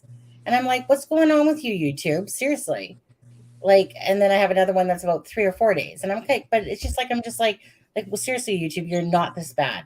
But I was just wondering if you were having that same issue with perhaps them taking a lot longer,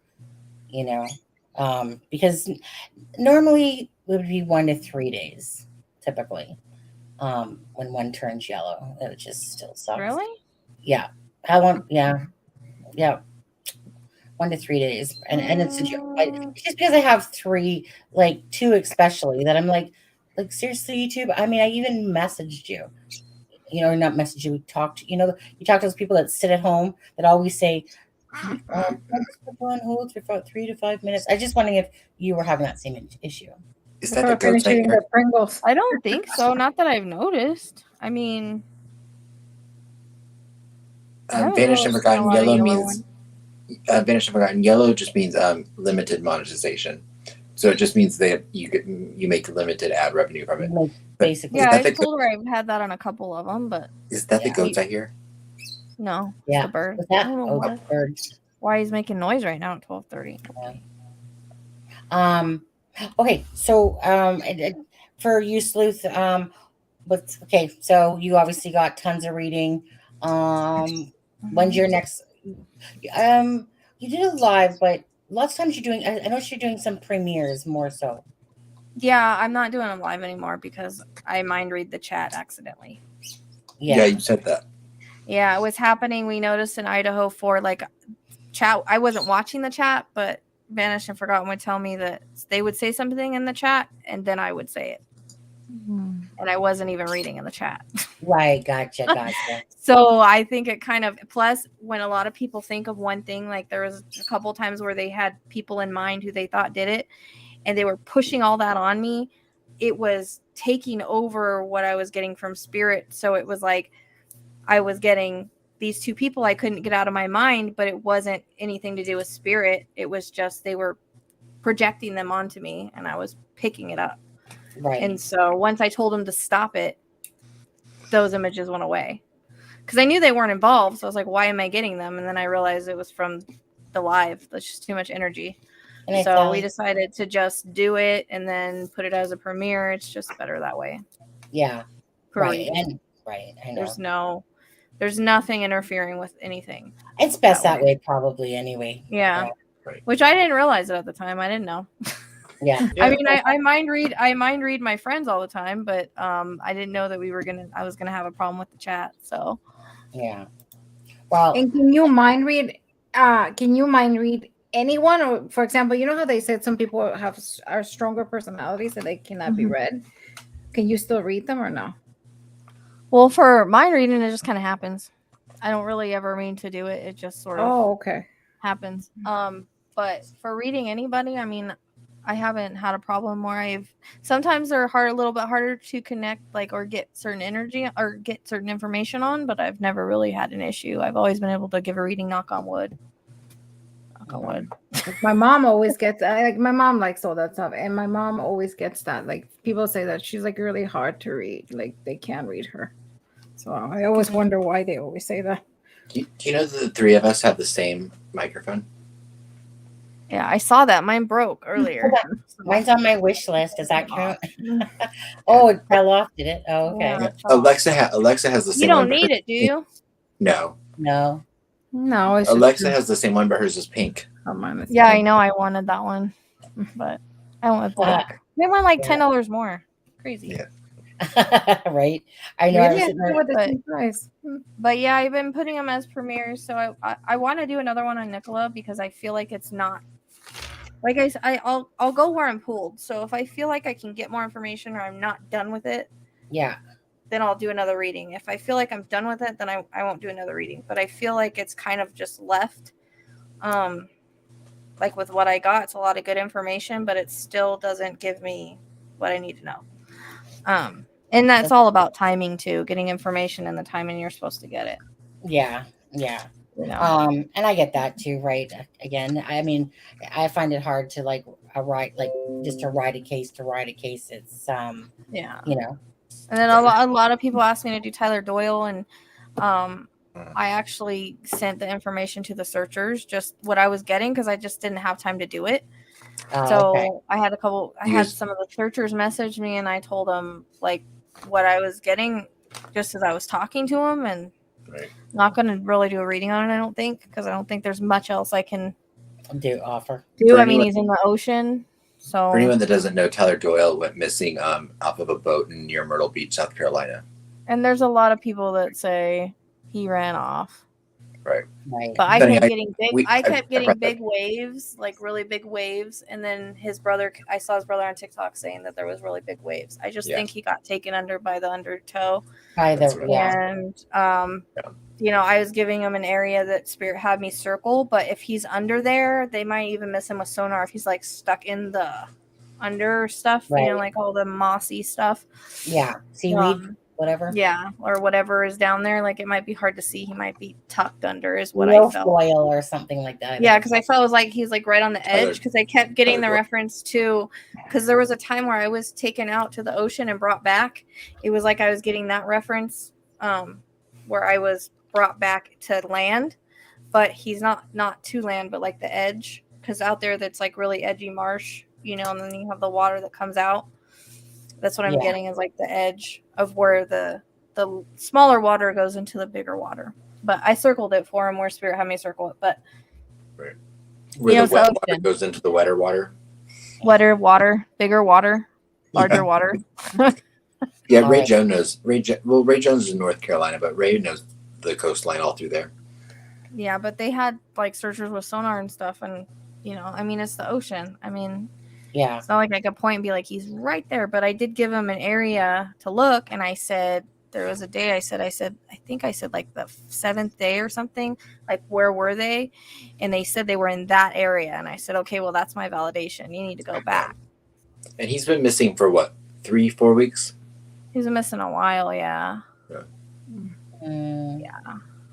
Yeah. But I get him. I get it. It's weird. Like they take me to like the, like the edge where it's like all mossy and all that stuff. Marsh. Like there that goes underneath the water. I get that. So I don't know. But yeah, there's sharks and stuff too. So I mean, it's like, oceans are hard for various reasons. Oh, that music's coming from outside. I'm not going to get any more than I already gave the searchers, basically. So I don't see the point in doing it. Right. But, That's Murdo, I may, just because I'm just very now I'm curious. Everybody's got my curiosity piqued.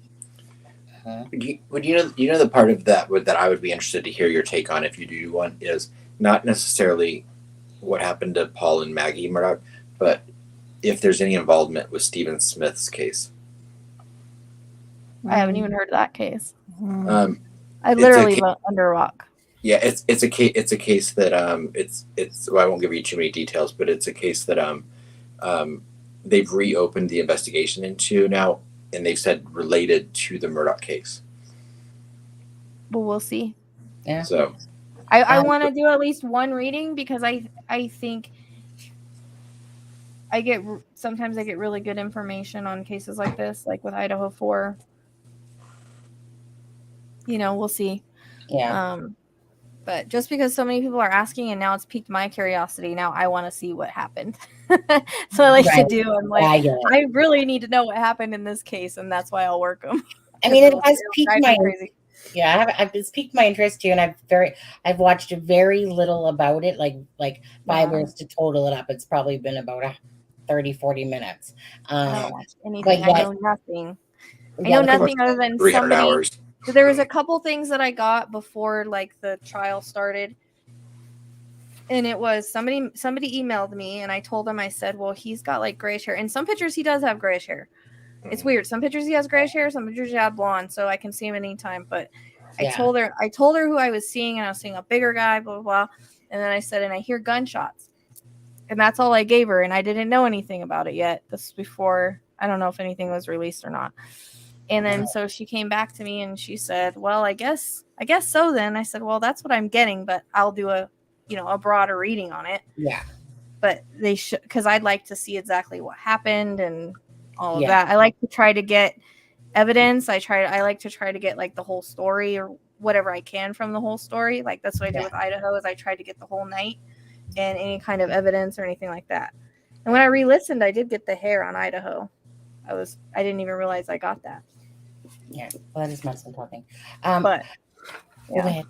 I got to wrap it up. No, I was just saying so I'll work on that, and I'll have a new. I'd like to see you do it. I'd like to see you do a read on Murdoch. Yeah, and then I'll do a new auto write. Everybody's begging for world events because they really like those ones. So I'll do another world events video. Yeah. Did you do Dylan Rounds by any chance? Oh, yeah. I did. Yeah. I have to go back. I described the dude that they arrested. I keep, and his friend keeps saying, when I was talking to him, he kept saying, he's not involved. And I was like, I don't know what to tell you, dude. You never know what someone's capable of. That's who I saw. I mean, he matches my description. They have him, and he's still in jail for a reason. I feel that's so bad. That's sad. Sometimes people just lose it, That's what I'm saying. You can think someone's never capable of anything, you know them so well, and the next thing you know, they just snap and lose it. You just never know. And he had a temper. He had a temper. And passion on our lives are easy. And I'm sure he's an alcoholic too. So there's that. Probably. Yeah. Well, Sunny, we didn't hit 7K tonight, but maybe tomorrow. I mean, maybe Sunday. Oh, right. What are we at anyway? Just take a look here. I saw you put it in the little description. So. Oh no, actually, yes, 6,930 subs. Getting there. We're almost cracking that 7K mark.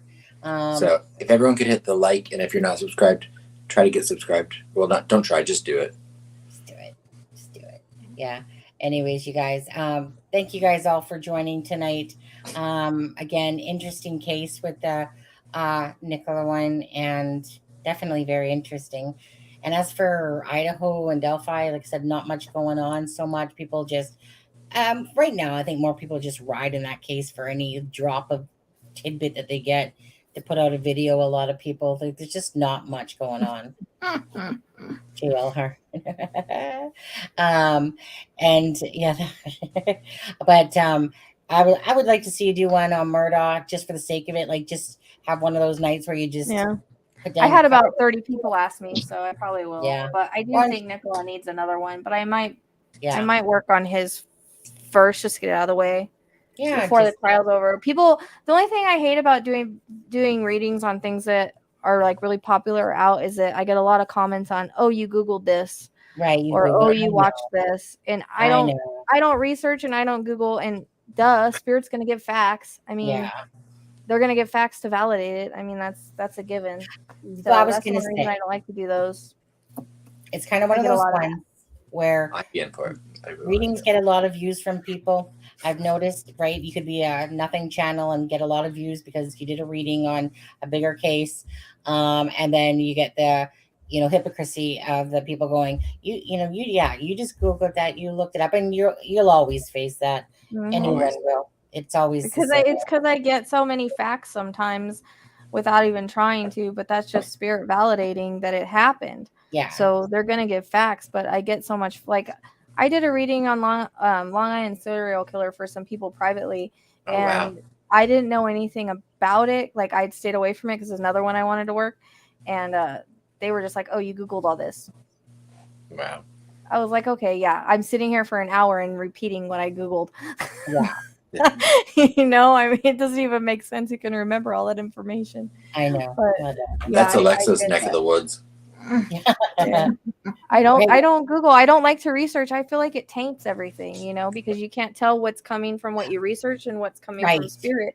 Yeah. So I don't like to know anything. I like to It's like just looking go for in your and Christmas blind. presents. Yeah. Mhm.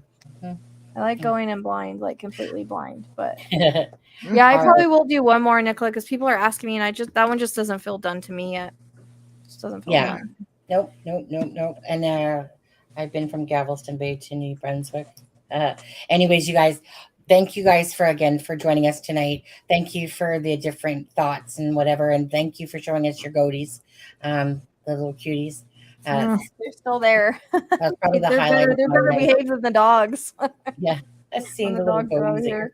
Oh, it's so cute. But thank you, Psychic Sleuth, for again, you guys. Go check out our channel. I think this is. I think I still have it copied and pasted here. Yeah, if you're not subscribed to Rochelle, go over to her channel and hit subscribe. And thank you just for YOLOing and joining us tonight. And same Yeah, with we're Lewis. almost at 19K. Yeah, So, I think when I looked, you were at 18.9 yesterday. I think when I looked. Yeah. I think so. But anyways, yeah, good for you. I know if I could rewind, I'd probably hit up that Idaho case a little faster. Yeah. I just tried to tell her. Things work out the way they're meant to work How out. could you not watch it? No. Yeah. It's okay. I'm putting the shortened ones up or a little at a time, so that way you don't have to put up with all the chatter from the live and stuff. So Yeah. But yeah, thank you guys. Right. And so, thank who gave the? Do you remember who gave the 5 memberships? I know Lizette gave a membership. Yes, it was 5 Karen. It was Lisa Marie Pritchard. Right, Lisa Marie. Thank you. So yeah, Lisa Marie, thank you for the gifted memberships. Thank you, Fibro. Thank you, Lizette. I think that's it. Yeah. Thank you. Oh, and me. Oh yeah, that's right, Adam. Yeah, thank you guys so much for joining us tonight. We'll see you when we see you. Simple as that. You know us. No better. You Yeah. guys have a good night. Yeah. Thank have a you. good night and feel better. All right. Take care, Have a guys. good Have a night. great one. Everybody Thank you. stay safe. Bye.